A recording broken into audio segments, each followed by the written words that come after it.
Ears, you don't know what the fuck you talk about when you understand what the fuck he's saying. Well, how you gonna say I don't know what the hold on. No, bro. Ears, you don't know what the fuck you talk about when you understand what the fuck he's saying. Well, how you gonna say I don't know what the hold on. No, bro. You ain't got no battle scars. You ain't got nothing to prove you like what you talking about, nigga. So I got two motherfucking boxer fractures and the 8 bone in my motherfucking wrist broke, bitch ass nigga. You ain't got no battle scars about nothing, nigga. You just talking, nigga. Not to mention you had to stop people getting Ears, hold on. So you didn't get patted down like a stripper? No, nigga. So I did not say anything wrong. My mentality changed at a certain point. Wrong because you a dummy, nigga. I'm not saying what you did or Talking about shit in a locker room, nigga. You judge the man based on rules in a locker room. Jerry Stackhouse got 49 million. I'm under a rookie deal. You think that means somebody a punk because they can't beat the motherfucker up? They got the most money, you dummy. Will, did I say You've been protected by them white boys so much, you don't understand nigga real life. You've been protected by them white boys, nigga. You ain't got no protection of white boy right now, though. Will, did I say it? I said when my mentality changed, right? I get what you're saying. Okay. So when my Definitely, if you're trying to explain to try to get me to understand, I definitely get what you're saying. That's what I said. There was a situation that happened when Yeah, you can't get what he's saying. That's I get what he's saying, and I can do both. I get what he's saying. Don't make any sense. What I'm saying, I can do What both. he's saying don't make no sense. They trying to get out because it never was no. Listen to me here. It was never no my team. The nigga just lied what he said. It was never no one. They gave Jerry Stackhouse 49 years after being the sixth man of the year. Then signed this punk kid for $66 million. His money talk, man. That nigga just running his goddamn mouth. He's tricking you dumb motherfuckers to believe it. This shit he talking about is real. Years you don't know the fire like I'm some punk. Years you fire like I'm some punk. Years you fire like I'm some punk. No, my nigga, we not doing years you don't know the fire like I'm some punk. Fire like I'm some punk. Fire like I'm some punk. No, my nigga, we not doing that. Fire like I'm some punk. Fire like I'm some punk. Fire like I'm some punk. No, my nigga, we not doing that. Fire like I'm some punk. Fire like I'm some punk. Fire like I'm some punk. No, my nigga, we not doing that. Years you don't know what the fuck you talk about when you understand what the fuck he's saying. Years you don't know what the fuck you talk about when you understand what the fuck he's saying. So years you don't know what the fuck you talk about when you understand what the fuck he's saying. No, bro, you don't understand what you're talking about. That's why you're gonna tell me like I'm not a grown I'm gonna tell you that you don't I'm saying is, bro, what the man saying out of his mouth, I'm saying what he's saying is cap, bro. Whether it's cap or not, I see what it don't need to be said. That's what I said, but you don't have to tell me. I ain't telling you shit. I'm telling you wasn't there, so you don't know what you're talking about. I'm saying what the man is telling. I'm saying what the man is saying. I hear you. That's all I'm saying. What I'm saying is, do you understand the way the NBA works? I wasn't in the NBA. So that's why I said you don't know what you're talking about. I'm listening to 2 million. You're not listening. You're listening to one little insecure boy. No, I'm listening, and I was about to respond to him and before you're not letting me finish what I'm saying to get you a better understanding. You listening to a boy that all he's come to the internet to do is try to belittle a man.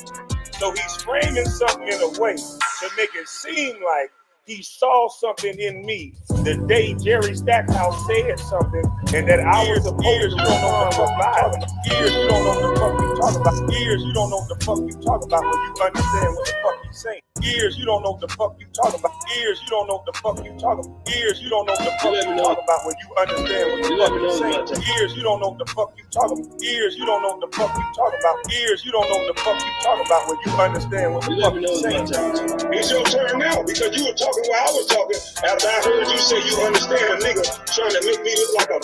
Did y'all just hear that? He said I was talking while he was talking after he said that after I said that you understand why a nigga did all that shit. Now, that was a miscommunication, but we'll let him have that. But he was saying I was talking while he was talking after, while he was trying to explain. This is what you're saying, sir. These are your own words. Bitch.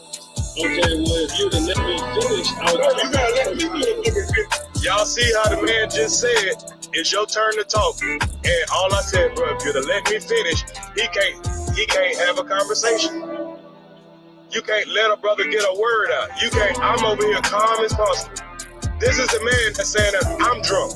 He don't want to disclose that he been drinking and smoking also. I'm over here talking in a calm voice. Who is over here yelling? Who is over here doing all the extra shit?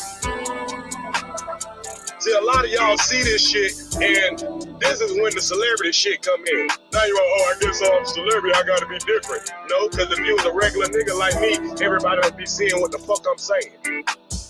But I gotta convince people, I gotta make videos because y'all done put all this bullshit on my goddamn name. Now y'all don't want me to fucking react. Y'all don't want me to fucking goddamn. All I was saying is right here, this what you're saying right here is not true. That's what I was saying that night. Bruh, what the statement you're making right now is this shit right here, nigga. This shit right here, nigga. Right here. This shit. Good afternoon, ladies and gentlemen. Happy Sunday to everybody and welcome to the show. I am your host with the most, Johnny Blaze, bringing y'all this Sunday afternoon content.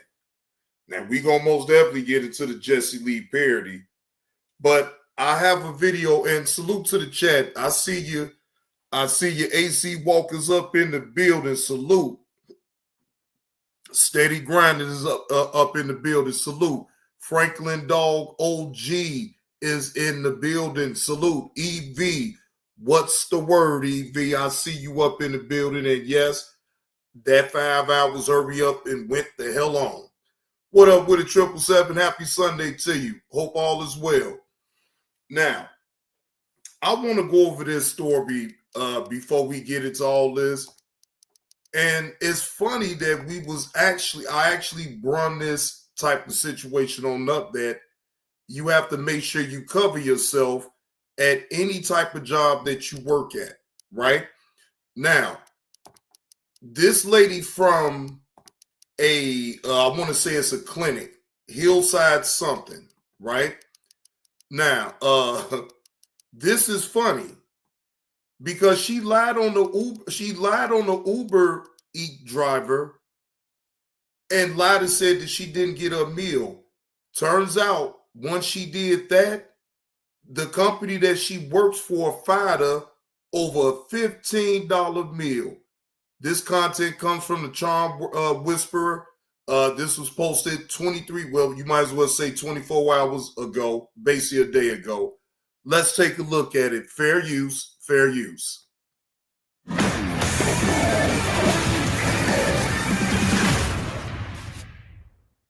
You want ads that drive results. That's why we built Roku Ads Manager. Sign up at ads.roku.com. You told Uber you didn't get your food? They got your drink right there. This woman was confronted by an Uber Eats delivery driver at her job after falsely claiming her food was never delivered. And look, she blatantly lied because she got the drink right there. Look how dumb she is. She didn't get rid of, if she wanted to lie real good, hell, you should have got rid of everything that had anything to do with McDonald's. You let that drink just sit there. She caught you red-handed.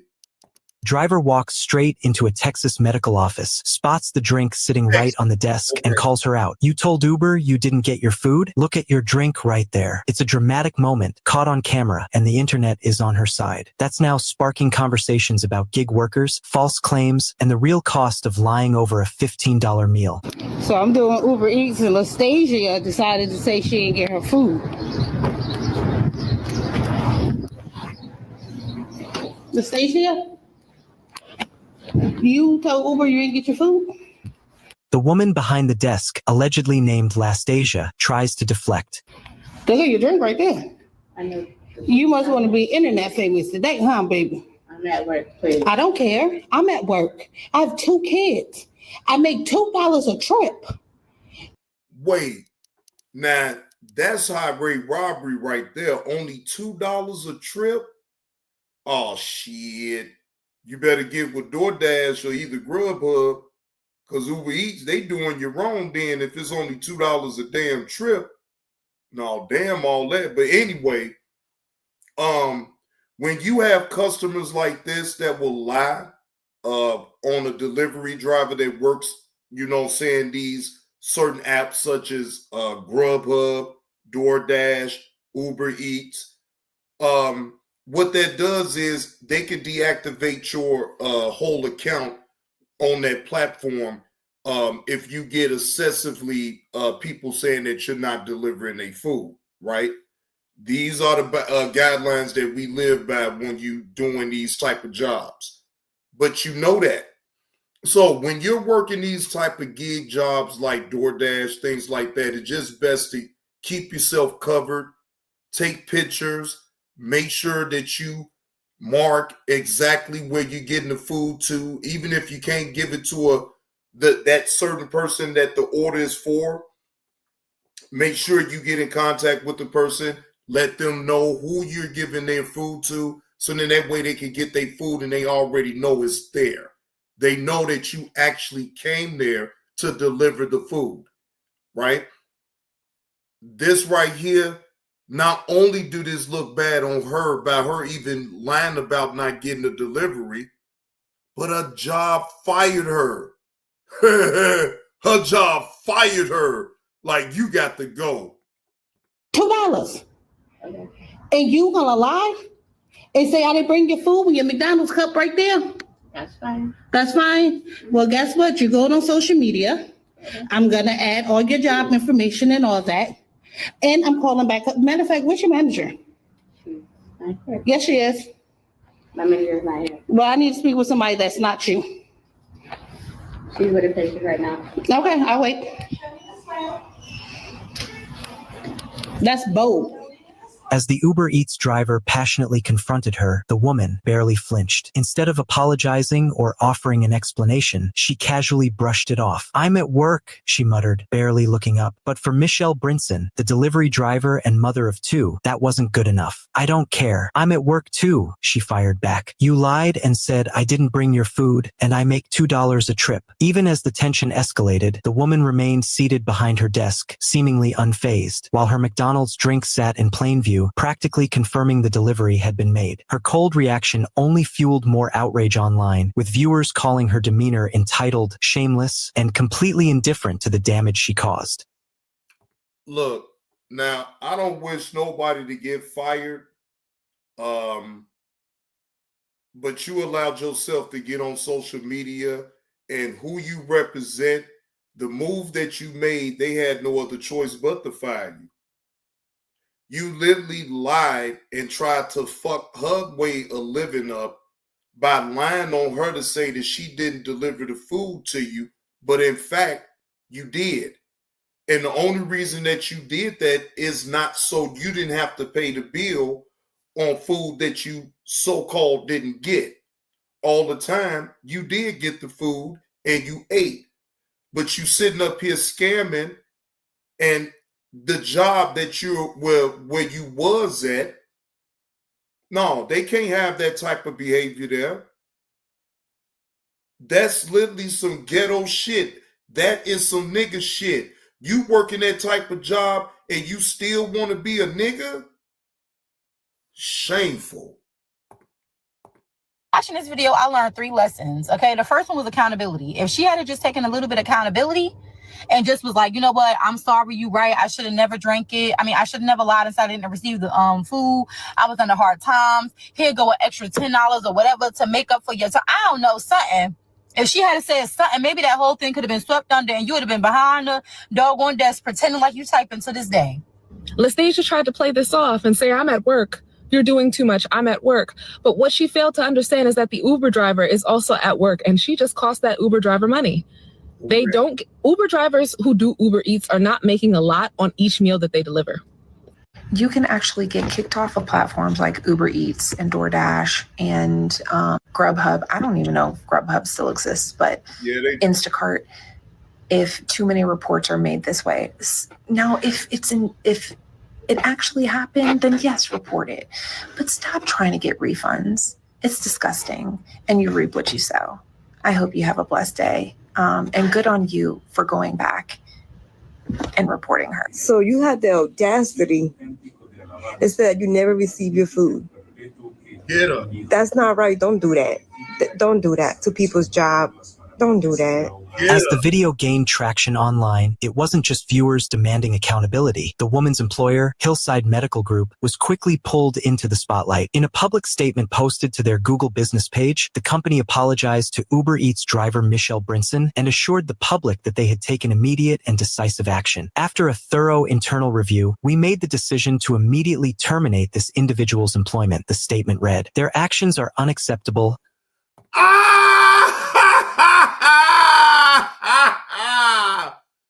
She got fired for a fifth to a line about getting a $15 meal from McDonald's.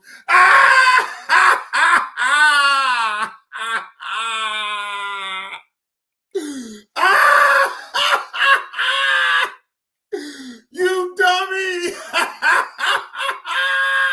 fired you!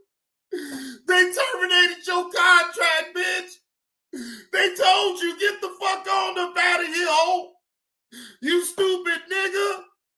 Now that's some stupid nigga shit right there. You lost your job for a goddamn McDonald's meal. 15 stanky ass dollars. That's how you go out. You deserve to get talked about. Willie, what's the word, Willie? You deserve to get talked about. Oh, which way? You supposed to be getting clowned every goddamn day. Shit. Oh my God. You can't make this shit up. Her job was probably paying her over $20-some an hour. She could have easily bought the goddamn meal, but she tried to scheme and then tried to lie on the lady to say that, you know, lady, you ain't delivering. Amazing. And you lost your damn job behind the shit. I wonder how the hell do she feel right now? Boy, if I could find that woman, she probably wouldn't dare try to come on the internet right about now. Because she sure would get clowned. But you might as well go ahead and take your ass whooping like a grown-ass woman. Because you fucked up. You fucked up. That's about the dumbest way to ever lose your damn job because you tried to scheme and lie, and then you working under them people. You think them people, and then it's all, then how the internet is, how social media is. You thought that lady wasn't gonna double back and call you out on that bullshit. That's what you really thought. Ha ha ha. And do not reflect the values or integrity we uphold as an organization. But Hillside Medical didn't stop there. To further clarify their position and address the growing backlash, the company released a video statement featuring a senior representative who spoke directly to the camera. Calm but firm, they expressed regret over the incident and reaffirmed their support for ethical workplace behavior. We want to be clear, the spokesperson said in the video, this individual's behavior does not align with the culture of accountability and respect we expect from our staff. We have taken action. Right. Basically, they saying we ain't responsible for that nigga. That's why we let that nigga go. You know, in a nutshell. Yeah, we ain't responsible for that nigga. Yes, that is nigger behavior, and we do not tolerate nigger behavior here at Hillside Medical Group. Okay? Get your nigger ass up out of here. Okay? We thought that this young lady was a black woman, but we found out real quickly that she ain't nothing but a nigger. And stand with those working hard to make an honest living. As a gesture of goodwill, they also sent $50 directly to Michelle Brinson, acknowledging the emotional and financial toll the situation may have caused her. We're coming today to inform you that we have handled the situation. We know that the Uber driver, in fact, did make the delivery, as she stated in the video. We also have handled the situation because here at Hillside Medical Group, our integrity, our position in this community does not endorse the behavior of our previous employee. We want to apologize to this Uber driver on behalf of the owner and the leadership of this organization. So that lady lost her job over a $10 DoorDash order. Hillside Medical Group came out and said, "Nar, she's a previous employee. We don't know her." Over some McDonald's. Those doctors have a responsibility to their patients to hire someone trustworthy who is going to safeguard their private information. If this woman wasn't trustworthy enough to buy her own food and not lie on the Uber driver that tried to deliver it, why would they then think that she was trustworthy enough to safeguard people's information? She wasn't, because she a nigger. If she had tried to scam the Uber driver and saying that the Uber driver didn't deliver their food, you know what's next. She probably was trying to figure it out right as we speak before she got fired, right then and there. Let's just be honest. See, that right there is some nigger shit. Yeah. If she was scammed Uber Eats, then you already know for your own self she'll scam them too. After going viral, Michelle got justice. The customer was fired and refunded her. But most drivers don't have that leverage. Their weapons, dash cams, time-stamped photos, and online exposés. The gig economy runs on desperation. False non-delivery claims are rampant. One survey found 1 in 5 drivers have been scammed. Uber and DoorDash often refund customers no questions asked, leaving drivers to eat the cost, literally. Don't forget to like this video, share it, and drop a comment. And if you've ever been tempted to cheat the system, remember someone's livelihood is on the other end of that receipt. And it's not okay. It's not. You're not even trying to apologize or anything. Because I'm at work. So what? You already called out and you're basically saying you did it. You're not saying it's false. So the right thing to do would be to apologize, right? Yeah. Right, okay.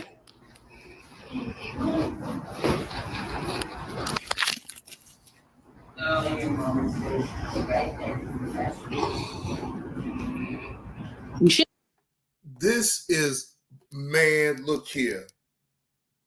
This is a dumb ass woman right here. Now, I don't know this woman. Maybe she got kids. But if she does have kids, she got to be kicking herself right now. Hey, Letitia, good Sunday to you as well. Good to see you as always, Letitia. This is a dumbass lady right here.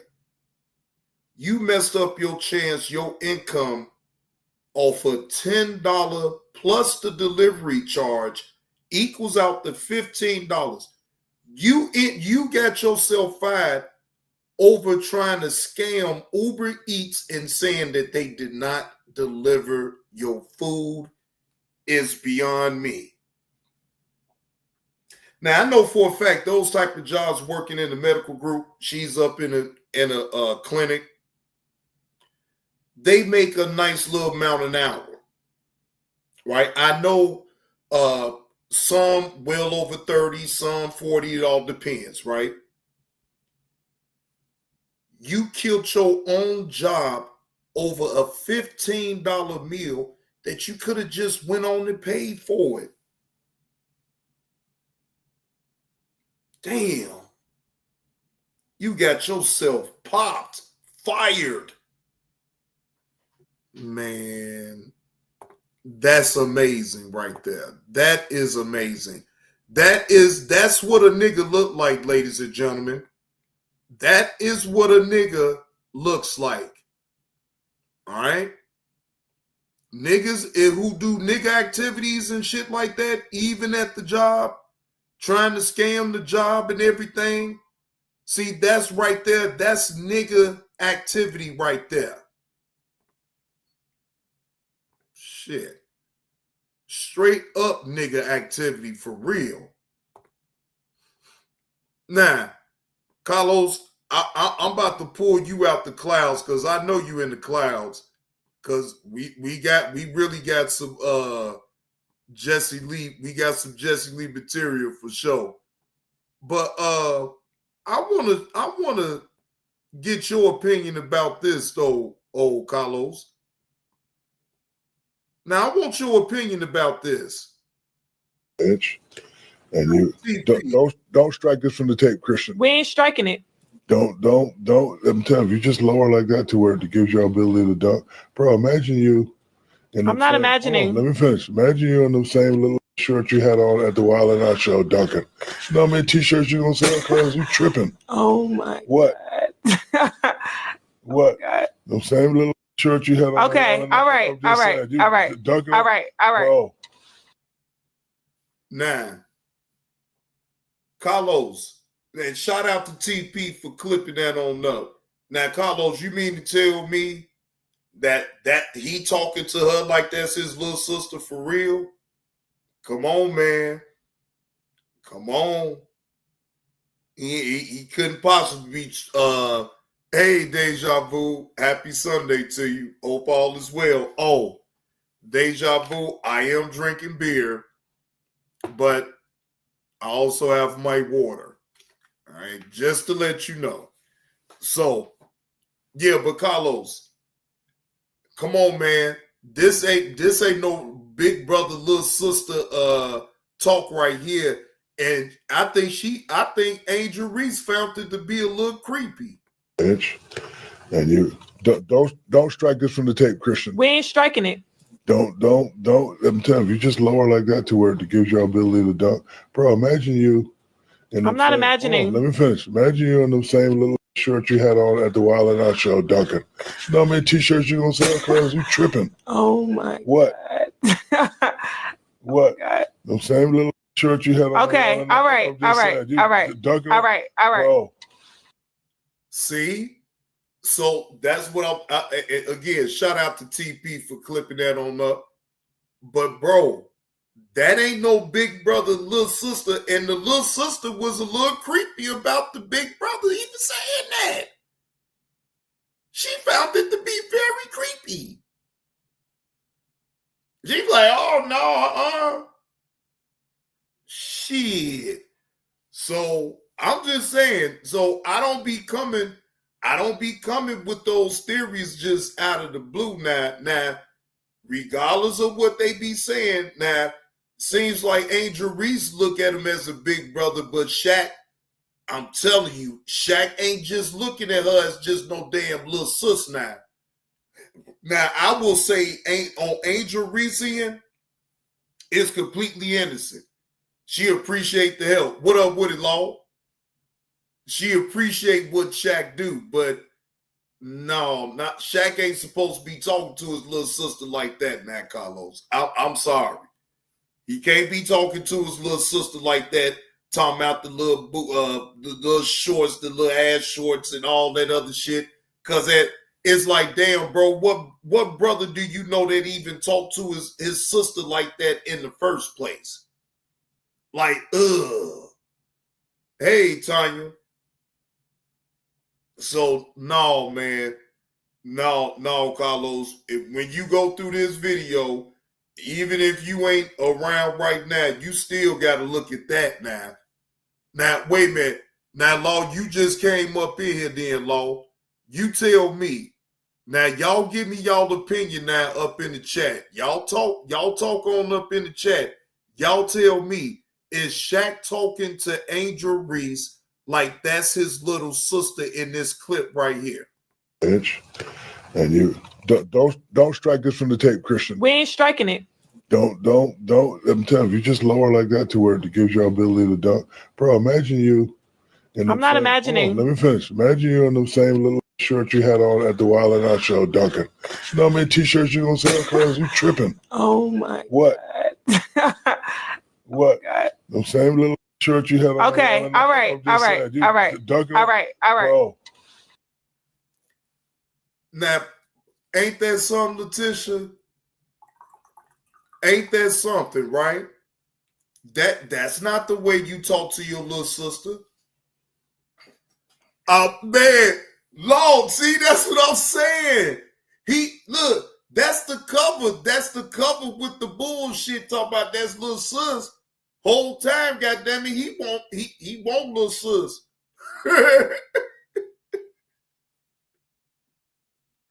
And look, and you could tell that she wasn't even on that though, because she was like, no,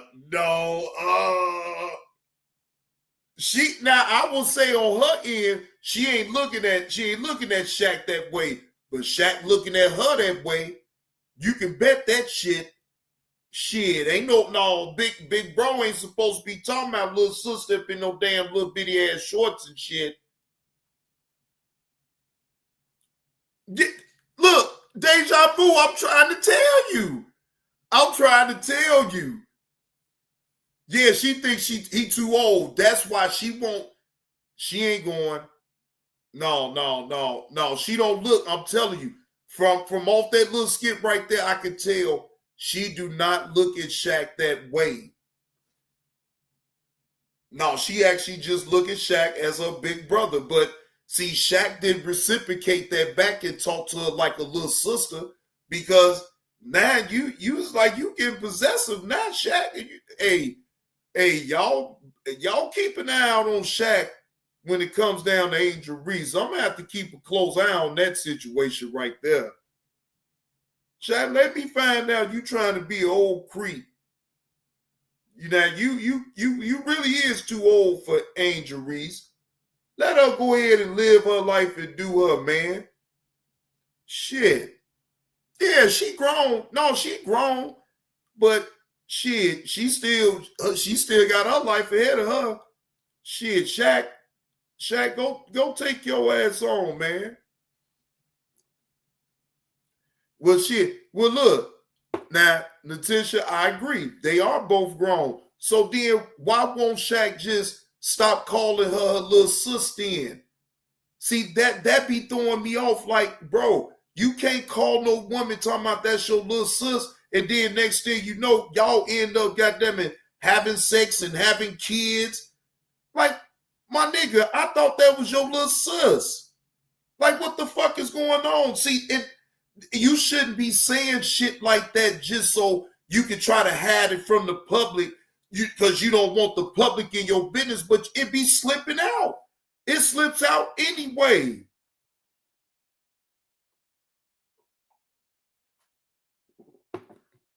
My thing is, I'm not even judging. I don't give a fuck, because again, like y'all said, they both grown anyway, but all that, man, that's my little sis. And you know I'm her big brother and all that other shit, man. Get the fuck out of here with that. Yeah, that's law. That's all they doing right now with that shit. That's why I never believed it. I never believed it from the jump. I'm like, no, Shaq don't look at her as no damn little sis. No. Shaq, no. If she gave Shaq any indication, shit. Right, Franklin, dog.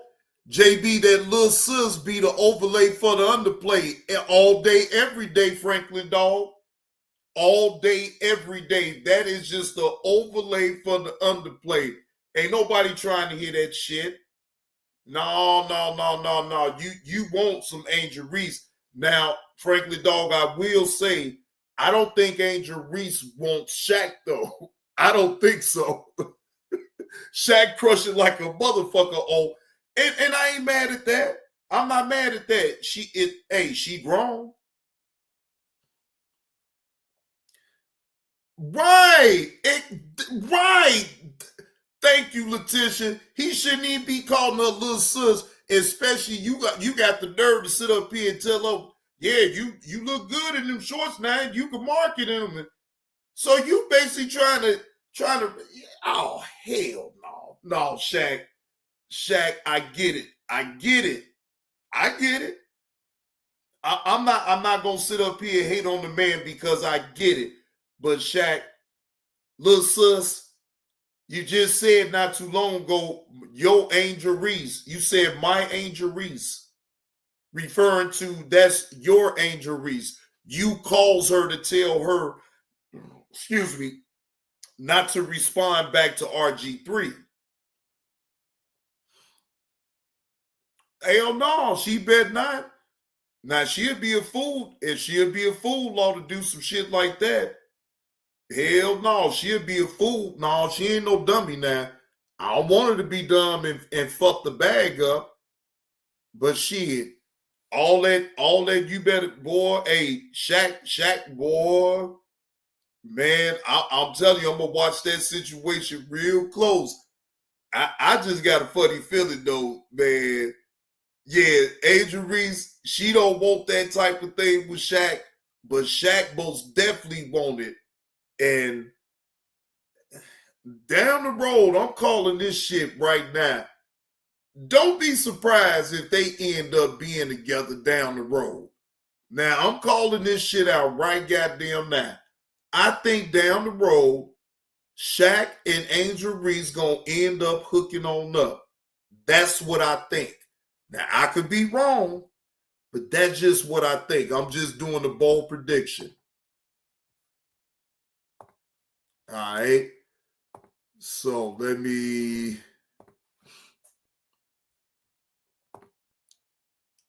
go to my wall. All right. Okay, now this is another one. Now, this is the woman, ladies and gentlemen. This content comes from Danny's World. Dr.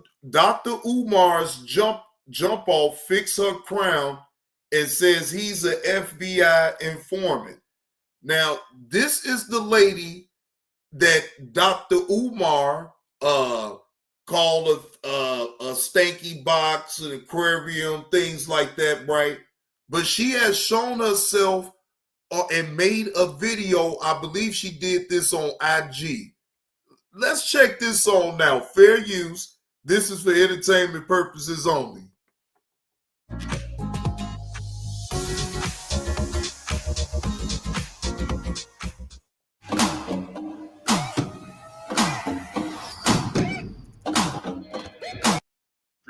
She told Pastor Bussy that I went down.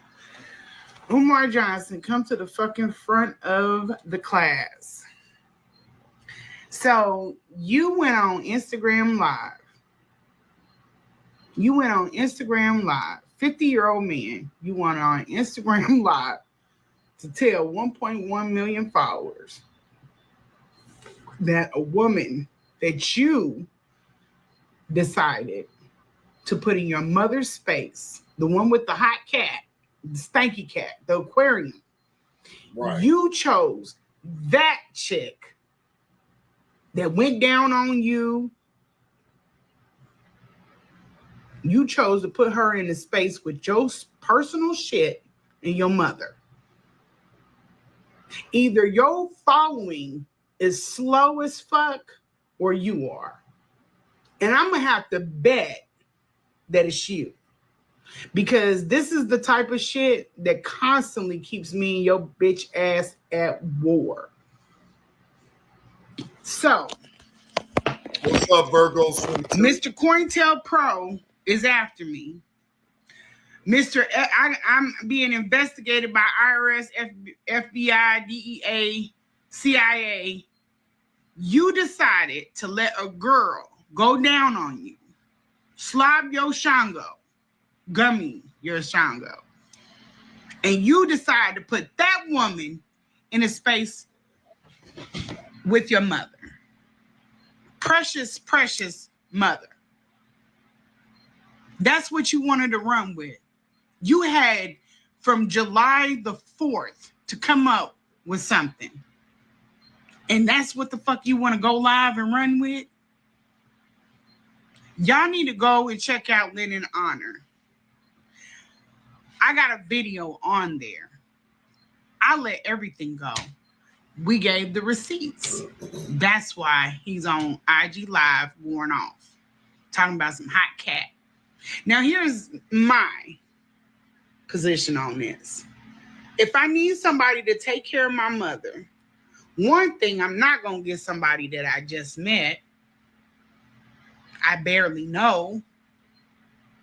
And I'm not going to get the one person, as this being a female, that don't know how to properly. No, Letitia, he was intimate with this woman before he hired her. Dig that. No, he was intimate with that woman before he even hired her. While she was giving him fellatio, he slid it right on in. Can you help me? Can you help me out and watching my mama? While she's giving him fellatio, and I guess she said yeah, and they made an agreement, and then it went from there. Now that I don't know if she's certified, but I think she actually admitted on the on this video though, Letitia, that she's not in the medical field. So to answer that, I believe is no. Wash their ass. So that's all lies.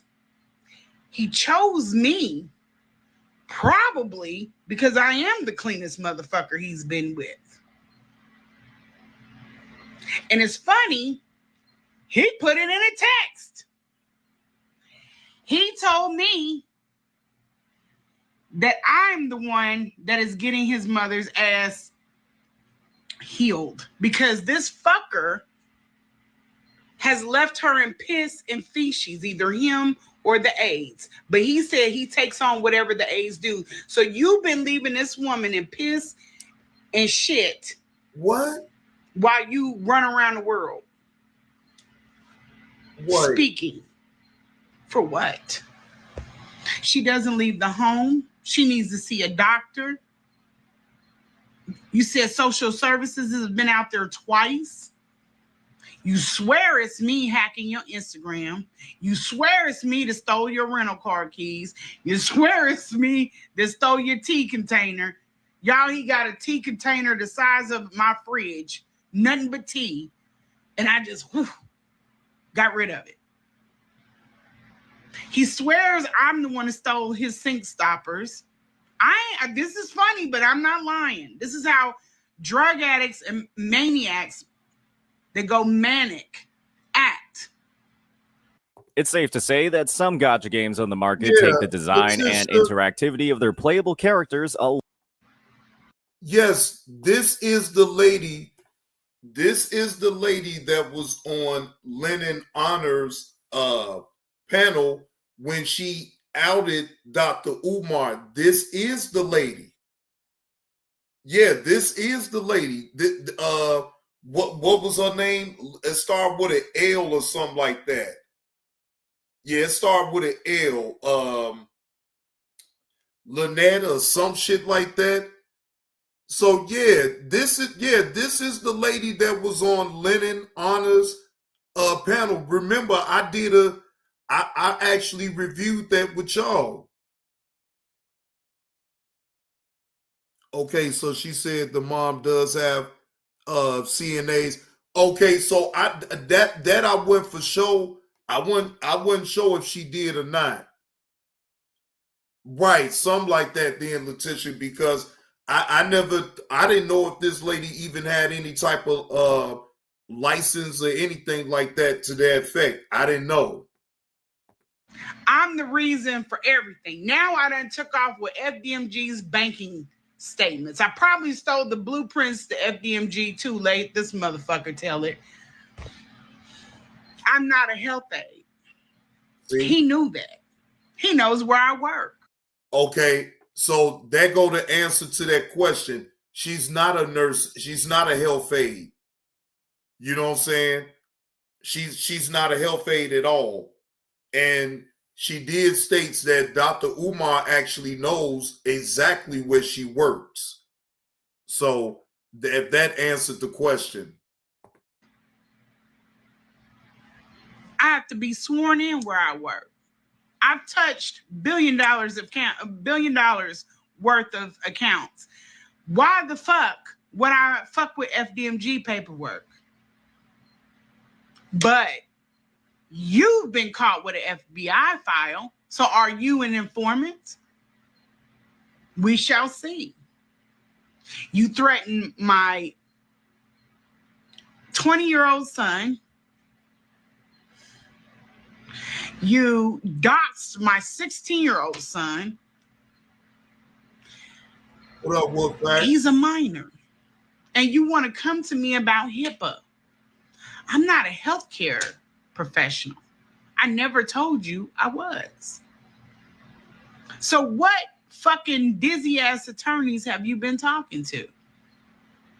And here's the other problem with this. Yeah, Letitia, I'm gonna drop you got an attorney for Utah. You got an attorney for my city, but you don't have an attorney to go and get your child.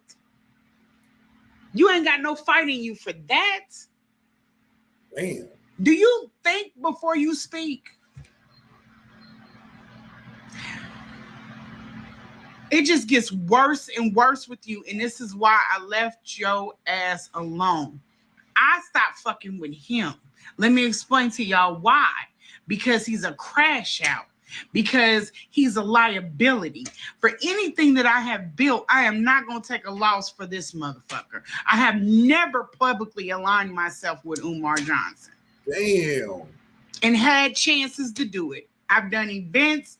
We were supposed to do a boot camp. I've never tried to align myself with him. He wanted to go out to dinner when he came back from Atlanta. I declined. Well, damn. He wanted to take me to Africa. I'll go by myself. Wait a minute.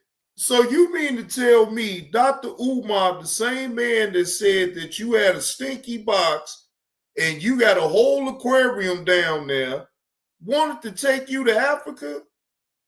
Now, come on, Dr. Umar. So you wanted to take the stinky box with you to Africa, though, huh? Now, what sense do that make, Dr. Umar?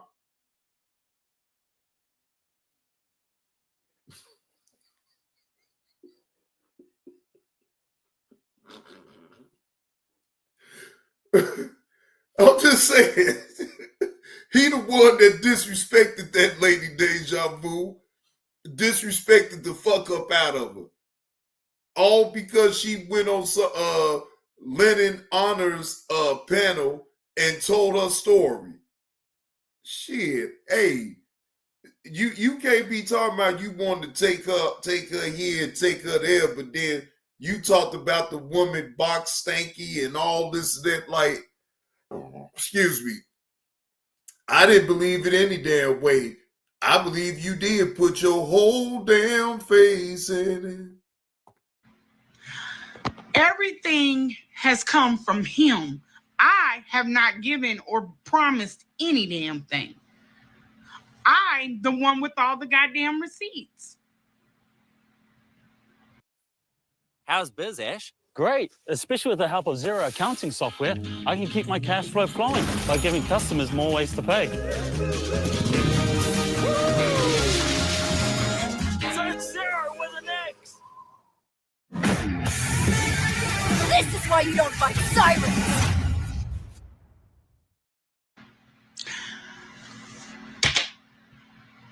And he lives in a fucking house he hoards.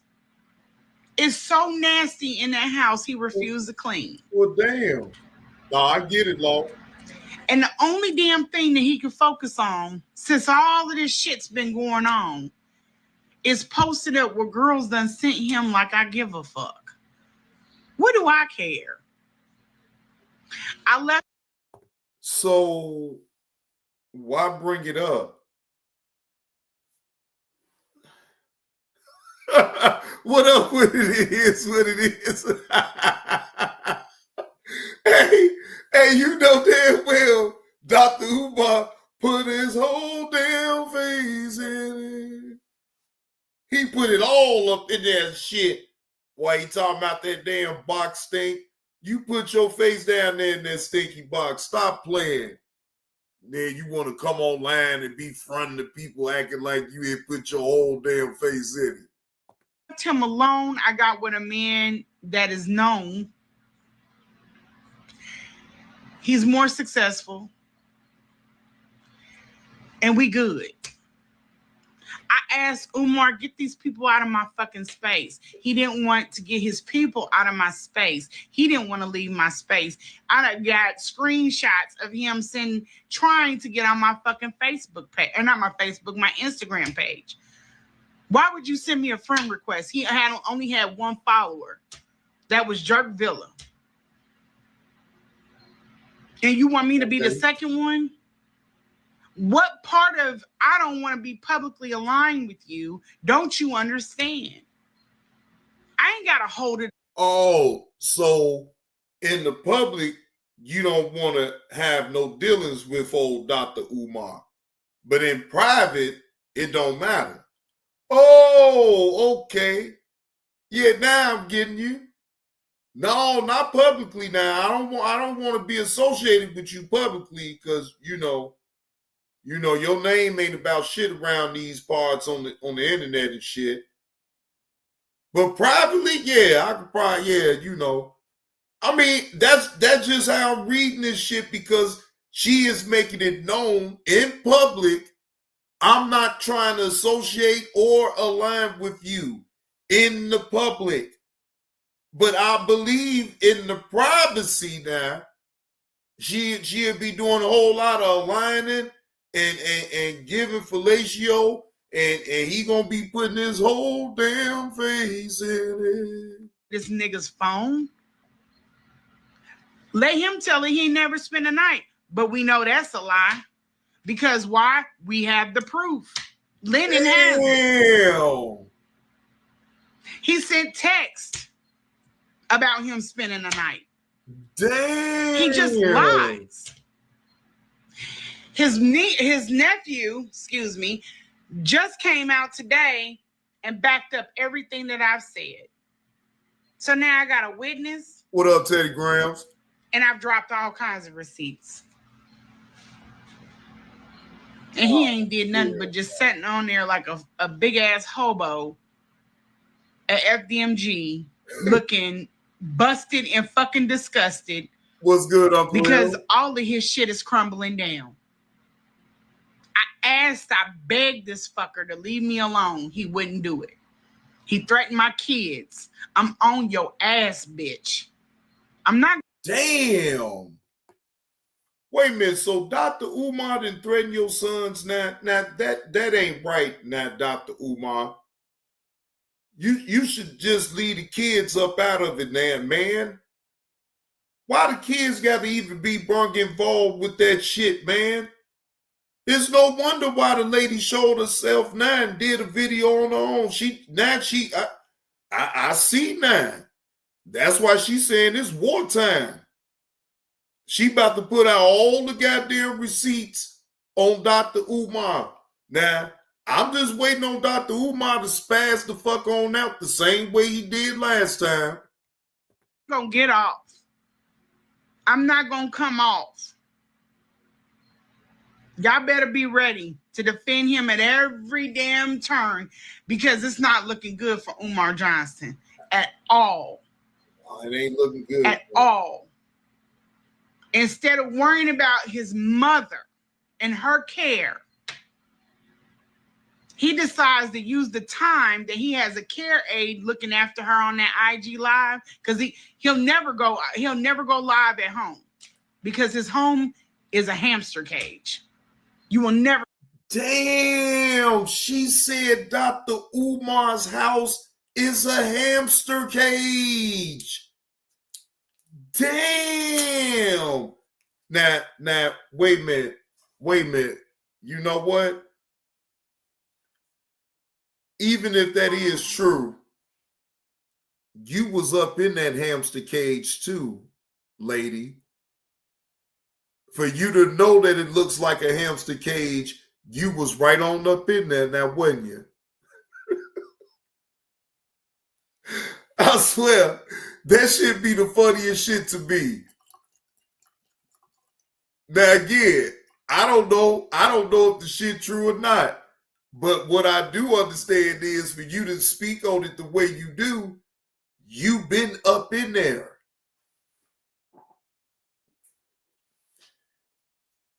Boy, people say the damnedest things when they mad Yeah, people say the damnedest things when they mad. Now, again, that could be true on what you saying. I'm just going to say allegedly, but what I ain't got to say allegedly on is that you was there in that hamster cage. You was there. Shit. See the inside of it. But he wants to go IG Live while he got care and talk about me. Negro, please. I thought it was me.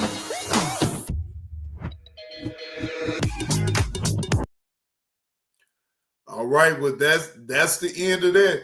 Y'all tell me what y'all think about the lady and what she said about Dr. Umar. Do y'all think it's over with for Dr. Umar? Do y'all think it's a done deal for Dr. Umar, or he's still gonna be able to just be around here, brothers and sisters? I need you to get on your PayPal. What up with it, Carlos? Oh goddamn, here you go. All right, man. Let me get off of Dr. Umar. You know, Carlos is here now. Yeah, I think he gonna keep it going too, Teddy Grahams. That ain't gonna stop him. No, that ain't gonna stop Dr. Umar. No, I ain't even about to go there. I ain't going there with Carlos. Look, Dr. Umar gonna get on his feet. He good. He the Pan-African prince. He gonna get over the hump like he always do. Because he Dr. Umar and he a black man and he great. Damn. You know, I had to hurry up and make sure I straighten that shit on out.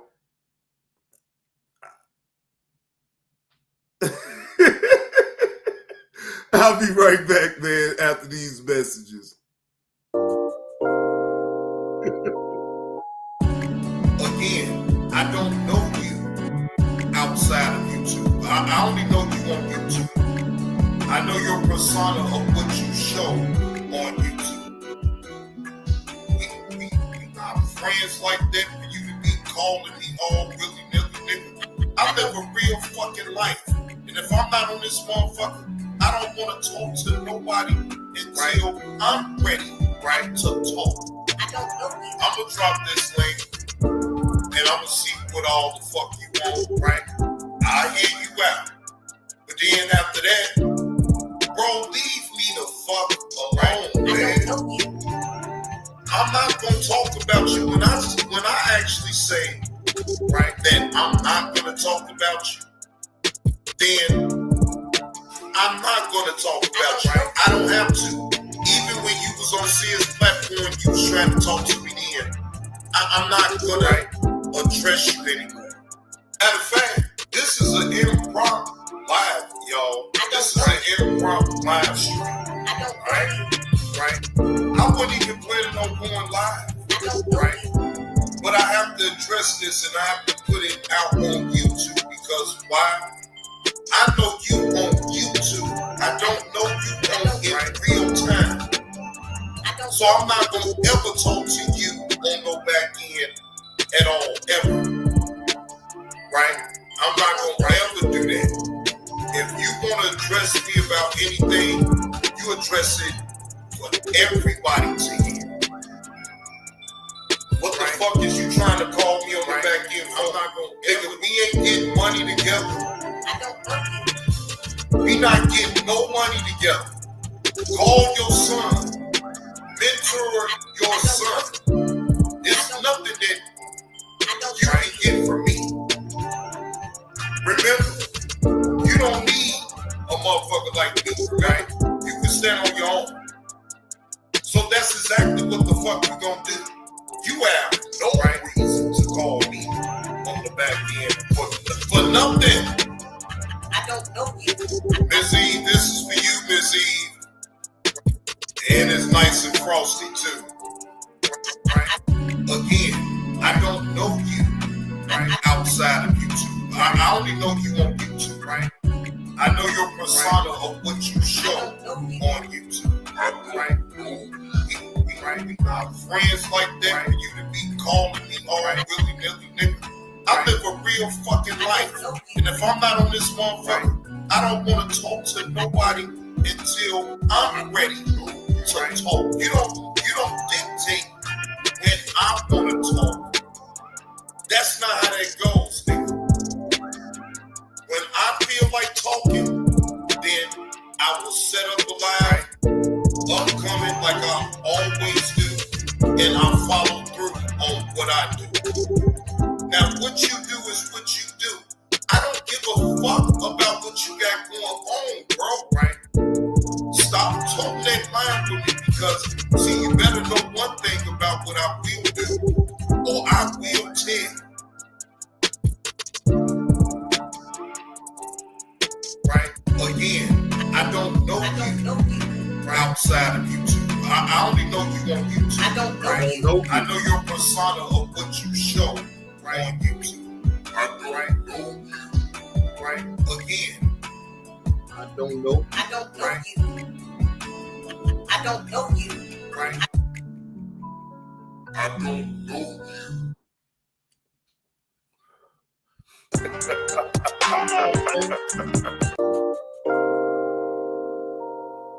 All right, ladies and gentlemen, now we're going to get into the first video with Jesse Lee Peterson. And this first one is a doozy, y'all. This first one happened 8 years ago. All right? This video is old. It is 8 years old.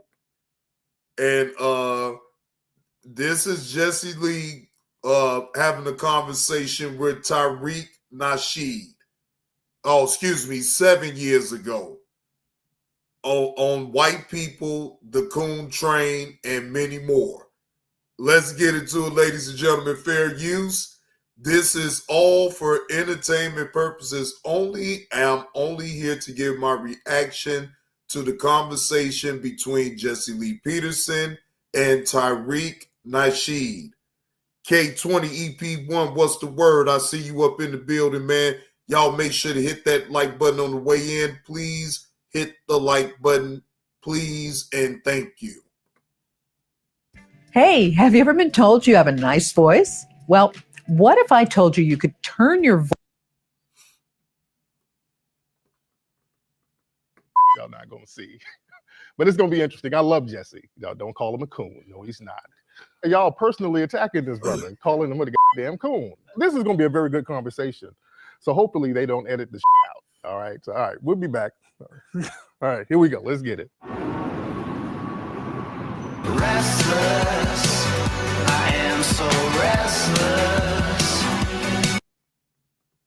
Who also calls himself an anti-racism advocate. It's good to see you again, man. It's good. How the hell did I get back here? But what's up, Jesse? We had a good time on the radio show. We did. What is an anti-racism advocate? Yeah, I'm an anti-racism strategist. I look up for ways to try to replace the system of white supremacy with the system of justice, because unfortunately we're in a global system where white supremacy dominates all areas of activity. So we need to replace that system with a just system.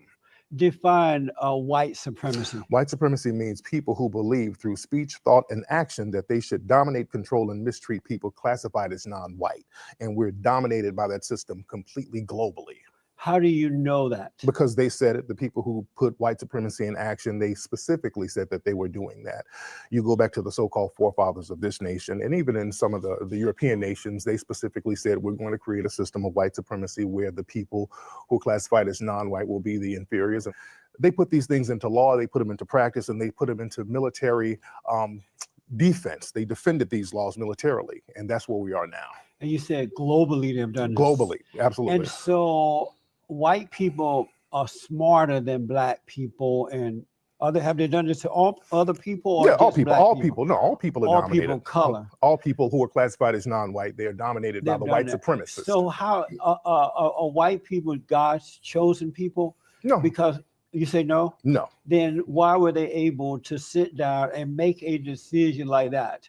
We're going to build a system that control all people of color we're going to do this and do that. And then the people of color have fallen into that. Great so question. somebody had to be smart and somebody had to be dumb. Yep. And it seems to me that the people of color are the dumb one because, as you said, it's the white people who are making this happen, right? I agree 100%. And why not overcome being dumb rather than trying to stop the smart man from doing what he does? Non-white people are too dumb to get smart. Really? Yeah. So because you Neely agree that- Fuller, there's a brother named Neely Fuller who said that the white supremacists, and I separate white people and white supremacists. There's three people, as our brother Neely Fuller said, on the planet. You have white, non-white, and white supremacists. The white supremacists are the smartest people on the planet. I 100% agree with that. Wow. And God made them that way? No. God didn't make them that way. They just evolved that way because they knew that their numbers were low in the global scheme of the planet. So they had to come up with ways to survive, and they had to come up with codes. So they had to codify their actions with each other to dominate the rest of the planet. And people who are non-white, they haven't figured out those codes, and they don't understand that they have to have codes in order to combat that. So we're still fighting over tribal bullshit. And that's our problem as people who are victims of white supremacy. And we haven't been smart enough to figure that out. So I agree with you to that extent. That's amazing. Yeah. He said, that's amazing. I thought he was going to come back with a rebut with even that, but I guess Jesse Lee didn't have no rebut, but that's amazing. Hey, it left you breathless, didn't it, Jesse Lee? It doesn't have to do with God, just because somebody's dominating human beings. It would have to have something to do with him. Well, if he made white people smart, and you sound like he only made a few white people smart enough to control the world and make people of color do what they want to do. So if you can dominate people and control them. So let me understand what you're asking. So if you can dominate people and control people, God made you smarter. No, well, there are evil people who can do that too. Right. So I agree. That's what I'm saying. So there's a lot of white supremacists. But they are evil. It's not dumb people because you have to be dumb to allow someone to even to manipulate and control you. But I want to ask you this. Well, let's unpack that though. I don't want to lose that. That was very interesting. And I would have to ask you: were Jewish people in Nazi Germany dumb for being dominated by Hitler? So how would you purify water in case of a blackout? Oh, I'd boil it. Boiling kills bacteria, but it doesn't. There are fair use. I am only giving my opinion and giving my reaction to this Jesse Lee Peterson's one-on-one interview with Tariq Nasheed. All right? Just to let you know, YouTube, these are not my words. You mentioned the Jews. There are white people who are blaming the Jews for their situation. Right. If these people are so smart, why can't they manipulate the Jews too? If who's smart now? If the whites are so smart, as you say that they are, right. supremacists, right? Supremacists, why can't they control the Jews? Okay, you have to define what a Jewish person is now, because the definition of Jesse Lee, you is really stepping over a real, you stepping over the line with that one right there, bro. I'm not even gonna hold you. I do not agree with you even asking that question. And the main reason why I don't agree with you asking that question to Tariq Nasheed, because he's a black man. How in the hell he gonna be able to answer that question? He's not Jewish. How will he know? You know what I'm saying? That it's it's an unnecessary question in my opinion. Because it's a way for you to sit up here and throw a shot at a certain group. And that right there is a dangerous thing to even do. Excuse me. And Jesse Lee, you is treading, boy, you is not me. Not me. I'm not doing that, YouTube. That's Jesse Lee. Jewish, it kind of fluctuates because you have Jewish people who are classified as white. So and are you putting all those in the same basket? No, because you have Jewish people who are black too, because that's why I want to define what a Jewish person is racially. So, but when you mention white supremacy, you overlook that, brother. You got to define to that. Okay, so you got to define what a Jewish person is racially. First, I'm trying because to find out. But back in Nazi Germany, they had a clear definition of what it was racially, because the thing is, the Jewish people were white, but they weren't white enough. So they wanted to get out the mulatto strain out of Europe. They've always done that. Even Stalin did that. There was another Holocaust before that with the Holodomor that they had in the Ukraine. So there's always been this thing of getting out that darker melanated bloodline, no matter how thin it is, out of Europe. They've been doing that for a long time. So a a lot of Jewish people are classified as white now. So are you are you personally classifying the Jews with the whites that you call white supremacists? No, because you have white Jews and you have black Jews. So are any Jews in that category of white supremacists? Yes, you have Jews in the Klan. And there's Jews in the Klan. There's Jews in the alt-right. You have a lot of Jews who do practice white supremacy. Therefore, and are there blacks in that too? If they're practicing white supremacy, are they really Jewish? Because white supremacy is its own religion. Are blacks included in that category as white supremacy as well? You can't be a black white supremacist. You said they were black Jews, right? But I didn't say in the black. But none Jews, of them are white supremacists. No, because as a matter of fact, over in Israel, the black Jews are being persecuted and punished, and they have lawsuits against people practicing white supremacy on them. So just to get it right, right? There are white supremacists, and there are some of them are mixed with white Jews who are white supremacists. And you said there are black Jews, but no black Jews are white supremacists. What I'm saying, are you saying that? Because I don't know, you're kind of muddling all of these definitions, and I want to make it very clear. God damn. Look, I'm glad Tyreek understood what he was doing. He like, wait, let's clear this on up before we move any further. Because you is trying to bundle it all the way on up and make it so damn confusing. He like, no, look, Tyreek like, no. Let's get this straight right now. Let's clear this shit up right now. White supremacy transcends religion. You can't equate race and religion and make it the same thing. Race and religion are two different things. But according to you, no blacks are a part of the white supremacist movement. Well, they're black collaborators. They're black collaborators with white supremacy, but they can't be white supremacists themselves. They're still victims of white supremacy. Amazing. Yeah. Amazing. What is it like being a man and spending a lifetime looking at white people and complaining about them and trying to get them to let you be a supremacist or a real man? I can't imagine living a lifetime thinking that some other man, whether he's white, black, Jewish, whatever it might be, Asian, is holding me back in life. As a man yourself, right? What does that feel like? Well, I don't complain to the white supremacists. All of my messages are for the victims of white supremacy. Right, but your whole thing is about the white man. The white supremacists, not the white man, the white supremacists. Right, it's still about men. They are white men. The white supremacists, because you have white female supremacists too. So men and women, white. White supremacists. Right. Let's be very clear. What does it feel like to be a man who believe that these people are holding you back? Right. And so you spend a whole lifetime building your life around them, trying to stop them, and they're moving on with life and doing what they do anyway. Right. What does that feel like? What do you mean, what does it feel like? I feel like a victim of white supremacy. So you feel like a victim? I'm a victim. I'm a victim of white supremacy. Yeah. And so are they holding you back financially? Holding me back financially? Well, they can.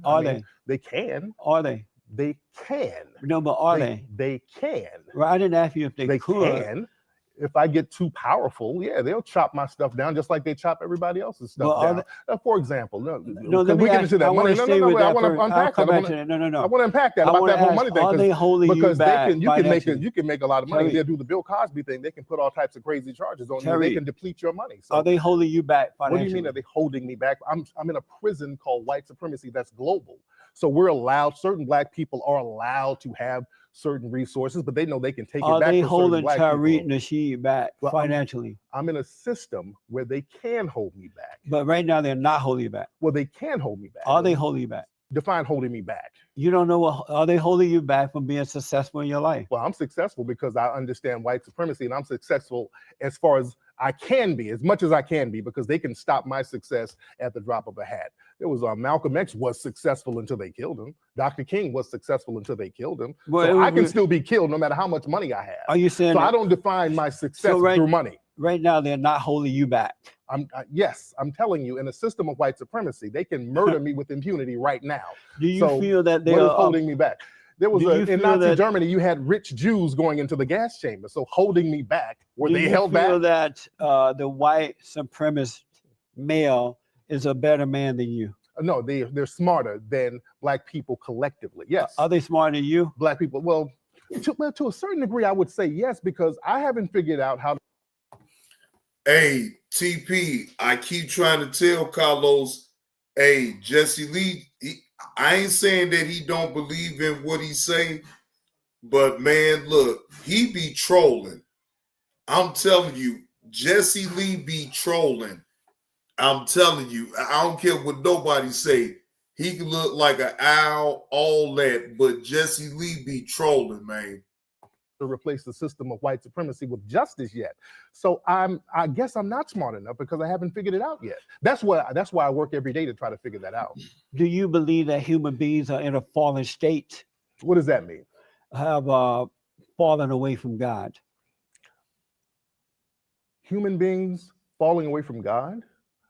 Yes. No, not all. No, Not all. That's interesting though.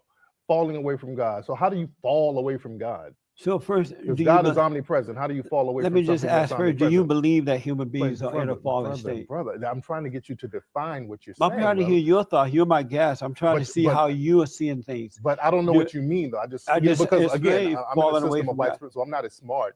Because you have access to the white supremacists, you're close with them, so you're a little smarter than me. I'm as smart as you're a little smarter than me. If you can't, so I just need clarity. I just need clarity. If you can't beat them, join them. Yes. And I know them butter biscuits are good in the big house, and they just was served. So let me ask. But what do you mean by falling state? Falling away from God. Falling away from God? How? Do you believe in God? Of course. And so, how do you know you believe in God? I feel the presence of God because I'm a minister, so I believe in God. Oh yeah, I told you that last time, Jesse. You may have. Are you a Christian minister? Yeah, I'm an all-denominational minister. What does that mean? That means that all denominations come from African spiritual systems. So I look at it from that perspective. Buddhism, Islam, Judaism, Christianity, all of that stuff comes from African spiritual systems, and that's where I come in, and that's how I practice it. And so, based on what you know as a minister and your relationship with God, do you believe that human beings are in a fallen state based on your teaching? Okay, fallen state away from God.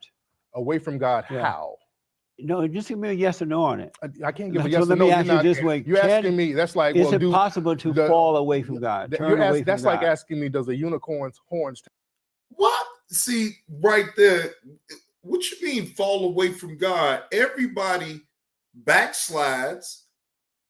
You know what I'm saying, Jesse? So, I wouldn't, because that just too open of a question. Like, everybody backslides.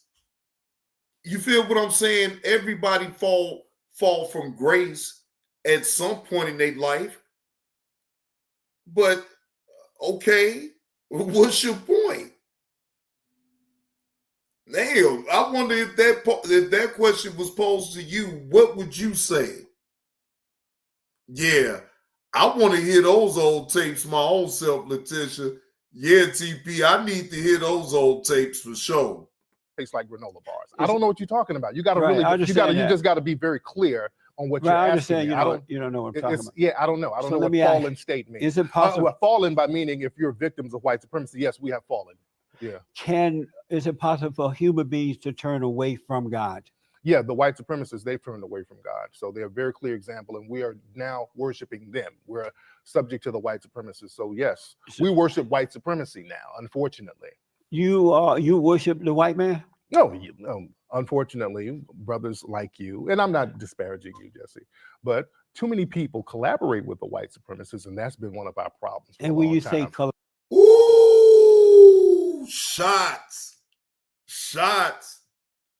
Appreciate that slap on the neck. Appreciate that slap on the neck. Appreciate that, Letitia, with that slap on the neck. That was a shot right there.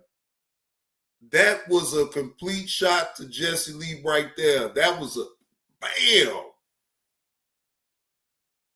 And then he said, no disrespect now, but see, you be collabing a little bit too damn hard with the white supremacists your own damn self now, Jesse Lee. You even collab with them so goddamn much that for in the whole month of July is white people history month. And you leading the charge. You blacker than me now, Jesse Lee. And you've been running this campaign Every year for the last 4-5 years, you is running the show when it comes down to giving history about the white folks. I'm talking about, man, this shit right here. Jesse Lee, look, man, I just don't know, but hey, it is what it is, man. Look, hey, I can't stop you from getting your damn money. If that's the way you need to get your money, hey, to each his own. Shit, but damn all that shit what you be talking about, though, I'm not going to go that far. I just find it to be funny when you say that shit. Collaborate in what way? Collaborate by regurgitating their talking points and allowing themselves to be shields for the white supremacists. And that's been the thing that has kept white supremacy in power, because African people, unfortunately, we started to say, let them take the wheel, because we had a lot of fallen empires. Even before the white supremacists came in, there was a lot of infighting in Africa. So in order to build that, it takes a lot of strength and discipline. So a lot of Africans said, okay, we'll just let me ask you this. Speaking of Africa, Mommy Africa. Mommy Africa. What happened to Black people in Africa that they allowed the wealthy Blacks to sell them to the to the Arabs, and the Arabs went out and sold them around the world? Why, if Blacks are so, were they smart in Africa, or were they dumb in Africa, or were they just Africa? Well, they were smart, and what happened, there was a lot of warfare that happened. Between the Blacks? Between the Africans. There was a lot of infighting. In any nation or any continent, there's always going to be infighting. There was infighting all over Asia. There was a lot of infighting in Europe. The Europeans were killing each other left and right. But in Africa, but in Africa, there was the same thing. There was a lot of infighting. But the thing is, with Africans, they let other groups come in and infiltrate them. Europe, they didn't really do that. Well, the Moors came in, African Black people came in and really civilized the Europeans for a long time. But then they started infighting in Europe. And that's been one of our problems as African people. We do too much damn infighting. So other people can come in and infiltrate us. So are you aware that in Africa, Blacks sold other Blacks? You are aware of that, right? Into slavery? Really? Yeah. That's a lie. You're not aware of that? That's a lie. At one point in Africa, Blacks were using other Blacks as money. Did you know that? That's like saying, well, Sheriff Clark is, we should blame him because Blacks are in jail in Milwaukee. I mean, he's a victim of white supremacy himself. He's a collaborator because he's subjugated to white supremacy. I'm just giving an example. Sheriff Clark is a white.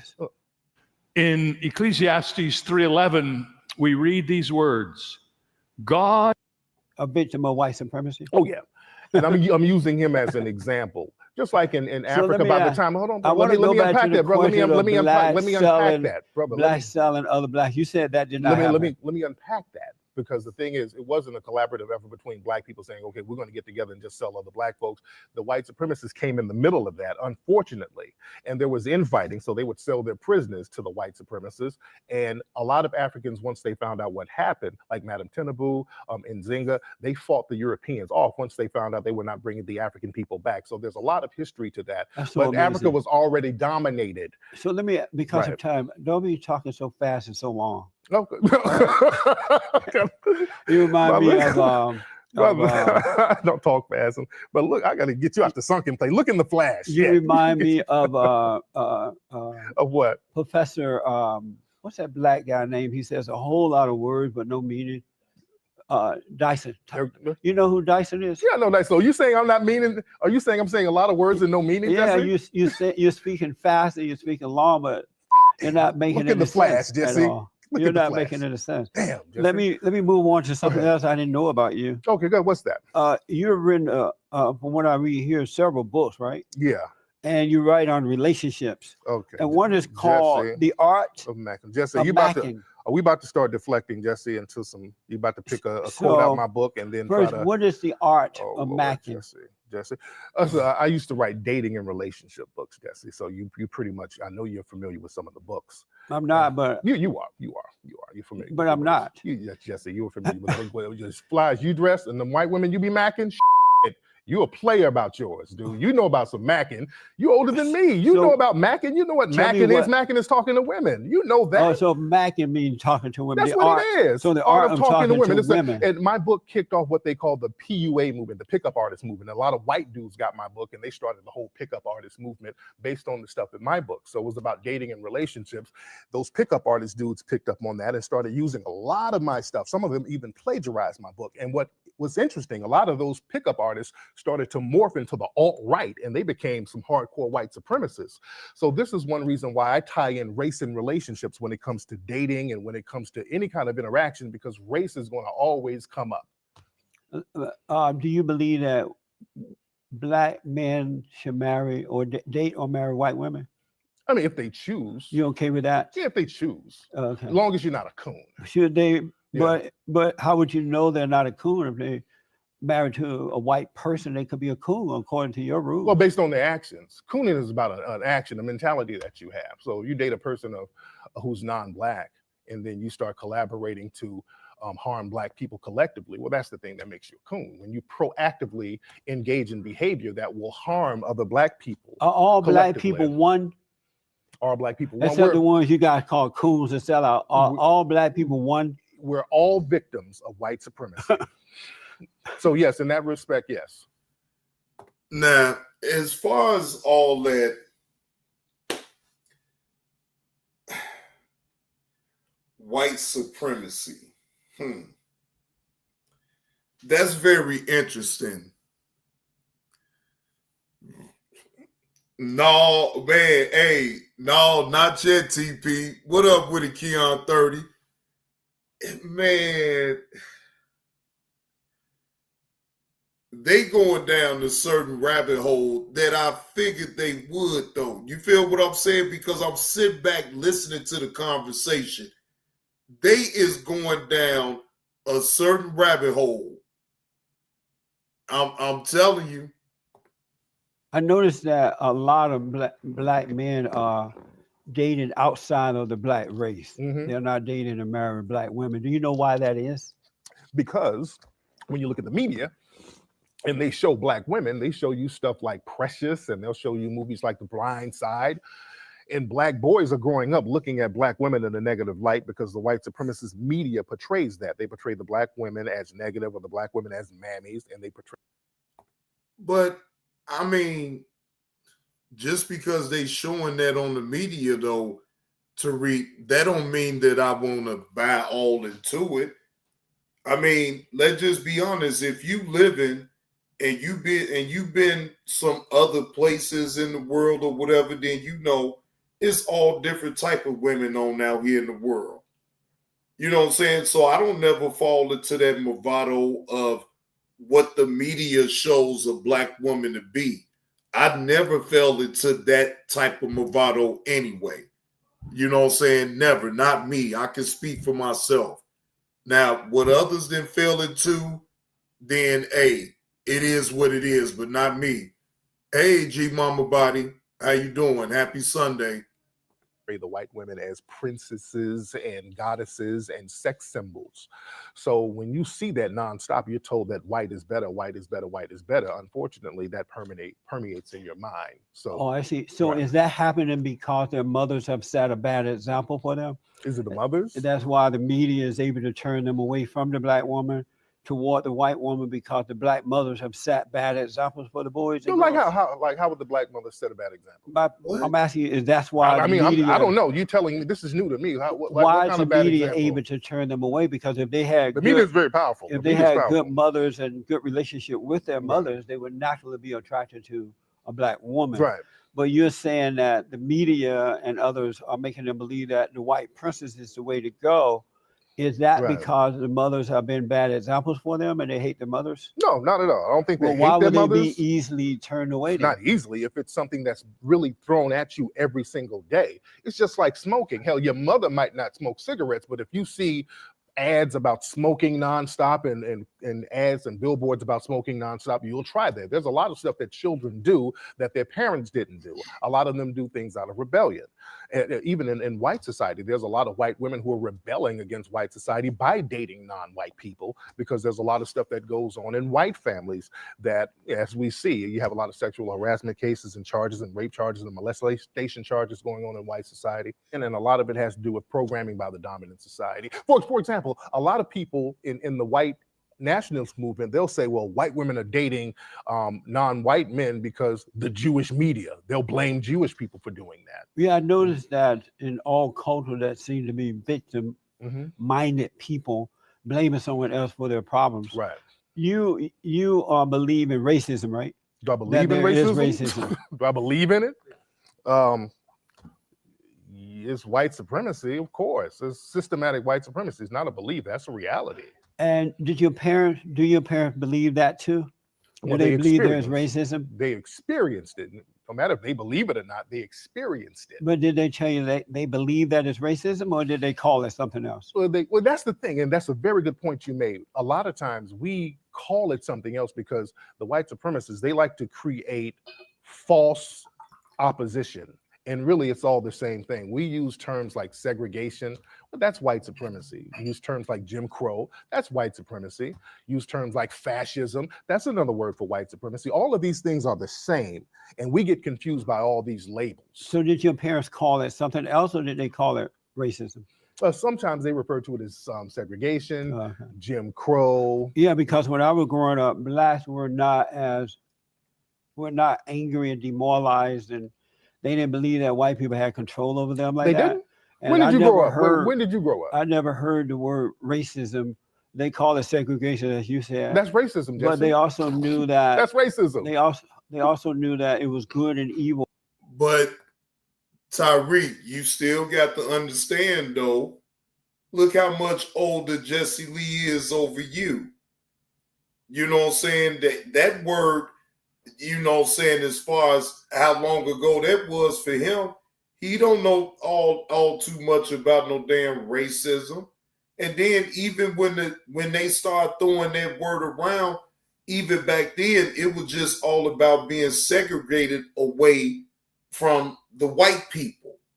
You feel what I'm saying? They wanted to be awarded all the rights to be able to go up in a restaurant in the front door instead of having to go through the damn alley to go get their food. You feel what I'm saying? They ain't got to be segregated to just no one spot. You know, they can be able to feel free to sit wherever the hell they want to sit. Now, what you say, Carlos, TVs, the internet is also a tool of lazy parents to babysit children, which is so sad. Yeah, now I can agree with that, Carlos, 110%. In all cultures. But when did you grow up? In the 50s and 60s? Let me just finish this for you. But you got to unpack what you're saying, though, brother. Hold on. Okay. And so blacks were decent people back then, prior to the civil rights movement, right? And the brainwashing and dumbing down of black people. Not all, but most. And they call it what it was: segregation, which is white supremacy. They knew that. You do know segregation was white supremacy, right? They knew that the laws were bad that separated the blacks. So what were the laws? That under the Jim Crow laws, that white Jim Crow is white supremacy, Jesse. You're going back to white supremacy. It was the government that created those laws. It was white people didn't create those laws. The government did. The government was run by white supremacists. Let me just finish the point, though. But the government was run by white supremacists. The government is not some mindless entity. How many times are you going to say white supremacy? Because you're using all these words and you're talking 100 times. But Jesse, calm down, Jesse. But let me ask you this question. Hey, Tyreek, tell him, hey, Jesse, calm down. Come on now. Be easy now, Jesse. Hey, that's the first time I ever seen Jesse Lee get outside his body, though. That's some shit. That was funny right there. To jump off on me. Let me ask you this question. But Jesse, you're using different terms for white supremacy, though, brother. You understand that? Jim Crow was white supremacy. Okay. You got that? So if your parents called it what it was, why did you deviate from that and call it white supremacy? Because I'm telling you, brother, it was all the same thing. You saying that black people were more decent, they were decent, and they still were subjugated to white supremacy back in your day when you were growing up. And you grew up in Alabama. I lived in Alabama too. See, we got a lot in common, Jesse. See, the thing is, once you what part of Alabama were you in? I lived near Montgomery. Okay, I was Near in Tuskegee, Montgomery. Yeah, I was in Birmingham and Yeah. Leeds and all that stuff. And the thing is, when you're around hardcore white supremacy, and it was hardcore even when I was growing up in the 80s in Alabama, two things are going to happen to a black person. Either they're going to comply with white supremacy or they're going to rebel. Now, you and I, we grew up in the same state, basically. I rebel against white supremacy and you complied with it.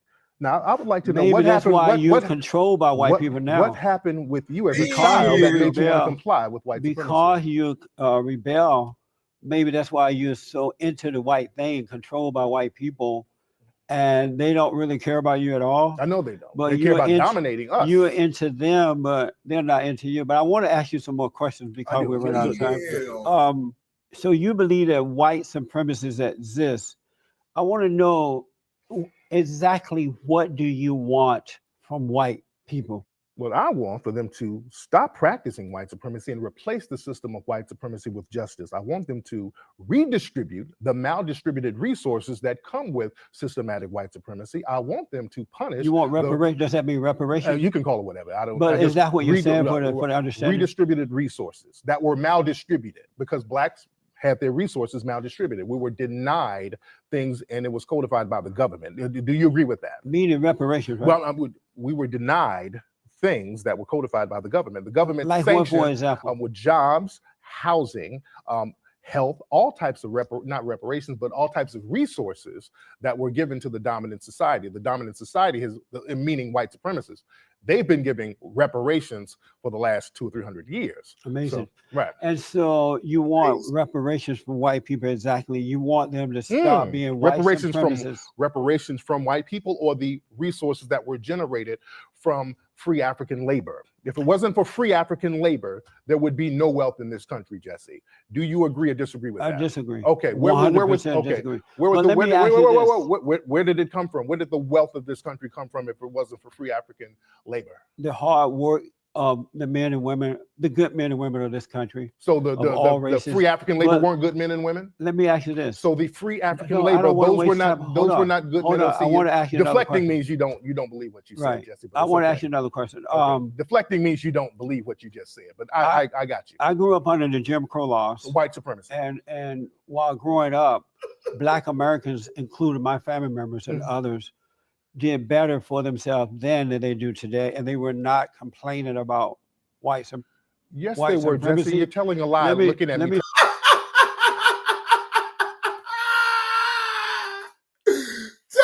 called him out. He said, man, you tell them to die. They was complaining about that shit back then, man. Come on, man. Now, even I called cap on that now. Damn all that. They was complaining, goddammit.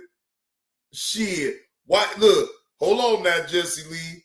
That you know I got to call cap on that. Why you think it was a lot of folks from down there straight moved to the north? Excuse me, so they could get a better way of life. So that right there is cap. My daddy is from Alabama. Shit, he told me. He didn't want to pick no goddamn cotton. His daddy told him, if you don't pick no cotton, boy, you gonna have to leave my damn house. And he left his house. He got on that freight train that was going north. That's all he knew, just to go north. And he ended up in Chicago and made a life for himself ever since then. The whole point is that most folks that's down south, most of them wanted to get on the hell from over there and get a better way of living, so they went north. Either they went to Ohio, either they went to Michigan, either they went to Indiana, shit, Illinois, shit. Hell yeah, they ran, Carlos, they couldn't take it. Shit. telling a finish. lie. Yes, they were, Let me Jesse. finish. Jesse, they Well, had a maybe they were Montgomery. in your You grew up neighborhood, in, you grew up but in not in my Montgomery. neighborhood. Jesse, they had the Montgomery bus boycott where you live, brother. I The didn't live civil in rights Montgomery. movement. You said you live near Montgomery, Yeah, right? right. Right. But They let me had finish a the bus question. boycott, brother. Why was there was a bus boycott that led off the civil That rights was movement? to change the law, The white so that blacks supremacist would be law. treated under the law Exactly. equally. Exactly. But let me ask you So this. we agree. But it Thank was you, about brother. all that other mess. Right. But let But me ask we you- agree. You actually agree with me. But let go me ahead, ask- brother. Let me ask Go this. ahead, sir. I grew up under Jim Crow law down in Alabama. Right. My family members and other blacks that we knew on land, Texas and California. they took care of themselves. They learned to work hard. They were very creative. There were black universities that they would go to and come back as professionals. They had money. Matter of fact, I had one of my aunts, her husband got married, bought And by the way, buku land, those black bought universities buku were land, funded by whites, by the way. bought buku land. But the black universities were funded by whites. Is that a negative? No, I'm just saying you're making it seem like it was an independent thing. It Unfortunately, was just like all universities now. They got were- some money from the government, they were and funded by whites. they put money in themselves. And they But funded let many me of them in the finish the South so point. they can keep black people in the South so they couldn't go in the North and compete with the immigrants that were coming in. But that's neither here nor there. But go ahead. Let me finish the point. Go ahead. Blacks they got married Mm-hmm. for the most part, had their children under the umbrella of marriage. Mm-hmm. The kids were decent kids where they didn't kill each other, and Right. whites or blacks. Uh-huh. They and those kids went on to do well in life. Mm-hmm. They were not having abortions. Right. And they were not having truckloads of children out of wedlock. Exactly. Why were blacks more decent and love was right and did what's right with the laws being there against them than they are able to do today? And they were not victims. They didn't blame anyone for those circumstances. They were decent back then, and more families were attacked back then, and they still were dominated by white supremacy because that's why they had a civil rights movement back then, Jesse. There was a reason why you're talking about this utopia that black people were good, which we were, and we were still getting our brains beat out. That's why they had a civil rights movement, sir. That's why black people put on their church clothes and got dog sicked on them and water hoses sicked on them because they were still under the system of white supremacy. As decent as they were, they worked hard, they were educated, and they were still getting beat up by the white supremacists, Jesse. So we can't. So if white people don't give you reparations, will you live a life of unhappiness, feeling like a victim and blaming them the rest of your life? What's going on? Not worth it. Now, Deja Vu say that's not true. All black universities are not government funded. Now, I know that to be true myself. There are private HBCUs. Now, Deja Vu, I most definitely know that my own self, that it is some private HBCUs. They only dealing with us black folks. You feel what I'm saying? And then there's some that, they get help from the government. So it is what it is. They don't give you reparations? Well, the thing is, we have to do the best we could do, unfortunately, under a system of white supremacy until we learn how to produce justice. This is why victims of white supremacy have to get codes in order to replace the system of non-justice, which is white supremacy, with a system of justice. We just can't keep collaborating with white supremacy so a couple of us can get some butter biscuits and some crumbs off the table while everybody else is on their ass. Do you know who Booker T. Washington was? Absolutely. And you know that he was born enslaved, right? Yes, I do. And you know that in spite of that, he didn't have that hatred in his heart. And his family was sold, his brother died off, and all kind of stuff happened to the man. Yep. But he didn't hate. And as a result of not hating, he became a primary figure in America, a good example for mankind. He founded Tuskegee Institute. And he too was hated by the race hustlers, the so-called talented tent. Yep. All those people who were blaming white folks. Do you admire him? I love Booker T. Washington. And what did you love about him? I love Booker T. Washington because he learned how to hustle white supremacists. He knew how to get out there and get all that money from those white supremacist philanthropists, and he would go to black people and say, cast down your buckets where you are. He gave a very famous speech that a lot of black people were upset about. They kind of thought he was cooning a little bit too, but secretly, you look at his autobiography and his diary, Booker T. Washington couldn't stand white supremacists, and he secretly funded black radical groups at the time, and this is why the federal government had to put agents on him, like R.R. Moten and all these people, to kind of Who told you all that? I read. You made it. Who did you read that from? I read. There's a lot of books about Booker T. Washington that you need to really read up on.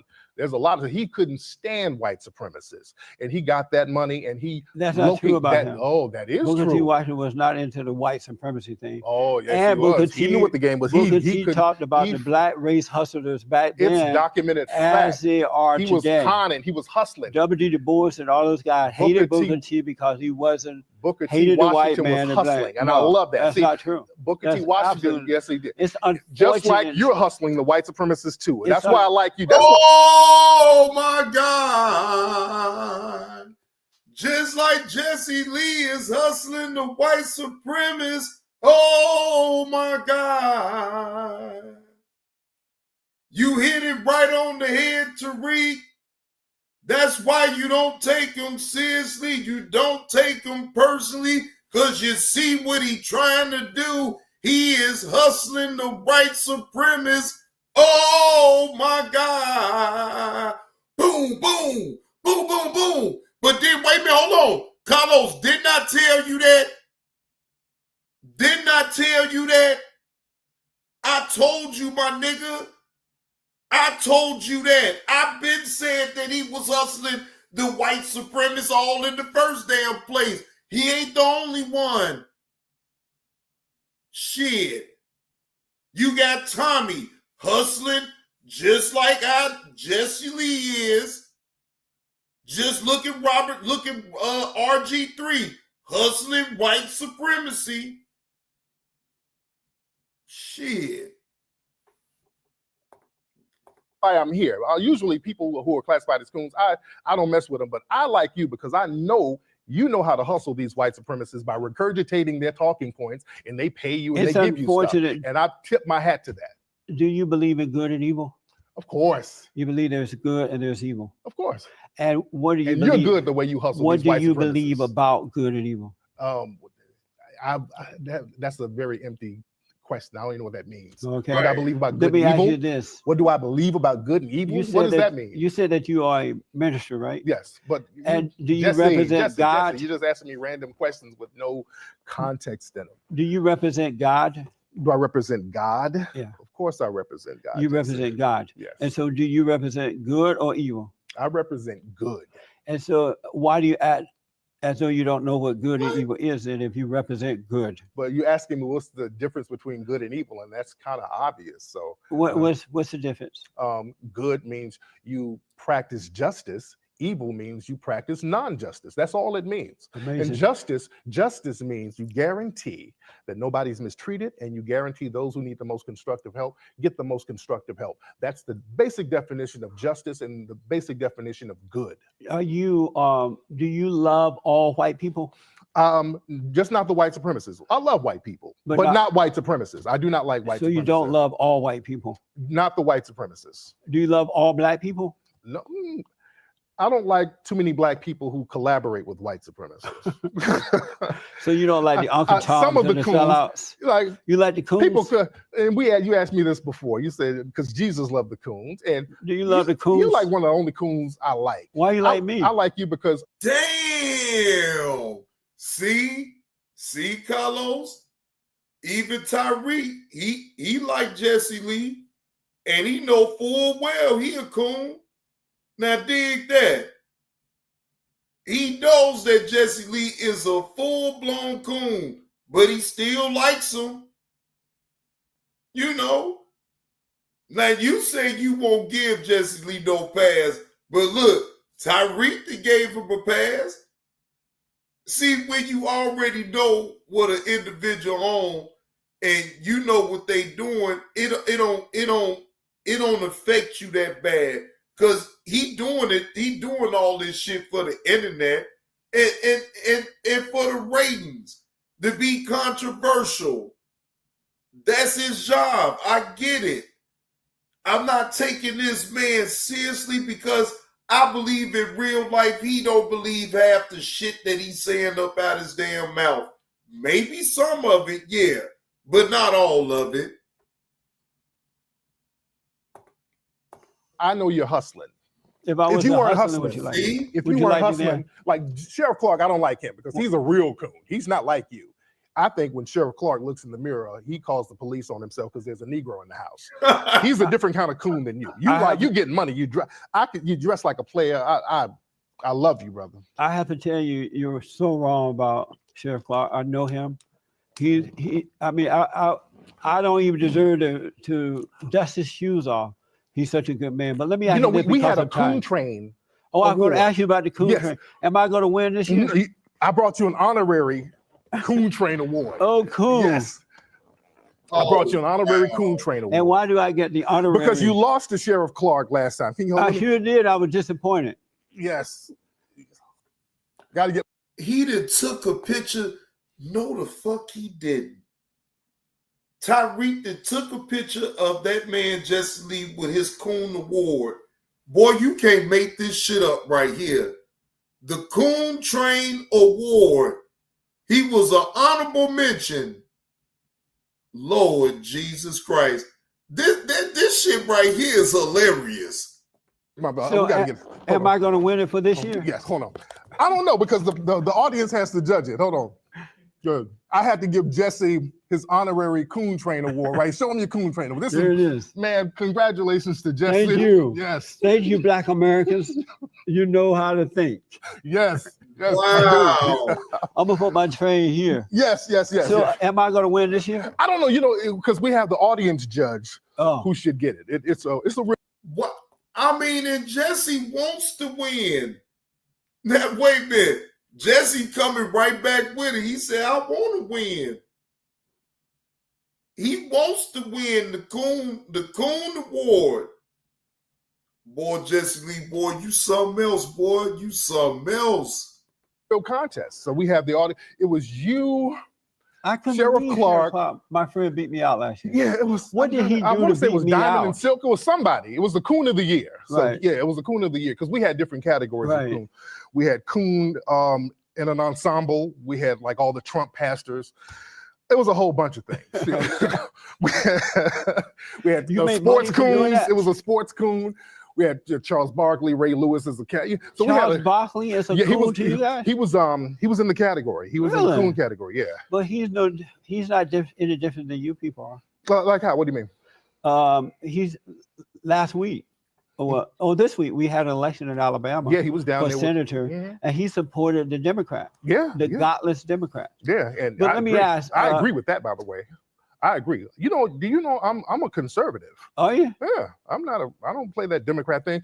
I don't really look at it political parties like that. But if I were to be classified as one, I would be classified as a conservative in the same realm as Dr. Martin Luther King. He was a Republican. Right. So that's why I call Most myself black Republican back then. Yeah, So- I call myself an MLK Republican. That's what I call myself. Oh, yeah, I because saw I believe that. in the same views and values that he believed in. But he would be disappointed in you hating Really? white people and blaming them for your failures. I don't hate white people. Do you know my wife is mixed? My wife's mother is white.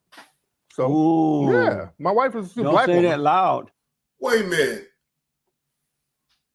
Tyreek, I didn't know you had a swirl of a wife. Now I didn't know that. Oh, so you like to dip with the swirl. Well, wait a minute now. Come on, wait a minute, Tyreek. Come on, man. Come on. Now, come on. God damn, Tyreek. No, man. Come on, man.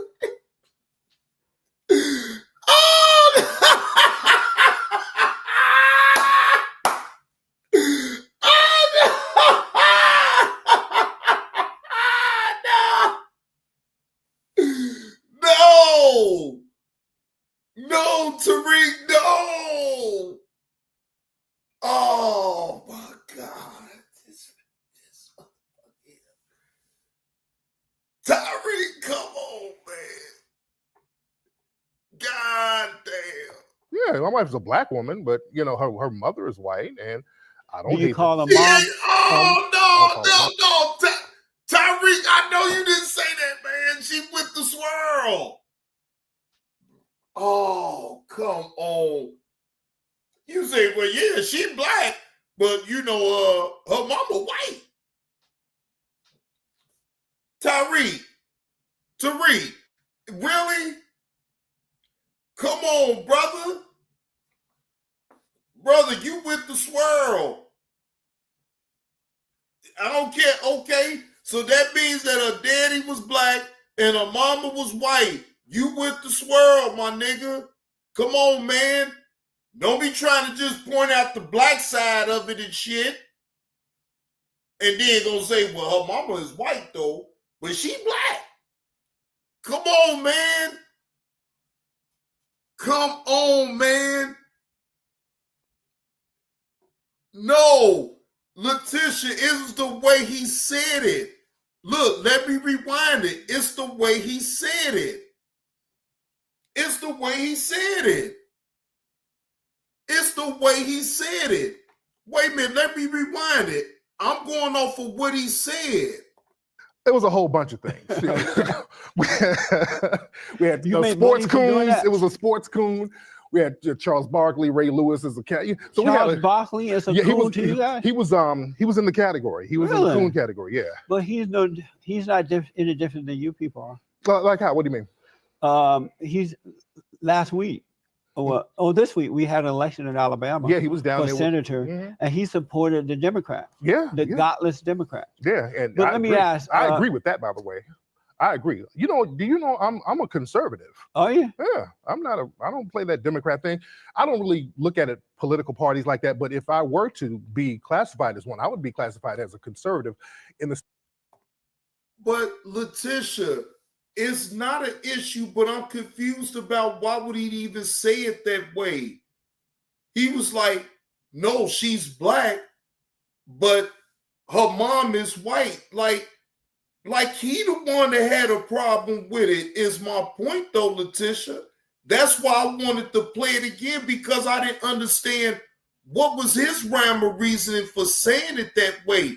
Because if she's mixed, she's mixed. You know what I'm saying? Why just point out just she being black and then label it as, oh, well, her mom is white though. That means that if her mom is white, right, okay, right. That's what I wanted you to, that's why I rewinded it so you can hear for your own self is why I was tripping off the way he said it. Same realm as Dr. Martin Luther King. He was a Republican. Right. So that's why I call myself black Republican back then. Yeah. I call myself an MLK Republican. That's what I call myself. Oh, yeah, because I believe in the same views and values that he believed in. But he would be disappointed in you hating white people and blaming them for your failures. I don't hate white people. Do you know my wife is mixed? My wife's mother is white. So yeah, my wife is a black woman. Don't say that loud. Yeah, my wife is a black woman, but you know her mother is white, and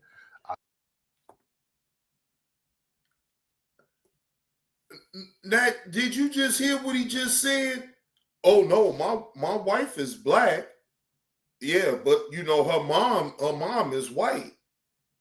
But that's why I was confused at when I first heard him even say that. Okay, Letitia, I'm not saying that it's a real big issue or nothing like that. All I'm saying is I'm wondering why would he say it that way? I mean, should it matter if the mama was white or the daddy was white? If she's mixed, then we can already assume that even if the mama is white, okay, the daddy was black.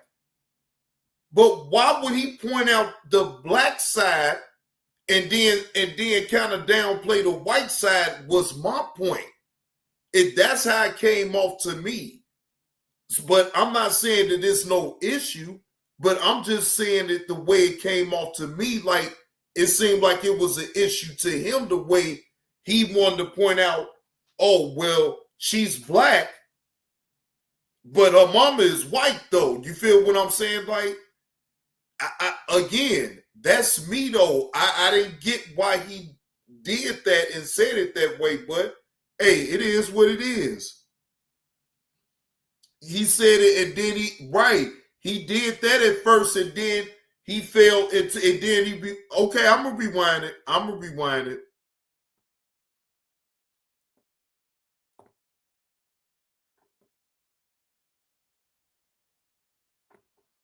Or yeah. But he's not any different than you people are. Like how? What do you mean? He's last week. This week we had an election in Alabama. Yeah, he was down for there senator, and he supported the Democrat. The godless Democrat. Yeah, and but let me ask. I agree with that, by the way. I agree. You know, do you know I'm a conservative? Oh yeah. Yeah, I don't play that Democrat thing. I don't really look at it political parties like that. But if I were to be classified as one, I would be classified as a conservative in the same realm as Dr. Martin Luther King. He was a Republican, right? So that's why I call myself black Republican back then. Yeah. I call myself an MLK Republican. That's what I call myself. Oh yeah, because I believe in the same views and values that he believed in. But he would be disappointed in you hating white people and blaming them for your failures. I don't hate white people. Do you know my wife is mixed? My wife's mother is white. So yeah, my wife is a black woman. Don't say that loud. Yeah, my wife's a black woman, but you know her mother is white, and no, and I get what you're saying on that. Right, he was responding back to Jesse Lee because he let Jesse Lee know, no, that ain't true because my wife's mother is white. No, that's not what I had a problem with at all. I had to make sure to hear that right. No, you're right. No, you're right. That's why I had to hear it again to make sure that I got it right, because maybe I was the one that was getting it wrong. But you're right. You're right. That's why I don't care about how many times I need to hear it, just as long as I make sure I get clarity on what I hear. So, because I don't want to overspeak or say some crazy ass shit that really ain't true.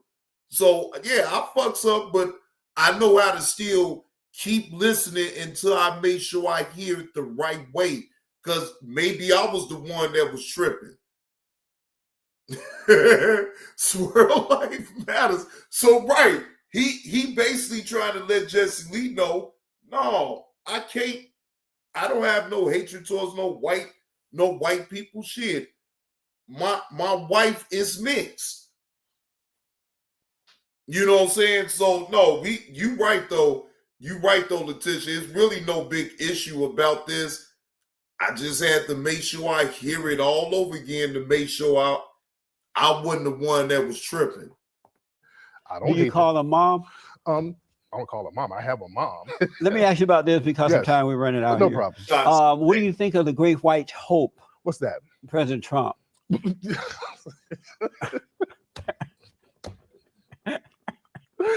We're gonna have to give you another award for that. Damn. The Great White Hope, Donald Trump, boy, hey, yeah, Tyreek, yeah, you need to give him an award for that one right there for sure. The Great White Hope. King Spectors with the $5 super chat. You got time for one more video after this? I tagged you in the post. Yeah, King Spectors, I got it, and I put it on the wall.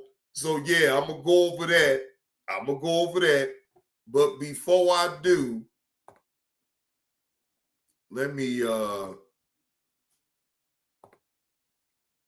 take me a commercial break and then come right on back. I'll be right on back, y'all.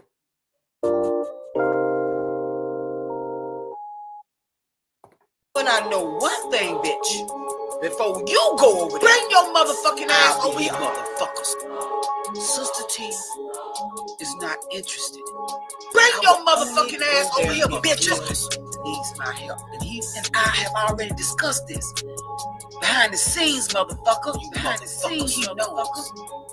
Cause Sister T ain't behind the scenes, motherfucker. Bring your motherfucking ass over here, bitches. You are the one that's creaming for a seat, not me. Behind the scenes, motherfucker. You got my own show, bitch. I don't need Gilbert. I don't need no goddamn Quamisha over here, bitches. Or no goddamn body else, cause I got Sister T. Till behind the scenes, motherfucker. Bring your motherfucking ass. Bring your motherfucking ass over here, bitches. Just to say that you know somebody. Bitch, I was born here. Bring your motherfucking ass over here, bitches. Knowing somebody. The fuck? Bring your motherfucking ass over here, bitches. Have faith in yourself. and you wind up like a shoe. Sister T. Follow no goddamn, I don't care who they are. Behind the scenes, I work with people. I do this. I tried to do it for a dumb motherfucker by the name of Kwamisha Brown. It chose to stab me in the goddamn back. And I chose to go and support my motherfuckers. Bring your motherfucking ass over here, bitches. Bring your motherfucking ass over here, bitches. Yes, we all know. We've been through. Bring your motherfucking ass over here, bitches. Bring your motherfucking ass over here, bitches. For example, like a check in your boot. Let me tell you something, bitch. You was licking all between my motherfucking coochie before I kicked you out my motherfucking house, bitch. I recognize that you was a snake. I don't give a fuck, and I'm gonna tell all of y'all right now, Sister T. Behind the scenes, motherfucker, that's sure only bitches. I'm not on his chat, in his chat, because of you motherfuckers. I'm there to support. Sure, fuck what you niggas think about me, because first of all, you didn't give a fuck about me when he was coming after me, and vice versa. So what make me think you gonna care for me now, bitches? Let me tell you the difference between Suge and Giving Reese. Suge was honest with his shit with me, and so was Gilbert. Bring your motherfucking ass over here, bitches. Bring your motherfucking ass over here, bitches. Motherfuckers that be in the chat, typing your goddamn ass off and all that shit. Fuck you, bitches. And I'm not saying, and let me tell you, bring your motherfucking ass over here, bitches. Bring your motherfucking ass over here, bitches. Do bitches, it's because you didn't support. Bring your motherfucking ass over here, bitches. Bring your motherfucking ass over here, bitches. And bring your motherfucking ass over here, bitches and niggas. Checking your boots, and you another. What's that other bitch? What's that bitch? Behind the scenes, motherfucker. Behind the What scenes, is motherfucker. that bitch name? Behind the scenes, motherfucker. Daughter of Zion. Listen, bitch, unblock me before you wanna talk shit on me, hoe. Behind the scenes, motherfucker. You stinking ass bitches wanna type me in the chat and talk all that bullshit about me, but block me where I can't respond for myself. Behind the scenes, motherfucker. Let me tell you, motherfucker, something. This is my goddamn platform. I support people because I support them, not because of you motherfuckers. Behind the scenes, you rock with me or you don't. I don't give a fuck who you like. Now, daughter of Zion and you checking your boo. Stay the fuck away from me, bitches. I don't care if you love Suge's dirty goddamn drawers. Yeah, daughter of Zion. Stay the fuck away from Sister T.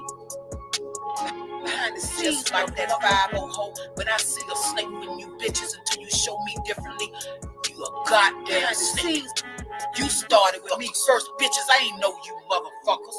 And let me tell you something else, hoes. Behind the scenes, until you goddamn apologize to me, I don't give a goddamn who you apologize to for me. But until you apologize to me, fuck you bitches.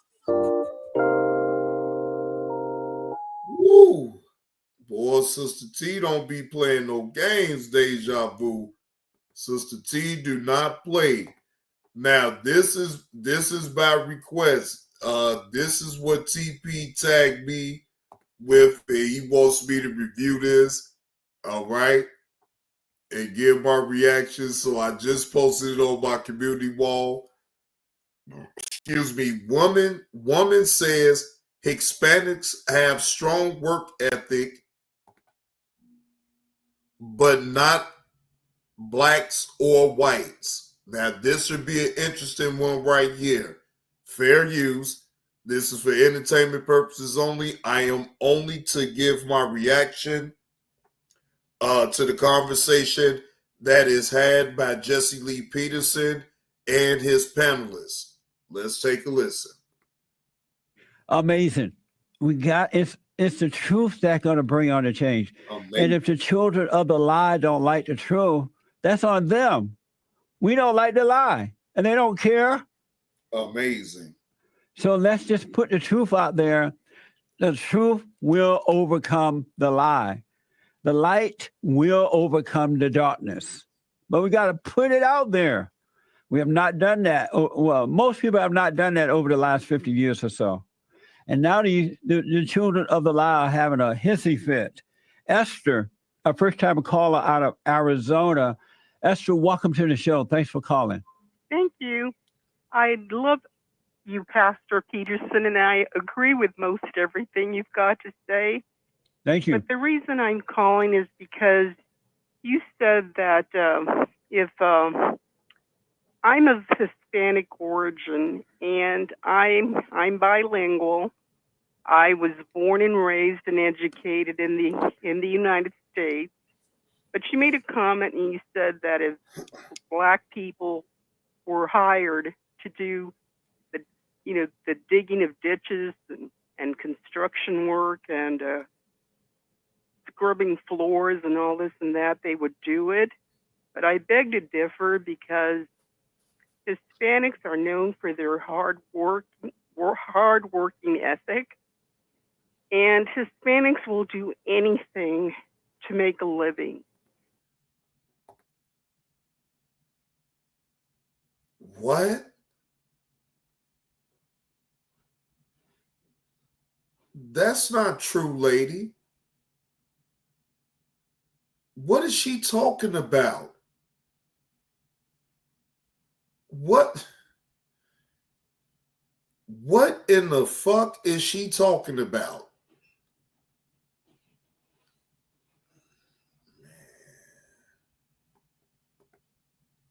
And this is why Hispanics, cook the food and scrub the toilets and, like I said, dig the ditches, because they'll do anything. And I know this is going to make people angry, but Anglo people and Black people will not do that. Even if you were to pay them higher wages, they won't do it because it's below them.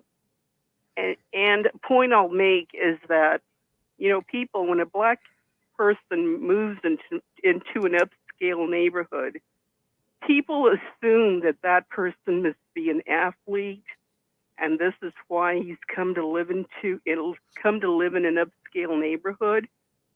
But then they come to find that person is not an athlete, but a drug dealer. So anyway, I beg to differ on that. It's just that I know, as a Hispanic, that we're very hardworking people. And this is why when you see people lined up at these day camps and people pick up the Hispanic person to work, it's because they know that they're going to get their money's worth and beyond. Because Hispanic people will go above and beyond to give you an excellent job. Whereas I think a lot of Anglo people and Black people will only give you so much and expect top wages. They know how to finagle the system. They know that let's just get by with doing whatever we can and diddle daddle and make as much money as we can. Whereas a Hispanic, we give you top-notch work. We don't compromise. We have very high values. And so anyway, this is the point I wanted to make. And another thing I wanted to tell you. Let me respond to that, and then I'll let you make your other point. Okay. Where you're wrong is if they took away welfare, the government support, Black people will do those jobs. If the illegals were not here doing those jobs for less, well, I'm not. Let me finish. Okay. And I'll let. I was quiet. I want you to get the whole thing out. Okay. If you got rid of the illegal aliens and the wages went up, and there was no government to rely on to take care of the folks, they will go out and do the jobs. They'll work the fields. They will work the construction sites. It's just absolutely not true that Black Americans will not do those jobs. And on the street corners or at wherever they pick up these folks to go to work, I know 100% for a fact that employers are picking up day laborers because of low wages. They're not picking them up and paying them buku money. I know that for a fact. Well, I know and the that too. The third thing is, I would mention after I come back from the break. Will you hold for me? Yes. Okay, let me take a break. When I come back, I want to respond to the third thing you said right after this break. You're wrong in that blacks and whites won't do those jobs. If the wages were fair, they will do the jobs. It's just that the illegals are taking over. So the employer prefer to pay low wages. So they Boom! There you go, sending shots. The illegals is taking over the jobs. Yes, us black and white folks would do those jobs, but you're damn right about that, Jesse Lee.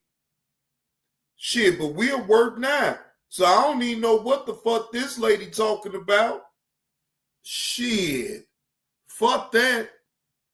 It's the illegals sitting up here taking the goddamn jobs away from us blacks and whites, and they work for little or nothing, and they know that they gonna take and people that's gonna work for little or nothing to do the damn job, they rather pay them than the people that's actually worth the wages that they asking for.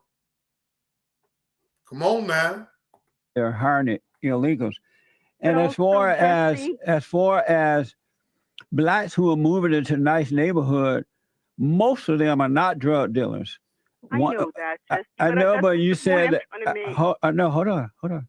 But you said that when they move in, the people assume that they're basketball players or sports players, and then they find out they're drug dealers. That's not true. That does happen once in a while, but most of them are doing well financially, especially those in sports, and they tend to move into the, nice neighborhoods. The other thing is what I've discovered, and I had so many people to tell me, Hispanics, not all, they pretend to to hard workers. They'll show up. They are. No, Jesse. hold on. Listen to me. I can tell you because Esther, listen. Esther. I believe in the wall. Yes, I. Esther, hold on. We don't want to do the wall thing. Hold on. Let me finish. They show up, and not all Hispanic, but most are very dishonest. They cut corners, and they steal from you. It doesn't matter how much. Damn, he is sending shots. Damn, Jesse Lee is sending shots at the Hispanics. God damn, Jesse Lee. Boy, you shooting hella fast shots now, Jack. Man, you hear what he's saying?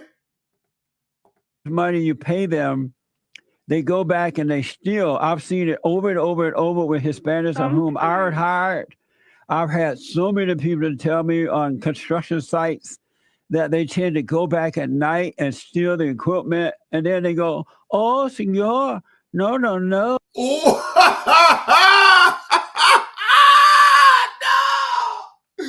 Hey, all of them ain't like that though, right? Like you said, TP. All of them ain't like that, for goddamn. If Jesse Lee ain't lying, he ain't lying though. He ain't lying. He on point with what the fuck he said. "Oh, senor, it's just not true." Well, I find that insulting. No, but it's true though. That characteristic, I can't get the word out, but I find that insulting because that's not the way we speak. But that's That's the bad to the motherfucker. She said, I find that to be very insulting. That's not the way we speak.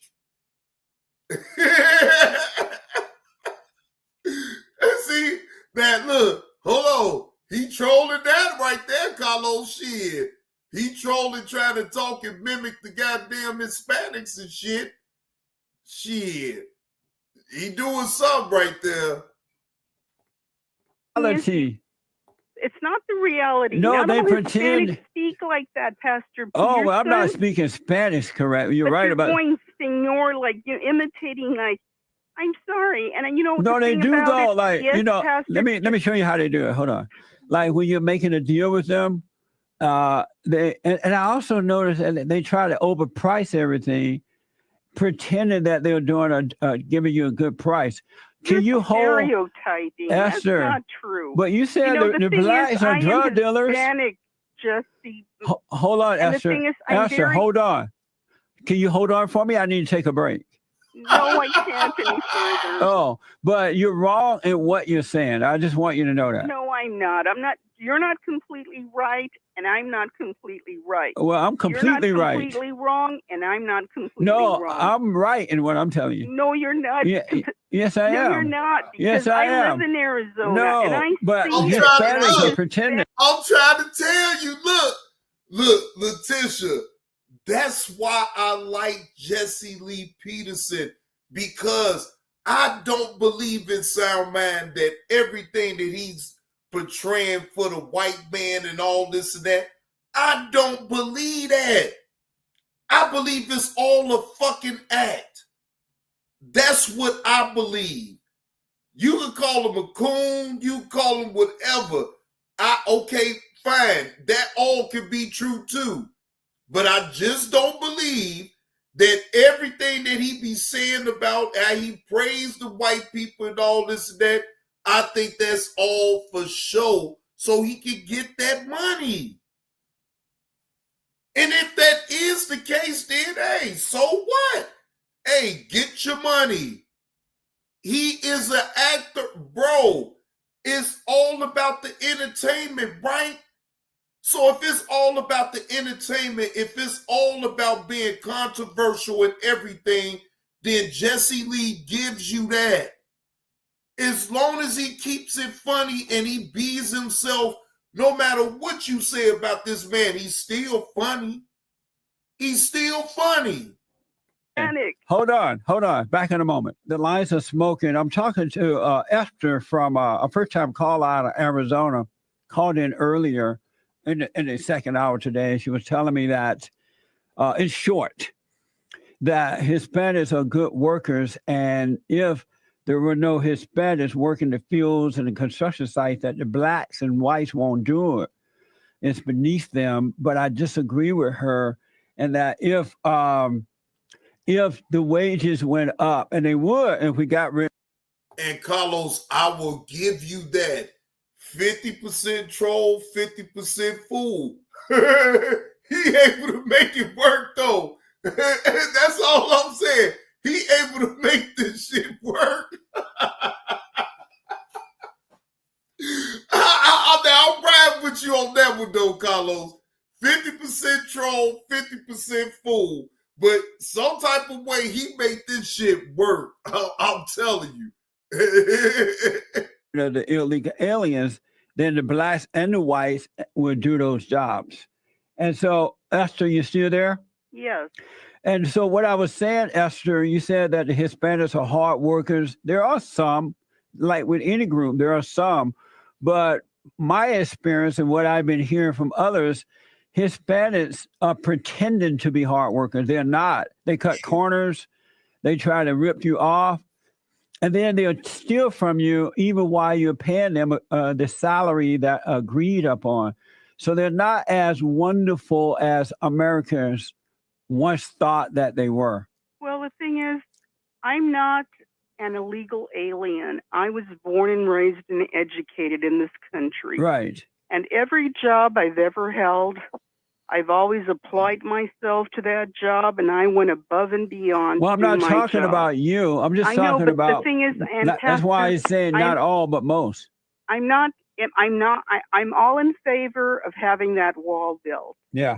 I'm all in favor. I'm not in favor of illegal people doing the jobs. I agree with that. Yes. The argument that I'm making is that Hispanics are very hard workers. It's not true. And it is true. No, I'm I used to speaking think as that. as a Hispanic. But I'm not know talking that. about you. You might, and not all, I'm sure there are some hard-working Spanish, but most of them they put on. Look, it's hard. It's some hardworking black people. It's some hardworking white people. It's some hardworking Mexicans on out there, but not all. In all races. Look, everybody ain't working hard like that in all races. Yes, you have a handful in every race, I believe, that works hard. It don't matter about all that. But I believe, and this is just my opinion, I believe us black folks work more harder than the Mexicans. Let me say that again to the back of the class. I believe that the black folks work more harder than the Mexicans. That's my opinion. On the front. And Well, then, that can happen with everyone, Pastor, I know, not but just Hispanic. I know, but we're talking about Hispanic. You're saying that Why is it that it's so hard? The people say it's so hard to find good workers nowadays because it cuts across all ethnicities, including Hispanics, right? Employers are saying we can't find good employees anymore. Right. Why is it? Because the strong work ethic is disappearing. People want. That's right.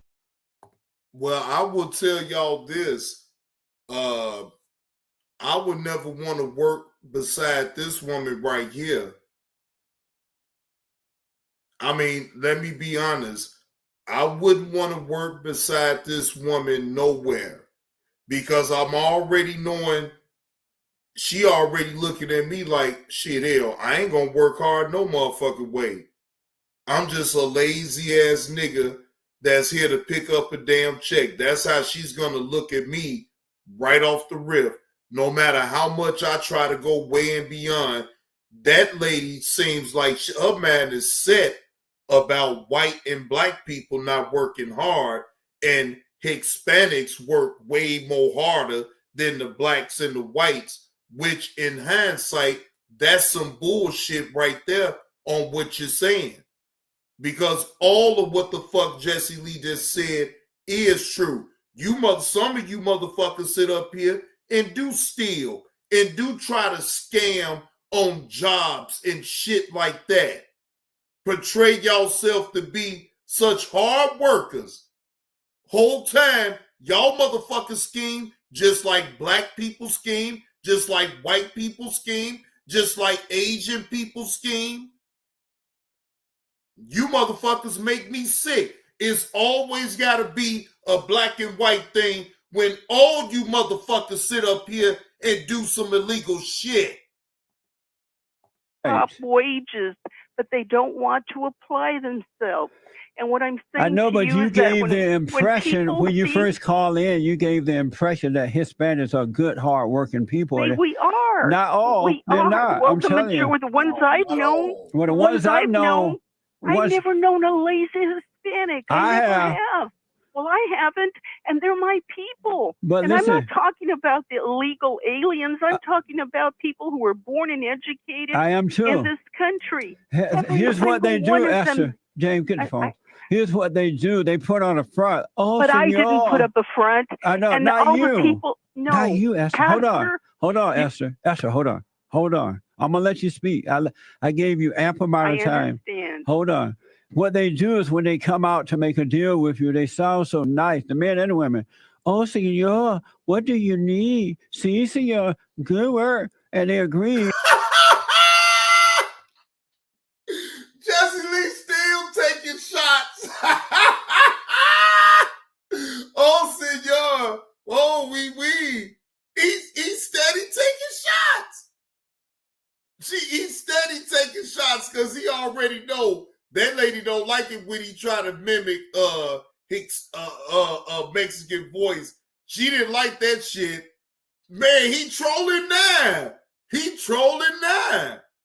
God damn, boy. Hey, if y'all picking up what old Johnny Blaze is putting down with this live stream on this Jesse Lee parody, please hit the like button. And I find that insulting. Right. The way you're characterizing people. What do you mean? They don't all speak that way. You see, this is why you give Hispanics a bad name. No. Yes, you do. Because but you call them drug dealers. You call black people drug dealers. Not all. Well, that's my point. We're not all lazy, like with those sombreros and taking our naps, and but you do agree. you do agree that most of them, they steal and lie and pretend, No, right? I won't agree with that. Why not? No, I won't. Yes, there's crooked people in every ethnicity, in every race. You know, and you're right. I got to agree with you on that, Miss. You are absolutely correct. You are. I'm not arguing with you on that point. You are right. So when you sit up here and say that blacks and whites don't work as hard as the Hispanics, that throws that little shit that you just said clean up out the fucking window. Because it's like, well, damn, why did you come in all hot against the blacks and the whites not working hard, and now you want to support your kind and put them on the pedestal, but you shitting on the blacks and the whites? That ain't fair. Just like you got some Mexicans, you got some Hispanics that like to be scammers. They like to sit up here and act like they do some hard work. They ain't work no motherfucking hard work. You got some lazy ass Mexican shit, just like you got some lazy ass black people. You got some lazy ass white people. You got some lazy ass motherfucking Koreans. All nationalities, you do got a handful of some lazy sons of bitches. Another Good thing and they bad. do. You cannot paint the entire race as being No. underhanded.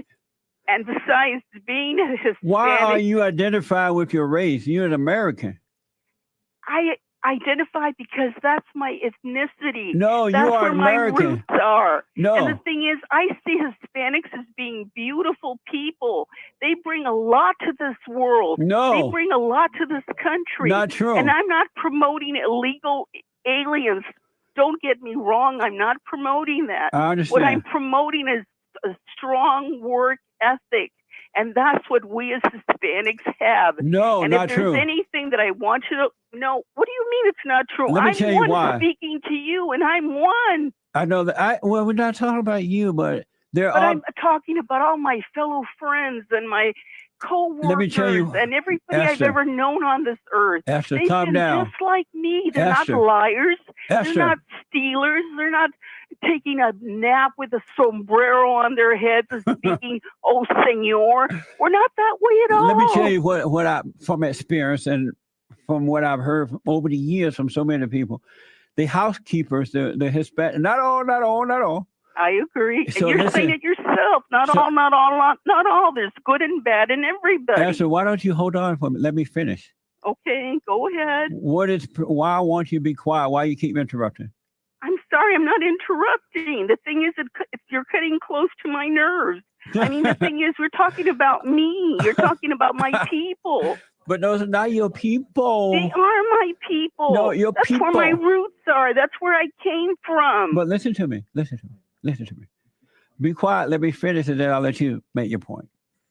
I've known so many cases over the last 20-something years, and this is from black people and white people who have hired Hispanics, housekeepers, and gardeners. I know so many cases where the gardeners take the paycheck every month, but they steal the tools. They steal the equipment. I had a couple of gardeners who stole tools from my backyard. And then you ask them about it. Oh, no, senor, I've not seen it. You continue with that wasn't there. Senor part. And listen to this. I know so many cases where Hispanic housekeepers have been hired, and they come in with big bags on their shoulders. And when they leave, those bags are filled with foods and detergent and all kind of stuff. So they steal from you. You are painting a bad picture, Pastor. Listen, Hey, you can't tell me that this motherfucker ain't trolling. He trolling the fuck up out of her and triggering her the fuck. I'm talking about triggering this lady.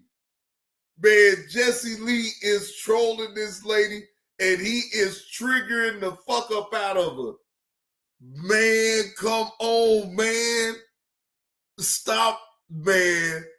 Man, Jesse Lee is doing his job right now.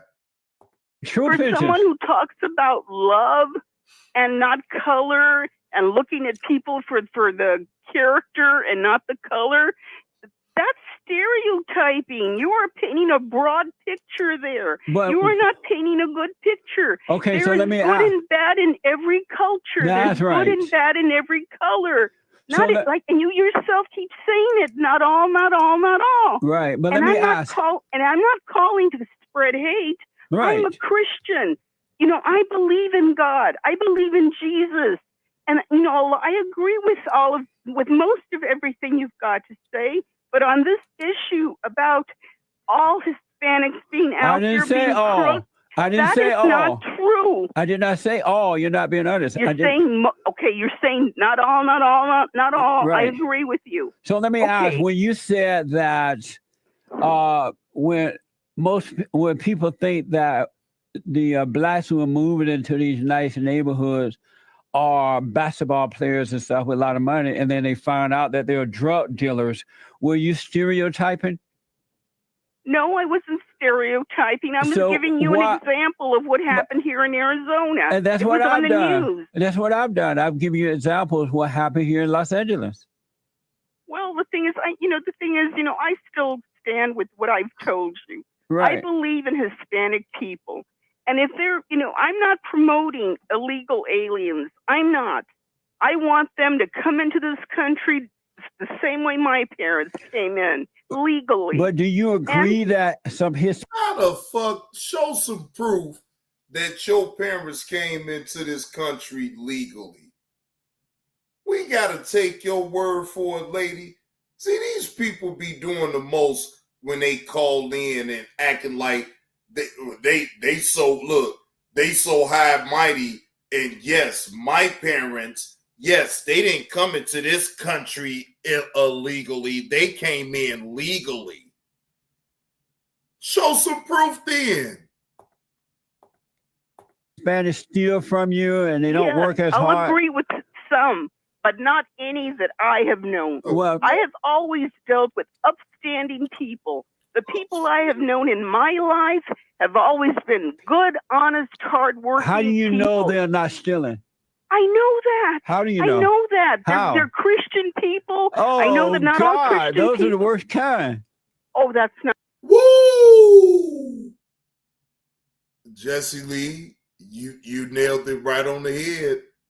They is the worst kind. You ain't lying. She is outraged. Jesse Lee got her turned up. I'm telling you, EV, Jesse Lee got this lady turned up. Not true. Yeah, The thing is, Senor, I love the Lord, Senor. I'm a Catholic. Please stop that. I find that insulting, that senor thing. If I were to It's a start senor- speaking like a black person It's speaks, Senor mean you Mexican, right? find it insulting too. But That is doesn't- offensive, Pastor. But they For say- someone who says he spreads love, that is not right. But let You're me not ask- doing the right thing. Esther. So when they say Senor to me, are they being offensive? No, because that's the way they speak. But what I'm So- trying to tell you, we're assimilating also. I know, We're- but why because do we you say are American. why do you say it's offensive when I say Senor? Well, I find it offensive. Why? Because of the way you say it. How do If I you say it? Look, if How do you I say it?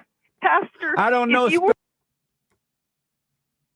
Chillster Ducks Deluxe.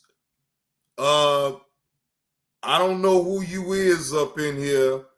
I just went to your channel. You got some type of content on here. I don't know what type of content you got on here.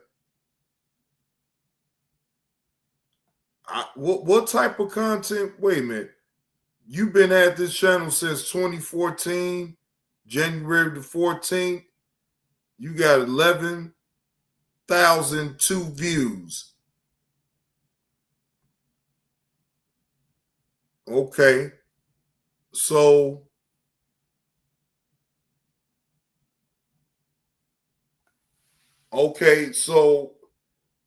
I'm trying to figure out, you from Scotland.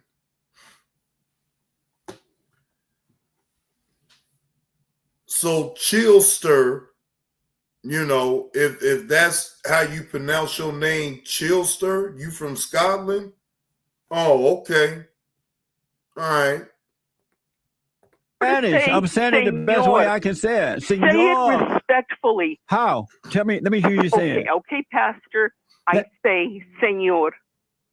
Senor. I would say senor. I wouldn't say senor. I would, you know, like the comics on TV. I wouldn't say senor. I would say senor. Oh, the I proper see. way. Thank you, Esther. I appreciate that. Call me again. Pastor, I have another comment to make. All right. Hold on. Back in a moment.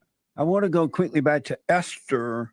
First time call. Esther, you wanted to make another point. And this is the last thing I'll say, Pastor. You can call me Jesse, Esther. Okay. The thing is, the other day you had a another comment I wanted to make was about a year ago, 2 years ago, I was watching this program on TV about some orchestra that had been made from junk. They were some poor students in Mexico, I believe, and they made an orchestra out of junk. And it was a wonderful, beautiful orchestra. They played beautiful music. And the point is that this is how hardworking Hispanic people are. They came up with this, you know, they had nothing and they wanted an orchestra and they built it out of junk. And it turned out, you know, just like the Bible says, God turns ashes into beauty. And this is exactly what these people did. And the point I'm trying to make is this is how hardworking Hispanic people are. But they'll Esther, turn beauty from ashes. Esther, you can find that in any culture. There are some hardworking blacks, whites, and others as well. Yes, but why do you say that Hispanics are hardworking, but blacks and whites are lazy? I didn't say they're lazy. I'm just saying to you that they want the high-paying job. And I've heard this said from other people, not just me, Pastor. And I know you said for me to call you Justy. But the thing is, I've heard this said from other people that black people and Anglo people want top-paying wages. They won't take the low-paying jobs. And no, why the fuck do we got to take the low-paying jobs? Why the fuck is we lowballing ourselves for any type of job of that matter? You sound stupid. You go to these major cities and every goddamn thing, you gonna lowball yourself with a job? No. You do, especially if you have experience in that field. Yes, you want top dollar. What the fuck is wrong with you? The fuck we gotta sit up here and take and settle for less? Oh man, no, that ain't how that shit goes. The fuck?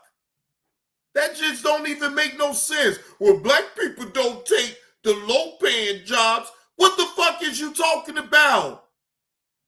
It's a lot of black people on out here taking low minimum wage jobs just to make sure that they got some type of income coming in. That would be a bold-faced fucking lie. Blame them? No, I don't blame them. But the thing is, this is why you've got illegal aliens. And again, I'm not promoting that's not illegal why we aliens.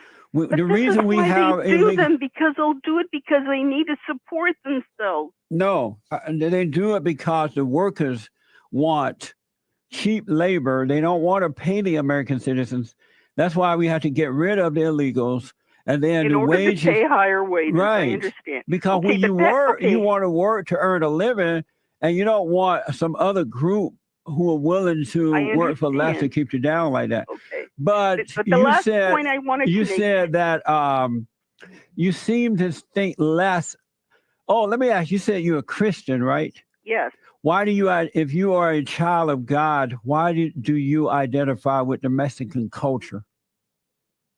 Because that's my ethnicity. Because That's my culture.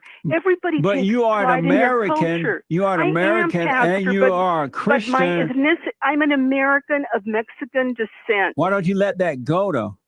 Why? Because do Italians let go of theirs? But that doesn't make it right. But the thing is, we're proud of it. They should, but you you're know, not. Mexican food wouldn't be around if we weren't proud of our But ethnicity. you're not supposed to be proud Italian of that. food wouldn't be around if Italians weren't proud of their ethnicity. But how can you be a Christian? How can you be a Christian? I'm a Christian, yes, I am, But and I'm not very if you proud of it. Not if And you like identify with the Mexican culture. Your identity should be only with God. Yes, it is, and with America. No, you're with Yes, the Mexican it is. culture too. It's the most important thing in my life is to be a Christian. But then let all the other stuff go then. I'm not, the thing is, I'm just saying to you that look, and okay, this leads to the other But thing. Marie, I mean, not Marie, but Esther, listen. This is the last thing I I'm know, going but to let me tell you. finish. Hold on. Yes. Where you're going wrong is like what most Christians do, especially Christians of color. They say they believe in I don't God. say that I'm of color either. You see, that's another hold on, stereotyping. Esther, hold on. I'm not. I'm. I'm gonna put Esther on hold. Esther.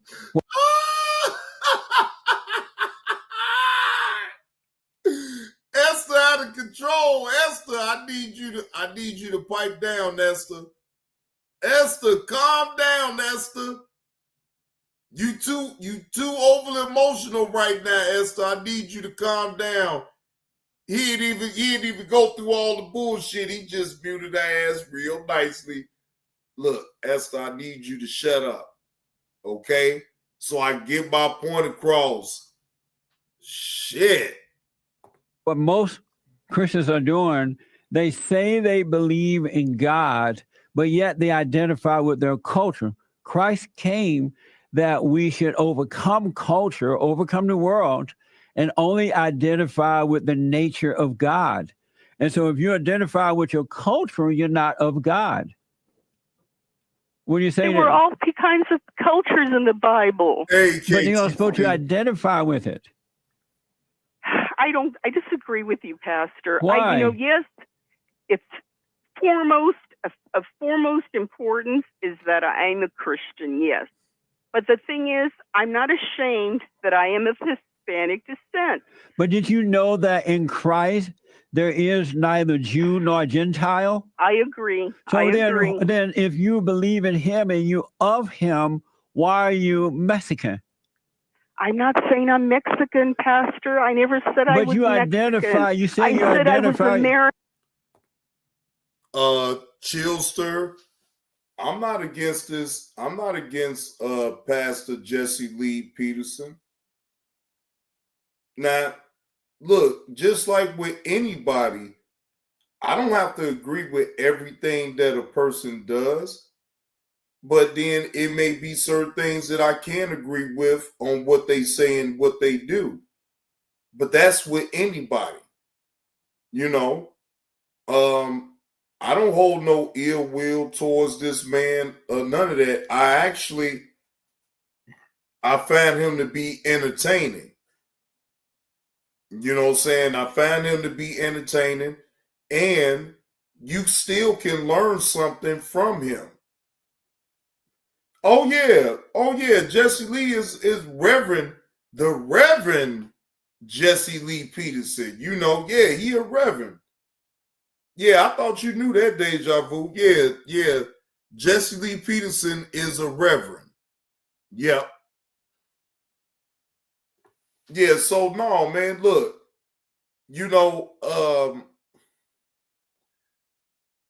Chillster, I don't judge. I can laugh at what I may not agree with it, but I can still laugh at it and just make light of it. And it's just a joke. Yeah, he is. He's very entertaining.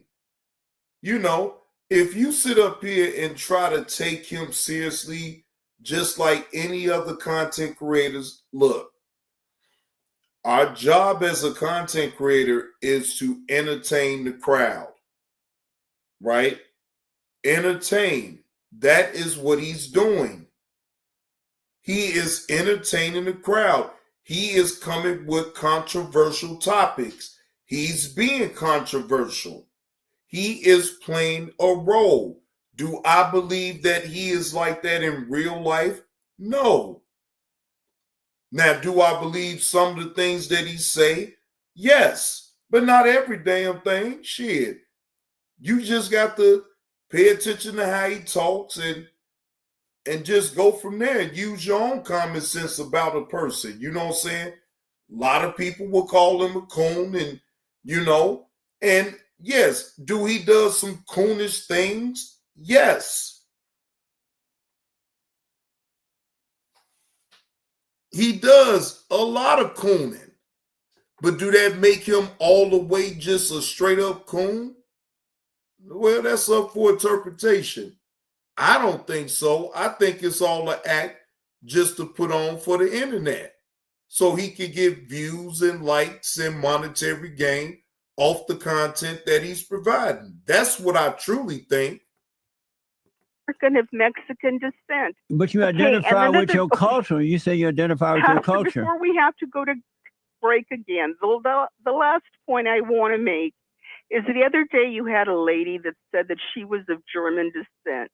And she said that her grandson or one of the latest relatives said that when he came to America that he was American and let the German language go, and that he was American and he was going to speak English. But Pastor, I disagree with that too, because the thing is, I'm bilingual. I speak English and Spanish. But in America, it's English first. Pastor, in America, it's English only.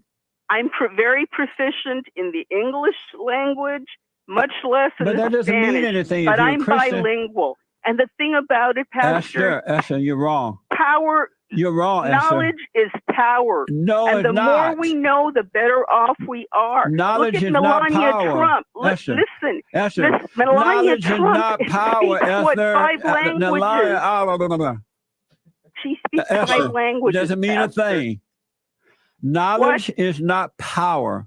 The love Yes, of it is. no, the Knowing love the of Bible is power. the love. It teaches No, us it's how to not. live. No, it doesn't.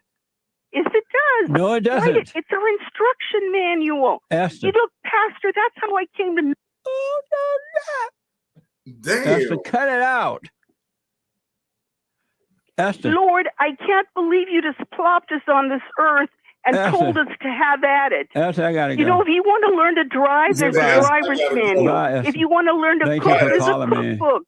And I Esther. thought, there's You got to said be a bye, manual Esther. that teaches how to live, and it's the Bible. Esther. Yes. Esther, calm down. Calm down. Take a breath. Take a breath, Esther. Smoke a Pastor, cigarette. you know there's a lot of Smoke a truth in what cigarette. I'm saying. Hold on, Esther. Esther, hold on. Hold on. I'm not going to hold anymore, Pastor. Let me tell you this. I You cannot be of God and be of culture. You cannot be of God and think that knowledge is power. You cannot be of God and identify with the world. You're wrong about that. I'm not identifying Yes, with you the are. world. No, I'm not. Yes, you are. No, I'm not. Yes, you are. God made me who I am. No, he he made didn't. me female. Uh-uh. He made me Hispanic. No, he made me didn't. a Christian. All Those right. are all things I identify Thank you, Esther. with. Thank If you, Esther. I gotta go. I gotta Her go. voice hurting my ears. Damn. Literally, it hurt my. I hear a siren going by. Damn. Boy, Jesse Lee, boy, he don't play no games. Shout out to Jesse Lee. He do not play no games, ladies and gentlemen. God damn. That was funny right there. Shout out to TP for finding that clip, finding that video right there. Man, goddamn, man. Look, now y'all gonna have to wait now. Y'all gonna have to wait. So I'm gonna give y'all this drop for a minute. Let me take me a little break real quick and then I'll be right on back. Shout out to Andrea D. Kimball. Years got his phone out. After he got punked, in our team meeting by the veteran. How you get? And then here, who the first nigga to talk? Got for Kwame in the locker room. He's got his phone out. We got all these niggas up here. All these niggas up here, right? I just said, after he got punked in the locker room, first nigga to jump out the window for him. Everybody shut the fuck up. He's got his phone out. Who you texting, boy? Kwame. Who got punked? When the man, the veteran, you just said he a rookie, just like you said. So Kwame, there ain't no problem yet? Kwame, there ain't no problem yet? No problem? It's cool. I said you got punked in the locker room. You got punked in the locker room. Phone out. Who you texting, boy? What a problem, man? In the locker room. Who got punked in the locker room? Huh? Hey, Gil, who got punked in the locker room? Who got punked in the locker room? Huh? Who got punked in the locker room? Huh? I say, who got punked in the locker room? Yeah, he's got his phone out. Who you texting, boy? Hey, Gil, who got punked in the locker room? There you go. See, he just said for the first time, word. Who got punked? Ears, stop. Okay. Let me go ahead and stop. Let me go ahead and stop. He just said for the first time, word. Who got punked? Ears, he's got his phone out. Who you texting, boy? Let me go ahead and stop. Let me go ahead and stop. So, Kwame, is this where you gonna hit me with the questions? You gonna hit me right now with the questions? Not yet? Cause right here, he interrupted on accident. He didn't know if you was ready to say something. He didn't know if you was hiding under the bed yet. We can't see you. We don't know what you're doing. So he is taking lead. Nothing. He interrupted. Nothing. We cool, right? We cool. Okay. We cool. We cool, everybody. Hold on. And he said, my bad. He got his phone out. Who you texting, boy? Right there. I heard your question. I heard it. We all heard it clear. Who got punked in the locker room? Who got punked? I heard it. I heard it. We all heard it, right? He said it. Who got punked in the locker room? We good. We good. You asked your question. We good. Who got punked? I heard it. I noted it. Not got punked in the locker room. Now let's go. Hold on. I came in my third year. Right. I think you're right about that. Hold in state my first time. See. Kwame, did you see what you just did? Oh yeah, you easy to be, boy. You see what you just did? You agreed with me to shut me the fuck up so you can ask your question. Let me say it again. You just agreed with me to shut me up. You're right, Gil. Who got punked in the locker room? See, I did the same thing. My ears is being accused of. Ears got his phone out. Who you texting, boy? You didn't catch that. I caught it, bitch. You agreed with me to shut me up real quick so you can ask your question. Same thing Ears did. We got your ass on video agreeing. Ears got his phone out. Who you texting, boy? Man, like me. Who got punked? I said you got punked in the locker room, bitch. Ears got his phone out. Who you texting, boy? Yeah, I agree. Yeah, you right. Damn. You agreed with me that you got punked in the locker room. Reggie Fred, what's the word, man? Happy birthday, bro. So now, the problem is, why do I need to push play if you already agreed you got punked in the locker room? Not the upper room, but the locker room. So who got punked in the locker room? This bitch is stuck on repeat. Hey, Ears, it's not your fault. He glitching. It's YouTube fucking this shit up. Yeah, Ears, it was all your fault.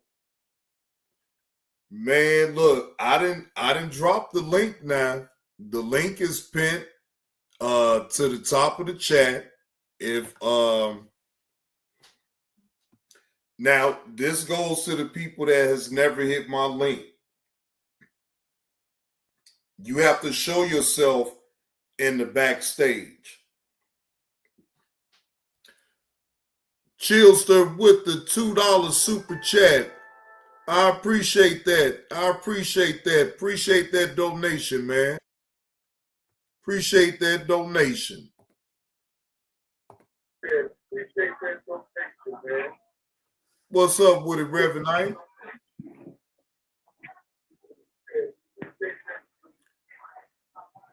Yeah, you got Amen, amen, amen, amen. Glory to God.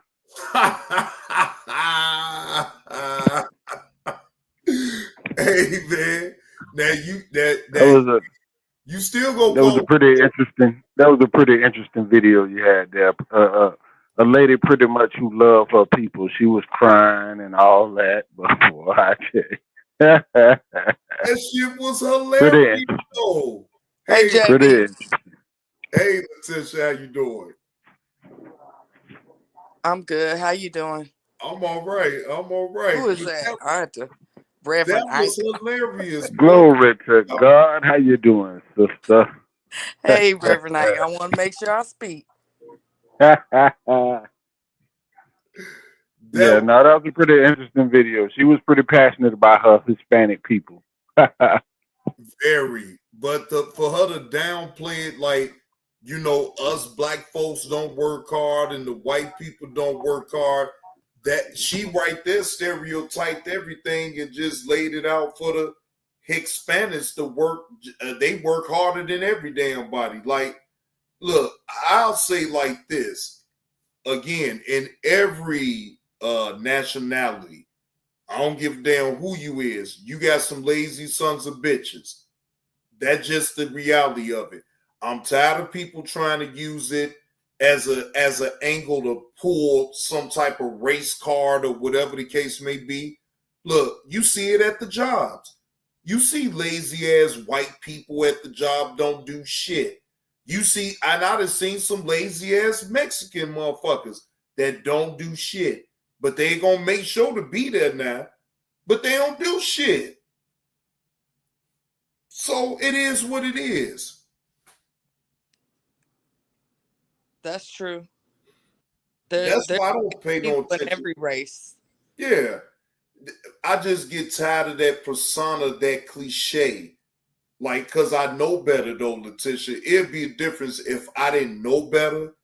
Then I'll probably be a mindless son of a bitch that just don't know. No, I understand. No, everybody ain't the same. That's why I don't sit up here and fall all subjected to a word called racism. No, because shit, if that's the case, then I don't like some black people. And do that make me a racist towards my own kind? No, that just means that it's just certain black people that I just don't like. So that means you down with Mafia Anthony, huh? You don't like your own people. No, I ain't like that now. Now that I ain't like. Hell no, shit. Fuck that, because I go around my people. I just don't like niggas. I think it's people that you're not going to care for, period. You know, that behave a certain way. So that could be any race of people. Excuse me, y'all. I'm kind of lost my voice. But yeah, I think it's a group of people that you're not going to be cool with, period, regardless of what race they are. I think it's just how he framed it and he cleared it up yesterday. I think it was yesterday on his live when he was talking on it and saying he don't like niggas, basically. So he kind of cleared it up. And to me, anybody can be a nigga. So I agree. I agree. I was just giving him a hard time. Ways. And I helped him clear it up. Think about this, because I even told him, I said, I think you just wanted to say you don't like being around niggas. You don't have a problem with being around black people. See, and people need to still understand the difference in between that. Look, I don't give a damn what nobody say. Acting like a nigga is one thing, but being a nigga is another. And at the age that I am now, no, I'm not being no nigga. Now, can I act like one? Yeah, most definitely. I can act like one. Okay. All right, let me shut that down. Why we can't just give it another name? Why it got to be acting like a nigga? To me, that just points back and just trying to say that overall, well, I guess that's how the Anglo people viewed us. So why we just can't call it acting a certain other way? Come on with the nigga talk. That's just me. And The I'm only just poking reason I holes. say that, Reverend Ike, is because they gave it a name doesn't mean the definition isn't the same. Because they called us niggers because they think we're ignorant. So to me, nigga is an ignorant person because they knew we couldn't read their language or read their writing. They knew that, they could treat us any kind of way because they brought some of us over here, and we didn't know, we couldn't speak their language. So they treated us as ignorant people, even though we weren't ignorant to our own where we were from, our own continent or tribe or whatever. So that's how I look at it. So everybody looks at it like some people look at it as a term of endearment. I don't. Yeah, no, I see. It's not a term. No, I see both sides. I see what you're saying. Yeah. I see both sides too. So white people can be a nigga, and Oh, Mexican no doubt. people can be a nigga too, in my opinion. That's how I look at it. I don't use it as a term of endearment, and I don't think I ever really have, to be honest with you. Maybe in high school I might have thrown that word around, but as I got into becoming an adult and knew what the word meant, I put a little more meaning. It became had more of a meaning to me that wasn't just to be thrown around. Yeah. No, So I we see agree that. with that one now, Letitia. Yeah, I see that. No argument with me with that. So going back to my man Jesse Lee Peterson, I'm just dumbfounded on. I listened to it like you say, key inspectors, but to me, he only jumped out the window because we was tied together with the Anglo people. So he went on and started doing this shucking and jiving that in defense of black people because we was tied to the Anglos. That's how I feel about it. But obviously, I think we all agree that he jumping up and down for them butter biscuits, and I get it. But he just, bruh, if you live through all that Jim Crow stuff like he said he did, and he came up under that, that check can't be that good to lose your dignity and to be acting he too old to be acting like a nigger. Might as well, let's say it again, on this airway for a check. I'm sorry, that check ain't. I don't know. That's a tough one to me to act like this for a check. At one point, do you turn off how you're acting for that check and who you really are? That's why I just get conflicted at him. I mean, he's just gonna be an old fool to me. I'm sorry, I can't jive with that. I just can't. I can't do it. That check ain't that good. I don't care what you say. That check ain't that good. Well, shit. What about with Tommy Sotomayor? He's a prime example. I ain't say he was that good either. That's entertaining. I just watched that, but I obviously have a low level respect for that too. So it's like, yeah. At one point, when do you cut off the act? That's what I'm asking. At what point do people see you as the actor you're portraying, or that's who you really are? Yeah, that is a good question right there. We will probably never know exactly who he is as an individual unless we break bread with all that. Because for him to live through all that stuff, he's seen people hanging from trees. He's seen all that stuff. So how can you just flip it like that? And, well, I'm a shuck and jive over here for some butter biscuits. I don't, man. That don't. I'm nah. Definitely shucking and no jiving, respect. though. No respect. For real. He don't get no respect, and I ain't going for that. He a troll stuff. I'm sorry. No, he too old for that. You too old for that. I'm sorry. No, sorry, not sorry. No. Oh man. Well, I think he's the troll, but he's, like you said, 50% troll, 50% fool. And he's set in his ways. That's how he is. And he probably does buck dance out in public. I wouldn't put it past him. Now, TP said he has some old pro-black tapes, so I'm interested to hearing Right, those. right. Yeah, that's what I want to hear. That's what I want to hear. Happened to him for him to switch it up? Was it the money? You know, what caused him to switch it up? Because I would love to hear him speak that way. I've never heard him speak highly of his own people until today. Just now. Right. But like I was saying in the chat, it depends on which boogeyman he's dealing with. So he had to, like Reverend Mike was saying, he came to the defense of black people because they're so anti-illegal immigration right now. That's who the enemy is.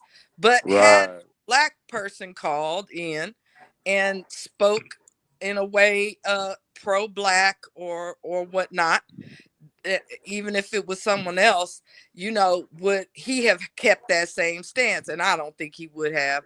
I think he would have done the same. Because we seen from the interviews, him from the interviews, right, that he shot down stuff like that. So I just can't respect Jesse Lee Peterson. I'm sorry. He funny, but just like you, I would like to get to the cause or the root of where he switched it at, and you know, to hear some of those earlier tapes, and let's find out like where the switch happened at, like, you know, what caused that switch. I would be interested. You know what was interesting that TP said that took my interest, right? Jesse Lee is another CW, Charleston White. Remember with Charleston White in his story, he was doing everything right. He was doing this, being an advocate. But he done said he acting for the internet. So he instantly goes to the bottom of the list for me. He acting. He playing a character, a role. Okay. So he done told it already. The gig is up on him. Yeah, the gig is up. He done told what it is. Right, but what I'm saying is, you don't think Jesse Lee doing the same thing? You don't think he picked up on certain things that Jesse Lee, if Jesse Lee was pro-black at first, he was all in with our black people, right? And then all of a sudden he's flipped the script, and now, man, I'm the leader in telling people about the White History Month in July and all this and that and the third, right? My thing is, you don't just flip like that for no reason. If you find something ain't working for you on this, and we on the internet now, this is where my common sense has to kick in, that he believes maybe some of the shit that he says, but the other shit is all cap, and he's doing it for monetary gain. That's why he's doing it. I know that. Yeah. Do I really believe that he's a big time coon? Man, that's up for interpretation. I don't know that man to know that. I do. I believe it. I believe it. Just like I don't get down on Tommy. Just like everybody told shit about Tommy Sotomayor being a coon. I look at it like this, shit. I think that's all an act with him too. Do he believe some of that shit he says? Yes. Do I think he's cap on a lot of shit? Yes. King Spectre with the $2 super chat. His organization Bond was made for young black men. That was for CW. That was for CW? CW had, I don't know if it's still around, Bond. But yeah, I think it is, like you said, JB, I think it's monetary because they're going to bring in more money from the caucus people than they are from, you know, our people. That's just a no-brainer to me. Now I could be wrong. Some people feel slighted because they've tried to help their own community and either things fell through, they weren't making the waves that they need to make, they didn't have the community behind them, and so they might switch gears and start going in that direction. Jesse Lee Peterson, that was him? That was Jesse Lee Peterson. Oh, okay, because I know CW has a group too. What was the name of his group? Now that I'm not sure of. I have to look. I can put it in the chat because I know the used to be oatmeal lady. She had she had a lot of that going on her page when she was talking on him.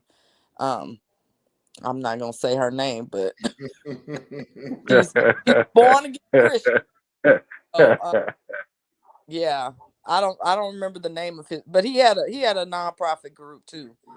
But yeah, I think it's one of the two. Either the monetary is definitely to me that's a big one. Like they're gonna make money speaking against their own people and disrespecting their own lineage, as opposed to maybe they just weren't getting the community behind them like that to continue their efforts, in our own community. So Yeah. Now I ain't gonna even lie to y'all.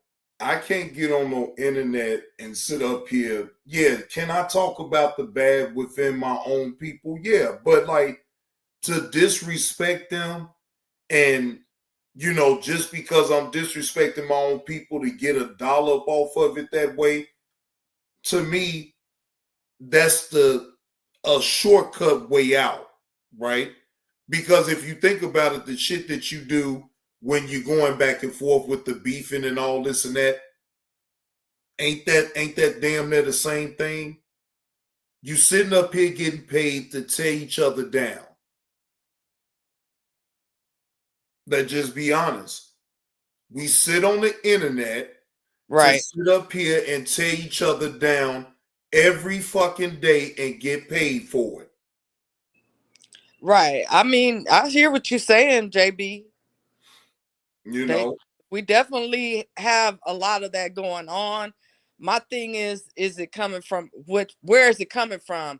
Is it a place of love, or are you just doing it to make money or just to hate on each other? What is the reason? Because I can see where we need to address issues within our own community. You have to do that in some form of fashion, but is it in what space is it coming from? Are we coming from a place of love, or are we coming from a place of, I just want to talk crap about my own people? Or are we coming because we just have that those people who just they hating on each other, you know what I'm saying? Because you got people who they're gonna speak their mind regardless of what the other race is. They're gonna speak on it because another person came at them. So I'm not gonna be like, well, you don't have the right to speak out against them because they're your same race. I mean, if it was another race of people, I would still get behind that, you know what I'm saying? Right. So that's why I was saying about the whole RG3 thing, him doing the whole monkey thing. We would be probably collectively more upset if it was a white commentator that did that. So where's the same energy for that with him? Right. You know what I'm saying? So that's why I'm like, it doesn't matter what the race was, because sometimes we're just going to have those quote unquote beefs, but are we going against each other for good reason? Is it to call out poor choices, behavior, to keep each other abreast of, hey, this person scammed me, just like Umar? I think people should know that. I don't think there's anything wrong with calling him out on that. And I know how you feel, Reverend Knight, but like I'm saying, people are giving thousands of dollars to this non-existent school, and some people will go broke behind giving money, and they don't have it to give. So is that cool to do? If your granny was giving her last few little dollars from her, Social Security check, and this dude ain't even building a school? Nah, we obviously know. I don't know if you had heard the fact that I just use Dr. Umar to drive a little content, but obviously I don't believe in taking from people like that. One of the only things that drew me to just finding a little slim glimmer of hope, supposedly, that he had the initiative to do this on his own and try to make the funds. But I think we can all see we're not blind that he's probably not doing the right thing with the money or whatever issues. He's not being forthright and coming to the public telling the truth with it. So I'm definitely not a big Umar fan, but I just use that to drive content right here. But I definitely believe that there's some misappropriation behind a lot of stuff. And I think if he'd be more honest, he could probably facilitate more help and probably would have had his school done by now or whatever. But I just think he obviously doing something shady. Or I'm assuming he's doing something. He's not doing the right thing. But if he's more forthright and honest, he probably could have had the school together by now. So, yeah. Oh, yeah. Over 10 years, I would say so. Yeah, of course. But, you know. But now, I don't what do you think about this situation with the female? That's rough. Super rough. I haven't seen a receipt, so I'm wondering what folks really truly think. Because for me, I got to see some receipts, and they both just talking, so it's hearsay to me. Exactly. We don't really know either what side. I think he really had a genuine, intent on doing the right thing. But I think, as this age goes, these people, you don't know people until you have them be truthful, or it always works out the other way when they little dark secrets just pop out on the internet. So it's tough. It's really tough to believe in either party, because he obviously gonna come out here and try to save his reputation. And this lady probably is upset. She feeling she may have been slandered because maybe her body don't smell like, or whatever the case be. So it's really rough. It's entertaining again for me. That's all. But I don't even believe that. I believe all that was cap, and I'm glad that she made that video. I don't know if you was in the chat when I played it though, Reverend Knight, but that was a damning video that she played. That she made. She really exposed a lot more and said that man was attacking her sons, going after her. Why the fuck do you got to go after the kids, bro? But she just came on here and said that we got to hear both sides. We don't really know what happened with that. It's people get on here every day and say whatever without recourse. We don't know that, and I'm not playing no side. I'm just trying to stay right in the middle of this.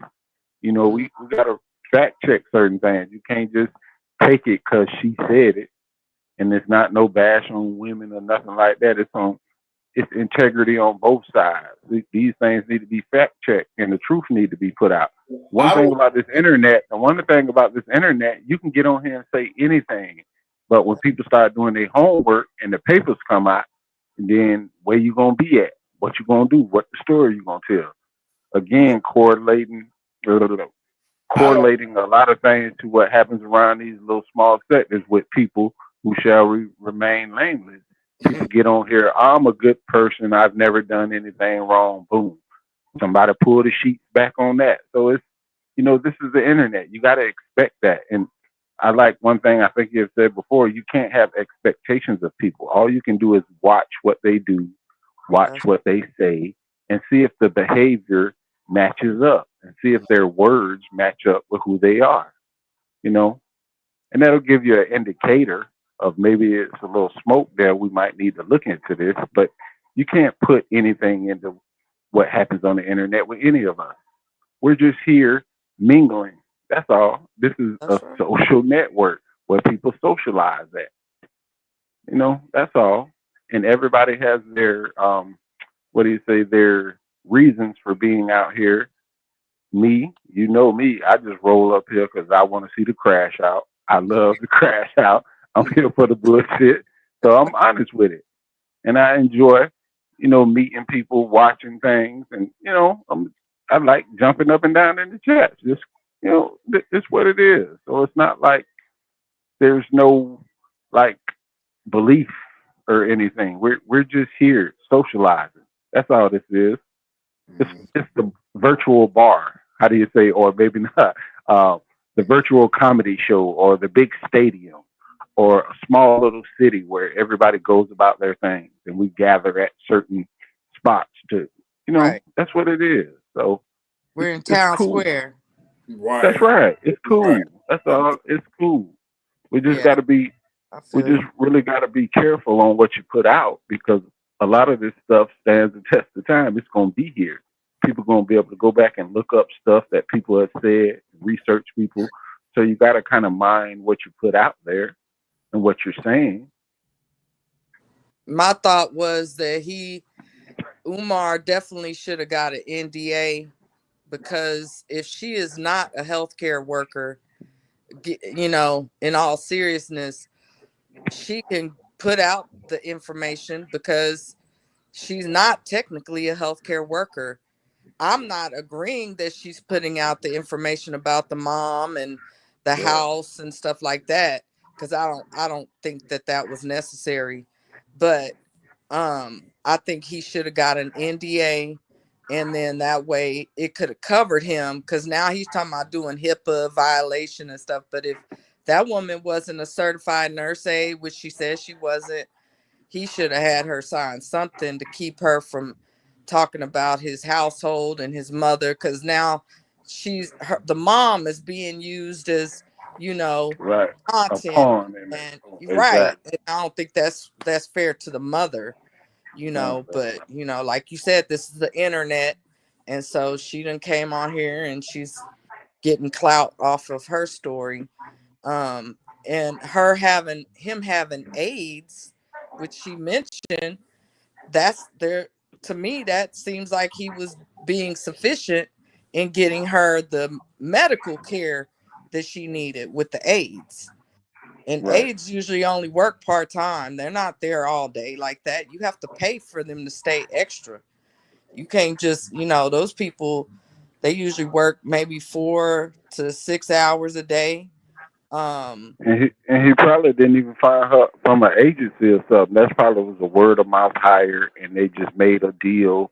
You know, he obviously wasn't smart in covering himself, like you said. You know, if I had a dear relative, I'm gonna probably do some research on the person, not just such and such knows this lady that can do the job. You know, to me, I guess I'm judging again, but that don't show too much care, I don't think, for his mom if he didn't really try to find the best help. Like, I'm gonna get a specialist, or I'm gonna find somebody that's registered. You know, just cover the right bases. You're not gonna want anybody in your parent house to take care of your parents. So there's just so much sloppiness about all of that. But oh yeah, you know, yeah, I definitely agree with that. You got to be a little more cautious about who you're letting sit, because especially he's overseas and this woman is alone with her. And especially in these day and ages now, with all these kooky people out here in the world, man, you got to be more careful. You let somebody up in your mom's house and they going through your stuff and they done finagle writing checks or anything. You just got to be smart. And to me, like I said, I don't feel like he cares enough, but I could be reaching. But you know, you gonna want the best for you people, in my opinion. Her last years, who knows how much time she got left. Exactly. But the woman could have been taking pictures. I'm sure she more than likely did. Salute to Frank Nitty, not to cut y'all off. Salute to yeah. Frank Nitty for that $4.99. Salute, my brother. Appreciate your home team for that $4.99 super chat. Now y'all go ahead and continue. Yeah, I was just saying that, you know, the woman could have been taking pictures of that home, pictures of the mom. If the mom's not with it, she's not gonna be like, no, don't take pictures of me, you know. The woman could have all kinds of evidence and just blackmail type photos of the house and everything. So yeah, he definitely could have chose better, especially in his age. I'm thinking he's got to be in his 50s. He should know better. And if this is all just a made up story, that would be crazy. But you never know with what these people. I thought the man was married to 2 women. The last I saw. I thought so too. I saw that too at one time. So I didn't. Yeah. You know, you don't know what to believe, but it is. Right. Yeah. So that's all I wanted to speak on with the Umar thing, JB, was that the AIDS, he could have got those AIDS through her insurance. They could have been already paid for. But they do have HIPAA. They are required to follow HIPAA. That woman, like she said, she's not in healthcare. She's not required to follow HIPAA. And I was saying in the chat, he should have had her fill out an NDA to keep her from speaking on what's going on in that household. You know, now if she saw something that was concerning, she should have went through the proper channels. Like they said, 2 calls have been made to social services. That's who she should have went to, not to the internet about that woman and putting her in the line of fire. His own mama, who I don't know what her age is, but regardless, she's an innocent bystander in all this. Right. She ain't got nothing to do with what's going on the internet. So putting her involved with it, she knew that was going to strike a chord with Dr. Umar. Let's just be honest. And it worked because it made that man so unhinged that he sat up here and talked about his endeavors with that woman, private interactions with that woman. Like, Letitia, let's just be honest. We as the people don't give a fuck about his interaction privately with that woman. That's being messy. I don't care. Them women, Obviously, we don't, but a lot of people on the internet jump at that kind of jump. You know what I'm saying? Look at it like that. Yeah. Well, it's definitely going to diminish his reputation even further because women who give the most online, especially a lot of these, the females typically are donators. And so he's just going to keep losing money, really. And he's already got problems with the school. So this is just going to add on to that, in my opinion. But yeah, I'm going to let you go, JB. Thank you for having me up. I just wanted to Anytime, Letitia. Anytime.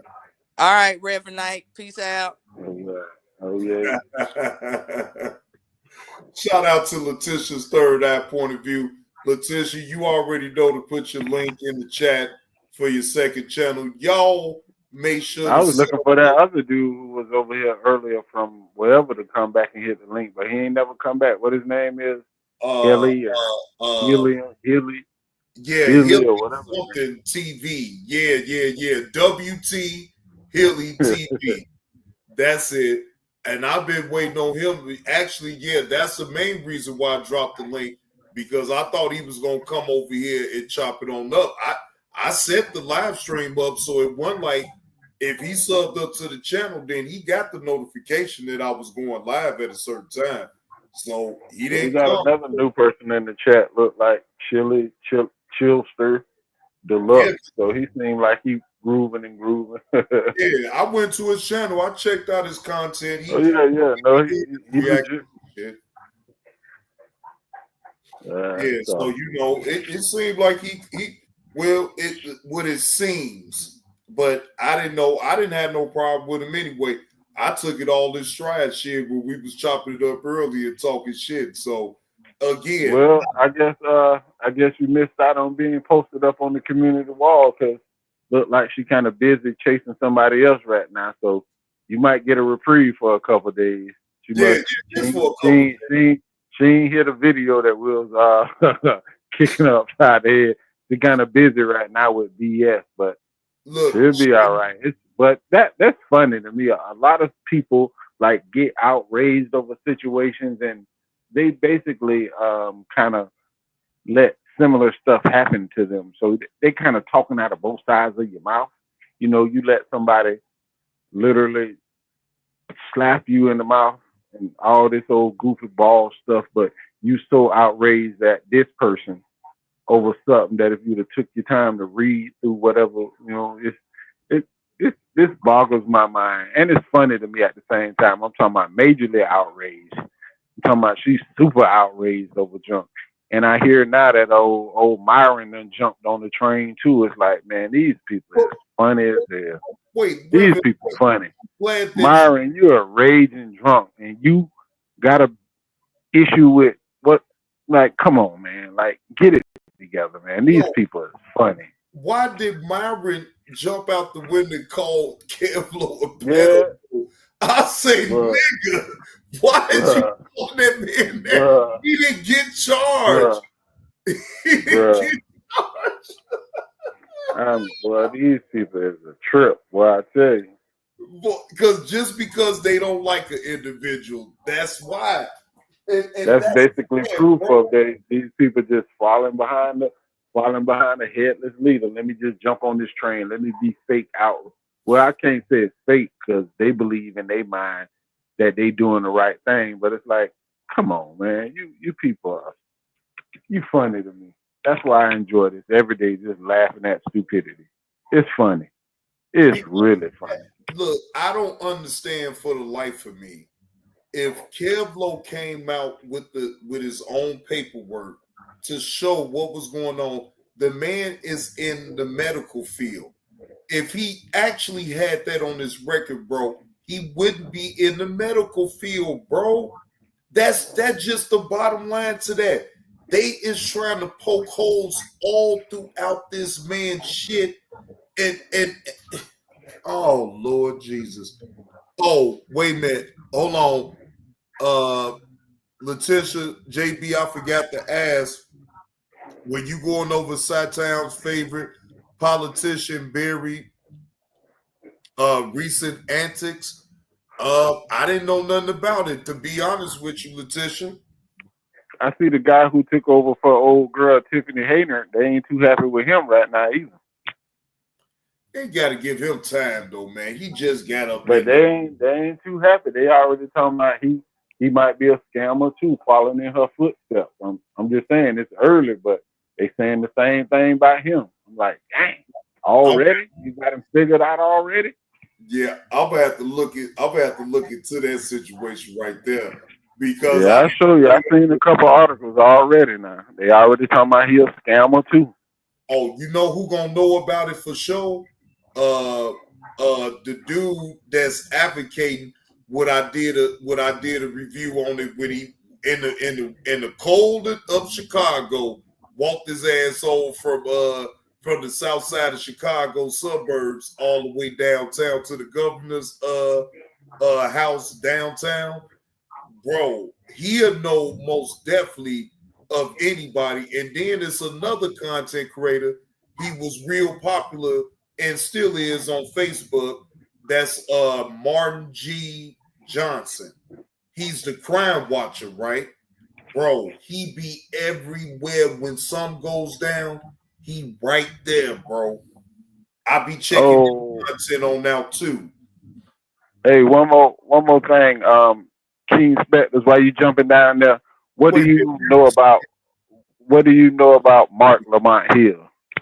What? Wait, hold on. Wait a minute. Before I answer that, Letitia say Barry said boys should have gay male mentors. Since when? Wow. Since when? No, that look. Hold on. Wow. Let me cut that down the middle real quick, right? Let me cut that down the middle. Because I want to make sure I watch how I say this shit, because you know a motherfucker better clip me up and all that type of shit, right? You said he just said it? Okay. Well, Letitia, my thought process with that is, if you are a qualified person to mentor, you should do it. It shouldn't matter about your sexual orientation as far as all that concerned. That I think that's just a ploy to drive a wedge and make people feel a way about that type of thing or whatever, about if he's gay. What difference do it make? If he's a mentor and he's positive and he's on the up and up, what difference do it make what his sexual orientation is? What? People will want you to get but I'm just saying, no, I'm cutting it down the middle. Now, until he does something improper, then that's when you call the shit on out. But you said it's going viral. Damn, Letitia. Well, I need the video to that. I won't put it on this show. I will make a special show for that. Now I need to look that on up. Hold on. Yeah, I got a problem with people. See, that's another thing about this time now. They don't know how to state a line about. I guess they trying to show both sides or whatever, but that's crazy. You can't. That don't make sense to me. But But I'm just saying. This is too much. These people are overstepping people's homes. You got to start at the home or whatever. You can't like push children into all this rainbow stuff. I'm sorry. Obviously you want to make stuff be made aware of what's going on in the world, but you can't be like. This is what I feel like they're trying to do. They're trying to make this whole rainbow thing like an equality type thing, and that I don't too much jive with that either. You know what I'm saying? In life, things happen or whatever, but you ain't got to push so much. They be pushing too much of this agenda on kids nowadays. They really do. They pushing too much on it, and they trying to basically take away your parenting rights as far as like, no, we want the kids to know this. Why doesn't it start from your home training? You know, let your parents be. I don't want to say your guide, but make decisions on. Just not push so much of this rainbow stuff. This is getting really, really, and this is a word I don't use often because everybody uses it. This is really weird, super weird, where you got too much crap going on. This is stupid right now, in my opinion. This is just stupid. Well, now, am I happy about that type of situation? No. Am I going to discriminate it just because of their sexual orientation? No, I don't think nobody's trying to discriminate, but I mean, you can't. This is too much too early. This is crazy. Too much, way too already early. went too far when they implemented schools. Why are we trying to learn about transgenders and all that other shit? I felt that they went too far even with that. Oh yeah, I believe you're not working all that mind training. You're trying to put it out so much, and it's like watching, like the example was the cigarette ad. That's why they don't put cigarette ads on TV, because it's a lot of repetitious stuff and stuff like that, and your mind get interested, and then you want to try it and all that. So these people are doing way too much. However, with most things in life in this country, it all goes back tied to $1. So if you unravel all this stuff, it's $1 at the end of this rainbow somewhere. It's always $1. The dollar is like the shadow figure in everything. It's $1 somewhere. Right. That's a good idea right there for sure, Deja Vu. Be a mentor your child needs. Yes, of course. sir. That's where most home training should start, in the home. But I think society has gone so far now. Parents are becoming younger and younger, and like we were saying earlier, a lot of parents entrust training their kids up to iPads and telephones and all that other stuff, and they have so much access to weird, crazy behavior. People aren't, like doing their real jobs as parents as far as rearing your children. No, I haven't found it. I haven't found it. Good values and other stuff. They're leaving it up to the internet. They're leaving it up to iPads, cell phones, creators, and all these other stuff to guide their children's minds. These are examples of lazy parents. Lazy. Hey, Tanya. Hey, Johnny Blaze. I used to work at that store that had the W on it, and I met a guy. He was like a nice guy, but he wanted to become a woman, but he didn't. But I saw him the last time, and he said, "I thought you was going to do it." And he said he couldn't afford it. He had nail polish and all that stuff, but it just seems like this is not my era, Johnny Blaze. I'm a 70s and 80s kid. I want to go back to them days. You know what I'm saying? I want to go back to them days with the one TV set, and you break it and they put a screwdriver and a hanger in it. We didn't know nothing about none of this stuff when I was growing up. This is not my era, Johnny Blaze. I'm sorry to say it. I'm not sorry to say it. This is not my era at all. Well, it's really not. We're living in the era of it being different, right? And Yeah. your core of value shouldn't change just because the world is changing. Now, do you have to adjust? Yes. But that don't mean that you have to compromise your core values of what you believe in. But do you have to disrespect others' beliefs and No. what they believe in? No. No. You don't You have to can't. You can't. disrespect. If everybody had the same opinion as we did, this world would be freaking boring. No, it's good to have a difference in opinion Yeah. about a lot of things, but when it comes down to certain things that's to me, right? Yeah. Feeding kids information about transgenders at an early age, no, Yeah. I do not agree with that. No.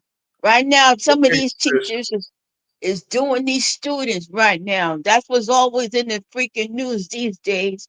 They got another woman who did it with a student, and I don't know where that state was, but I'm still looking for Laura Karen. Where you are now, Laura Karen? I'm on your neck.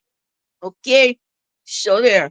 So this is just this is a different world, and I know the times has changed, Johnny Blaze, but I still want to go back to the 70s and 80s, where you had your radio, you listened to it in the bed and everything else. You didn't have to worry about none of this stuff, you know. I had that in high school, a Margaret school, when I was at a grammar school, and we had an English teacher, and he was doing some stuff that we didn't know nothing about. Okay? And he had it on his floppy disk, and I don't understand why the school hired him in the first place. I guess he didn't look at the background of this dude.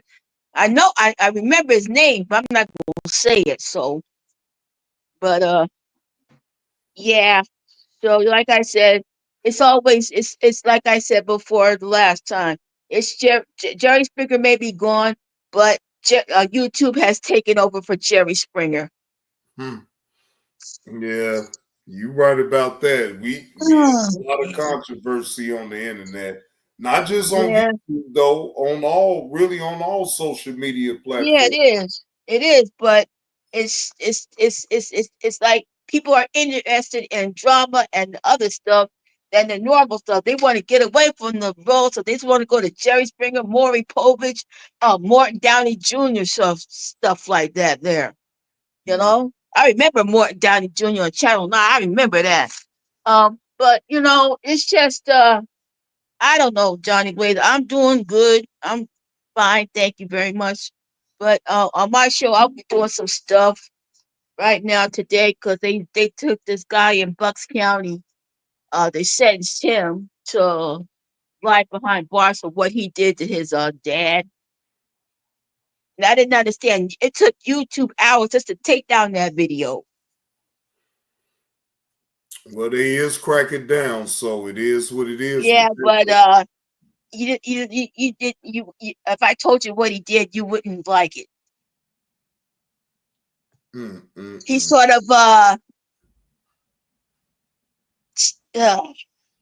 that and put it in a pot, and the wife came home and saw it.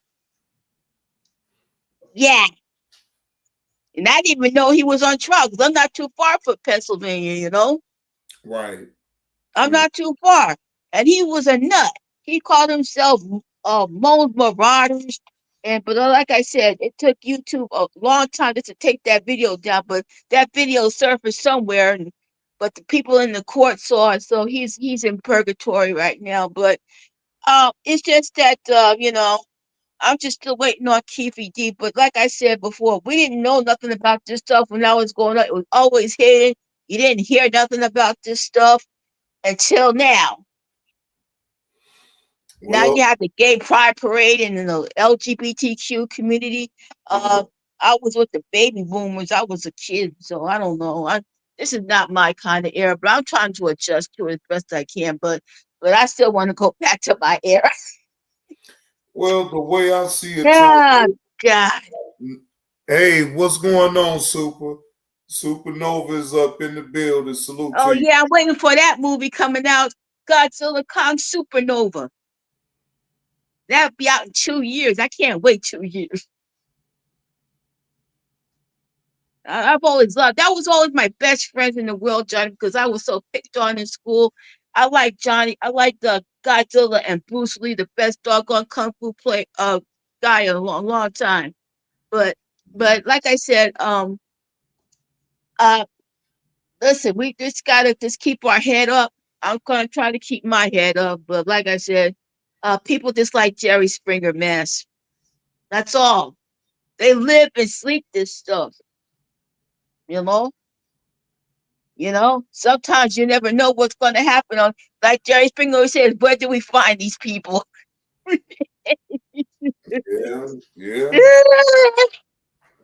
pretty much. Yeah. They had one guy on stage. He said he was going to leave his wife, but he thought he was dealing with a woman, but he wasn't. And he started punching each other, throwing weeds and stuff like that. It's a circus. That's what it was. Just pure entertainment circus. And people like that more than real life. Hey, I like junk stuff too, but I want to stick with real life sometimes. Real life can suck, but at least I'm doing my real life stuff. You know? Mm-hmm. You know? It's just I don't know. And Captain Murdoch was right. Man, the world is gone, and I know the world's different, and I'm gonna do what I'm gonna do, and that's it. How you doing, Johnny Blaze, man? I can't complain, Tanya. I've just been working and staying out the way. Yeah. I'm gonna be working tomorrow too, so I'll be doing that because my supervisor's gonna come up and see me. So my other supervisor broke her leg and everything, so she's supposed to be back next month. So I'm gonna keep on keeping on. And and thank you and everybody in the chat there for all the condolences you have given me, and I really appreciate that very much. It's been a month, but I'm still trying to get through this. I have her around my neck so I don't feel so worked up over it, But Right. yeah, so we're gonna have I'm still waiting on Tupac's trial, Keith D's trial, but that's gonna be hard to prove because all the people that was in the car that day, they were all dead except for Suge Knight. And then somebody asked Suge Knight, are you gonna testify in this trial? And he says, nope. So I don't know. It's like, listen, the prosecution in New York has egg on their face with Diddy. So, it's gonna be a long trial, road to hoe. So I'm just gonna say, yeah, thank you for having me up here, Johnny Blaze, and you keep on doing what you're doing, man. I love you. I like you to death, man. Appreciate it, Tanya. I appreciate it. And you have a wrench in my chat, and if I go live again, I've been having some idiot problems. Like that commercial, Black Flag. You try to get rid of the idiots with Black Flag, and then it came rain. Right? The commercials was funny back then. They don't make that no more, but that's it. But you keep on keeping on, Johnny Blaze. I salute you, and if ever around Hammer Nation, you will always be welcome there. I appreciate that, Tanya. And I gave you a wrench on me. Okay, thank you. You're welcome. Okay, everybody, and before I go, in the famous words of Captain Murdoch of Lethal Weapon, I'm getting too old for this shit.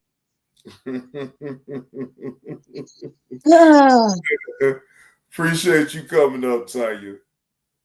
See you later. Oh man. Now, Letitia just sent me this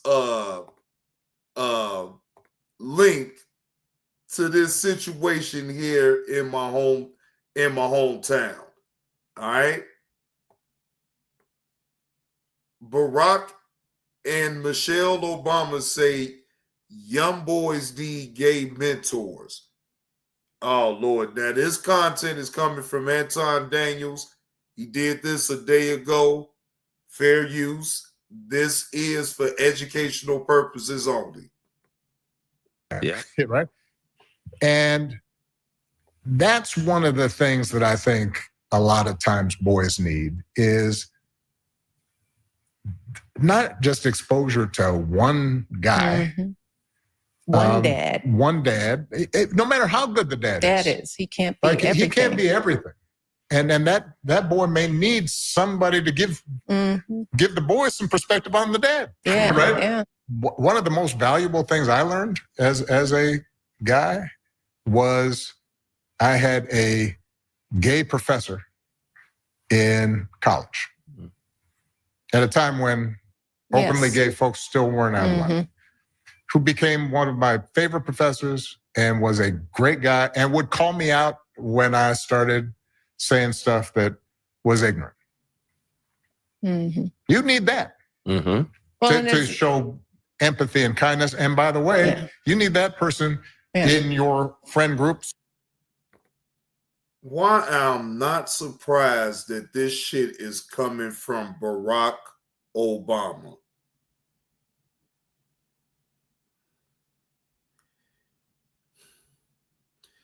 He is the, you know what? Let me shut up. Let me let this play. So that if you then have a boy who's gay or non-binary or what have you, they have somebody that they can go, okay, I'm not alone in this. You know, honestly, I'm so disappointed in a Barack Obama. It is one of the most disappointing things ever because he had so much potential and he had so much opportunity to make a huge impact culturally. Forget politically, forget policy, because maybe we all don't know. Some of you guys actually lived through his presidency, which I don't even look at him as a horrible president. I look at George Bush II as a conservative, as a Republican.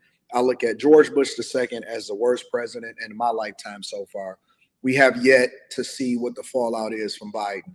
But the reality is that he had an opportunity to be a transformational person in a positive way from a cultural perspective outside of politics. And what I mean by that, he could have used his influence to push traditional values, to highlight the importance of how we need to get back and reset, to some of the core values that, would allow for us to have stronger families. But he led into this conversation by starting off talking about how boys need multiple male figures in their life in order. But why do they have to be gay? Would be my question. Why? I just don't understand. Why do they have to be gay? Why do they sexual preference is even talked about in the situation? Because right there you're trying to divide the room. That's just the way I'm looking at this right now. It looked like you're trying to divide the room. You want to put up the fact that, men need to be, okay, fine, that could be true. No, that can be true. But as far as you leading off talking about a young man need to have a gay mentor, I don't get that. You pushing an agenda, former President Barack Obama. You are the founder of giving gay people rights to be able to marry legally. And you is doubling and tripling and quadrupling down on this whole thing. I totally don't agree with that. You started all this shit. And I'm sorry. The fuck? You started all this shit right here. And look at the mess that you done left behind.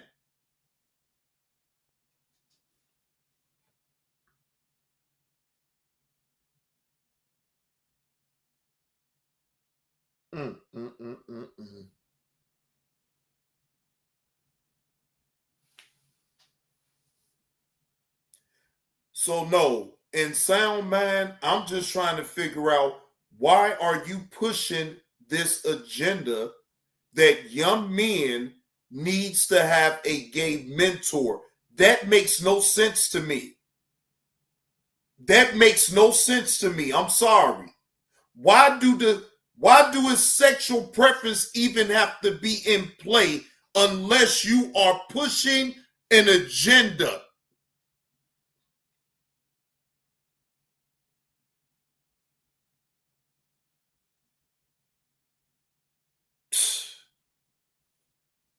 The fuck, man?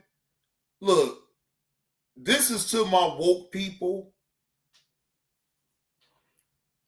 He started all this KTC with gay people being able to get legally married and everything.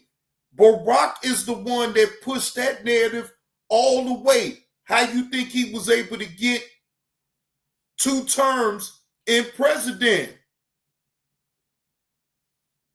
Give them rights. How the fuck you giving people some rights just because they gay? They still human beings at the end of the day. All rights should apply to everybody. It shouldn't matter about your sexual orientation. But because he did what the fuck he did, now look at the fucking mess that we got to deal with right fucking now. We dealing with this bullshit that Barack Obama put on everybody, all because of his own agenda to be president of the United States. I'm telling you, it goes way deeper than we can ever imagine, ladies and gentlemen. But if you got common sense about things, you can see right through all the bullshit.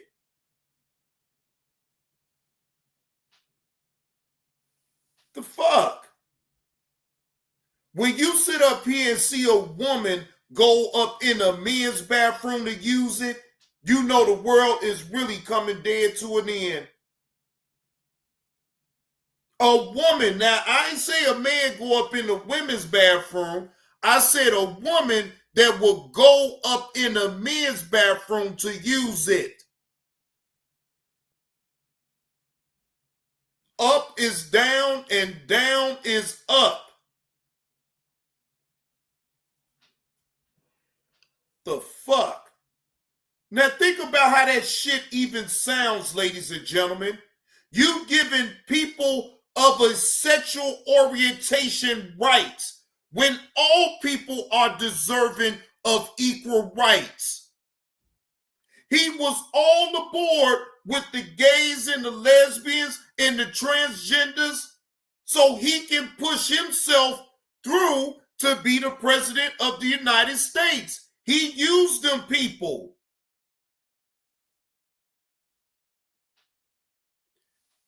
I wouldn't be surprised, KTC, allegedly, I wouldn't be surprised. Allegedly. The fuck? That right there is going too damn far, even for Barack. Now, it's one thing when you carry the agenda for yourself to be the president of the United States, because I saw right through all that shit anyway. I didn't like it in the beginning, but hey, I don't have no hate for nobody. But come on, Barack. You know the shit that you did, you didn't put it. It's a big ass mess right now. Everybody deserves equal rights. You putting it on sexual orientation that people of this sexual orientation got the right. No, that should apply to everybody. Again, if you ain't putting on your thinking cap to be able to see that shit, then something is wrong with your motherfucking antennas. Okay? Shit. That is disturbing. Your sons need gay. Man, I'm not okay with this at all. You sitting up here pushing a fucking agenda. That's what it is to me, and that's how it looks to me. No, I don't agree with that at all. Wait a minute, when this been going viral, Carlo V. hold on. Let me see. This is he posted this. Anton Daniels posted this a day ago. Yeah, this was a day ago. Sad. They are sitting up here trying to sit up here and control how people are taking care of their own kids. They is really trying to program these kids in this day and age right now. And it is sad. But I'm not a parent, so I can't speak to certain things about that.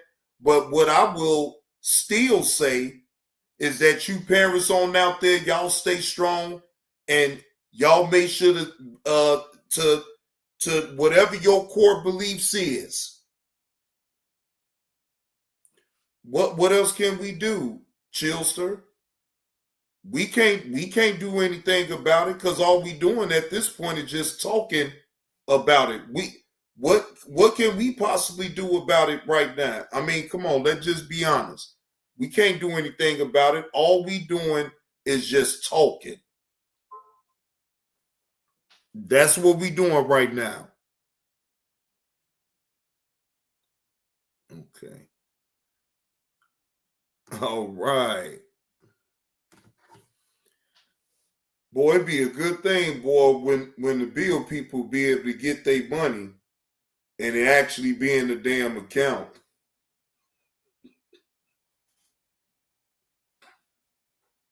They get their money, you'd be like, oh, yes, you got the money. EB, look, I swear to God, don't ever want to have no damn the bill people come and go into your account and you ain't got that money up in there, boy. Shit. No, I ain't in debt. Shit, they didn't grab their money, shit. And I'm glad. Shit, fuck that. They didn't grab their goddamn money. Please take this money so I can pay off this goddamn bill. Shit. Boy, I don't want no overdraft charges on my shit. Fuck that. That money go sit right there until they get it. See, they like to drag their feet. They take like what, 2, 3, maybe 4 days, depending on what their institution is. Boy, please. Take this money and leave me the fuck alone. Bye-bye. See you the fuck later. Shit. Boy, y'all been great. Y'all been great this evening on this Sunday evening. Y'all that really showed out. And I appreciate everybody that came through to hit the like button. And most definitely, if you picking up what old Johnny Blaze is putting down with this live stream and you feeling generous, brothers and sisters, get on your PayPal. Get on your PayPal. Brothers and sisters, get on your Cash App. Get on your Cash App. If only if y'all picking up what old Johnny Blaze is put down with this Sunday evening live stream. Okay, I think we had fun with everything. I think we talked about on some serious topics. We got other people's point of view. Shout out to Tanya. Shout out to Reverend Knight. Shout out to Letitia's third eye point of view for coming up here, hitting the panel and giving a point of view on the topics that we have went over. I do appreciate that, because hey, I don't know everything. Oh, damn, Reverend Knight. Now, goddamn, well, shit, you need to be telling the people to donate to old Johnny Blaze so I can give you an appearance fee. Man, look, who you telling? Hell yeah, look, raise an offering. I'm raising offering now. Don't you see I'm at the end of the show? So now I'm passing around the collection plate. And if anybody that want to donate to old Johnny Blaze, again, brothers and sisters, get on your PayPal. Get on your PayPal. Brothers and sisters, get on your Cash App. Get on your Cash App. Man, chill, so that's what I'm talking about, man. Dig deep, only one to go. That's what I'm talking about, Chilster. Appreciate that $2 pound. Appreciate that $2 super chat. Look, the doors are open. Ain't no locked doors around here. You can leave whenever the hell you want to leave. I ain't gonna lock no doors on you. No, I ain't gonna lock no doors on you. No locked doors. The doors are open, okay? If you don't want to donate, cool. Exit stage left. Just go on. Bye-bye. You ain't got to. The ones that don't want to donate, just exit stage left. We get it. We understand. But for those who are picking up the content and truly want to be some generous givers around here, Letitia with the $4.99 gold met. Appreciate you, Letitia, with that $4.99. We met the goal. What up with it, Mo? So now y'all got to tell me what's the fan favorite drop that, you know what? I think I already know what's the fan favorite drop. I don't think I need to ask that question. I think I already know what's the fan favorite drop. I think I do. Hold on. I'm about to go to the fan favorite drop right now. All right, so let me go to it real quick.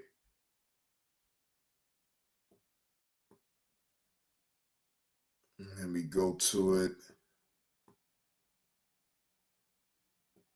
All right. Let's see.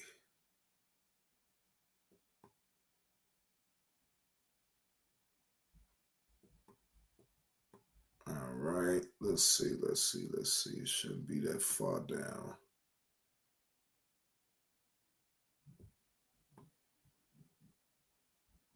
All right.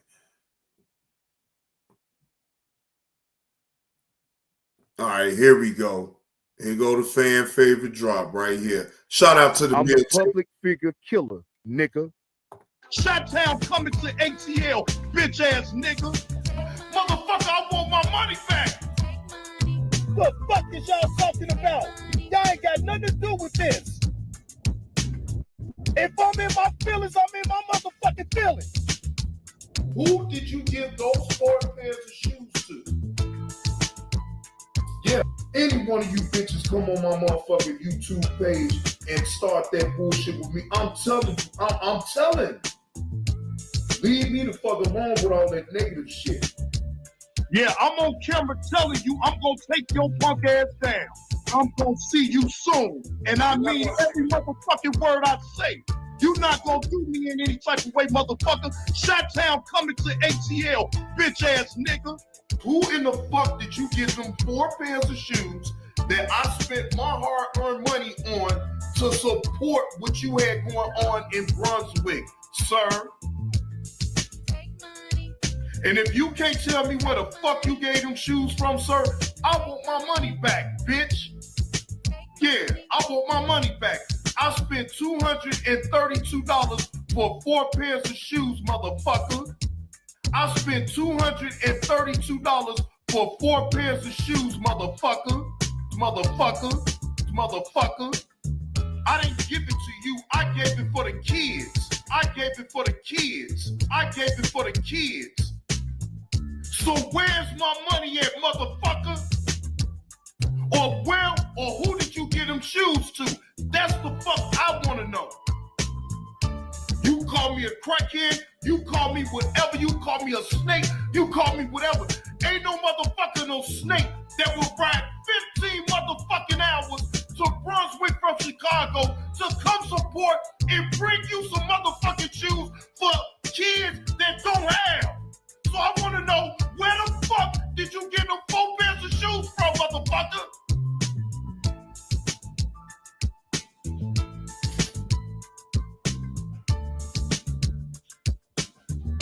Yeah, that's what I want to know. Who did did you get them 4 pairs of shoes from? And sir, if you can't show me where the fuck you gave them shoes from, motherfucker, I want my money back. I want my money back. Motherfucker, I want my money back. Cause you a fraud. You think this a motherfucking game? I'm a real man, I'm a real nigga. In the hood, motherfucker. You wanna play this game with me? I swear you don't wanna play this game with me, Kwame. I know too many motherfuckers that will bring you down, bro. She fucking did. I'm capping like a motherfucker. But I bet you, Tommy Brand is the biggest cap. Who the fuck did you give them 4 pairs of shoes from that I gave to you, sir? That I drove out my way to support, sir? I want to know. Can you answer that? Since you don't want me on your lives and you don't have nothing to say to me, well, answer that motherfucking question, my nigga. Where the fuck, who did you give those 4 pairs of shoes to? Yeah. That's what I want to know. That again, that shoe drive was a sham because I didn't see nothing. I saw a picture of you probably had did that several days ago and staged it.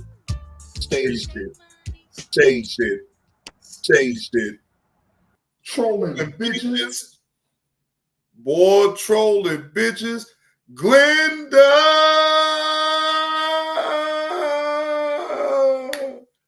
Thank you for that slap on the neck, Glenda.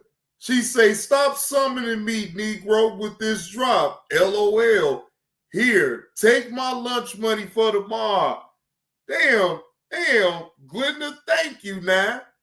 Now you had gave it to me and then kind of made me feel bad all at the same damn time. That was a good ass job, Glenda. Damn, I ain't want to take your damn lunch money now. But I'm glad that you still hit me on the side of the neck. I'm glad, but goddamn. Damn, Glenda. Look, now you done made me feel a little bit bad now. Damn, you ain't got no lunch money for the bar, Glenda. Oh, shit. I'm going to have to do some type of giveaway or something tomorrow. Shit, Glenda, you going to have to win. You going to have to win on the giveaway or something now, Glenda. I have to make sure you win so you get your lunch money back.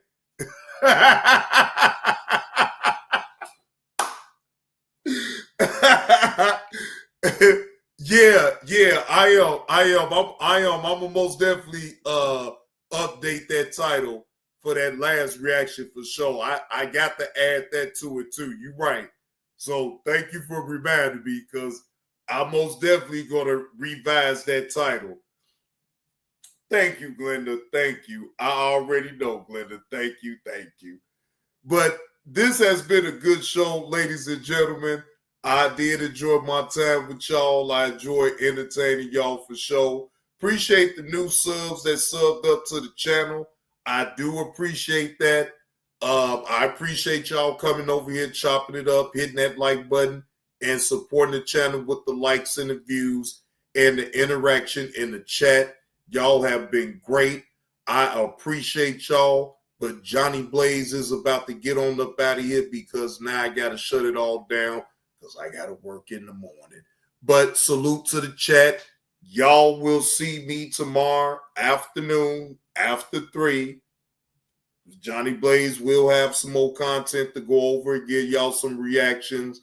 And again, have a good time. But I'm up out of here. Again, I appreciate everybody. I appreciate all donations to the super chats. Appreciate donations to the Cash App. Appreciate donations to the PayPal. Again, y'all been great. I salute y'all. Y'all enjoy the rest of y'all night. Get y'all some rest because the work week will come real soon. It's coming. So get yourself ready for the work week. I know I am. Salute again to the chat. Again, y'all been great. But Johnny Blaze is gone up out this thing. I'll see y'all later. Y'all have a good night.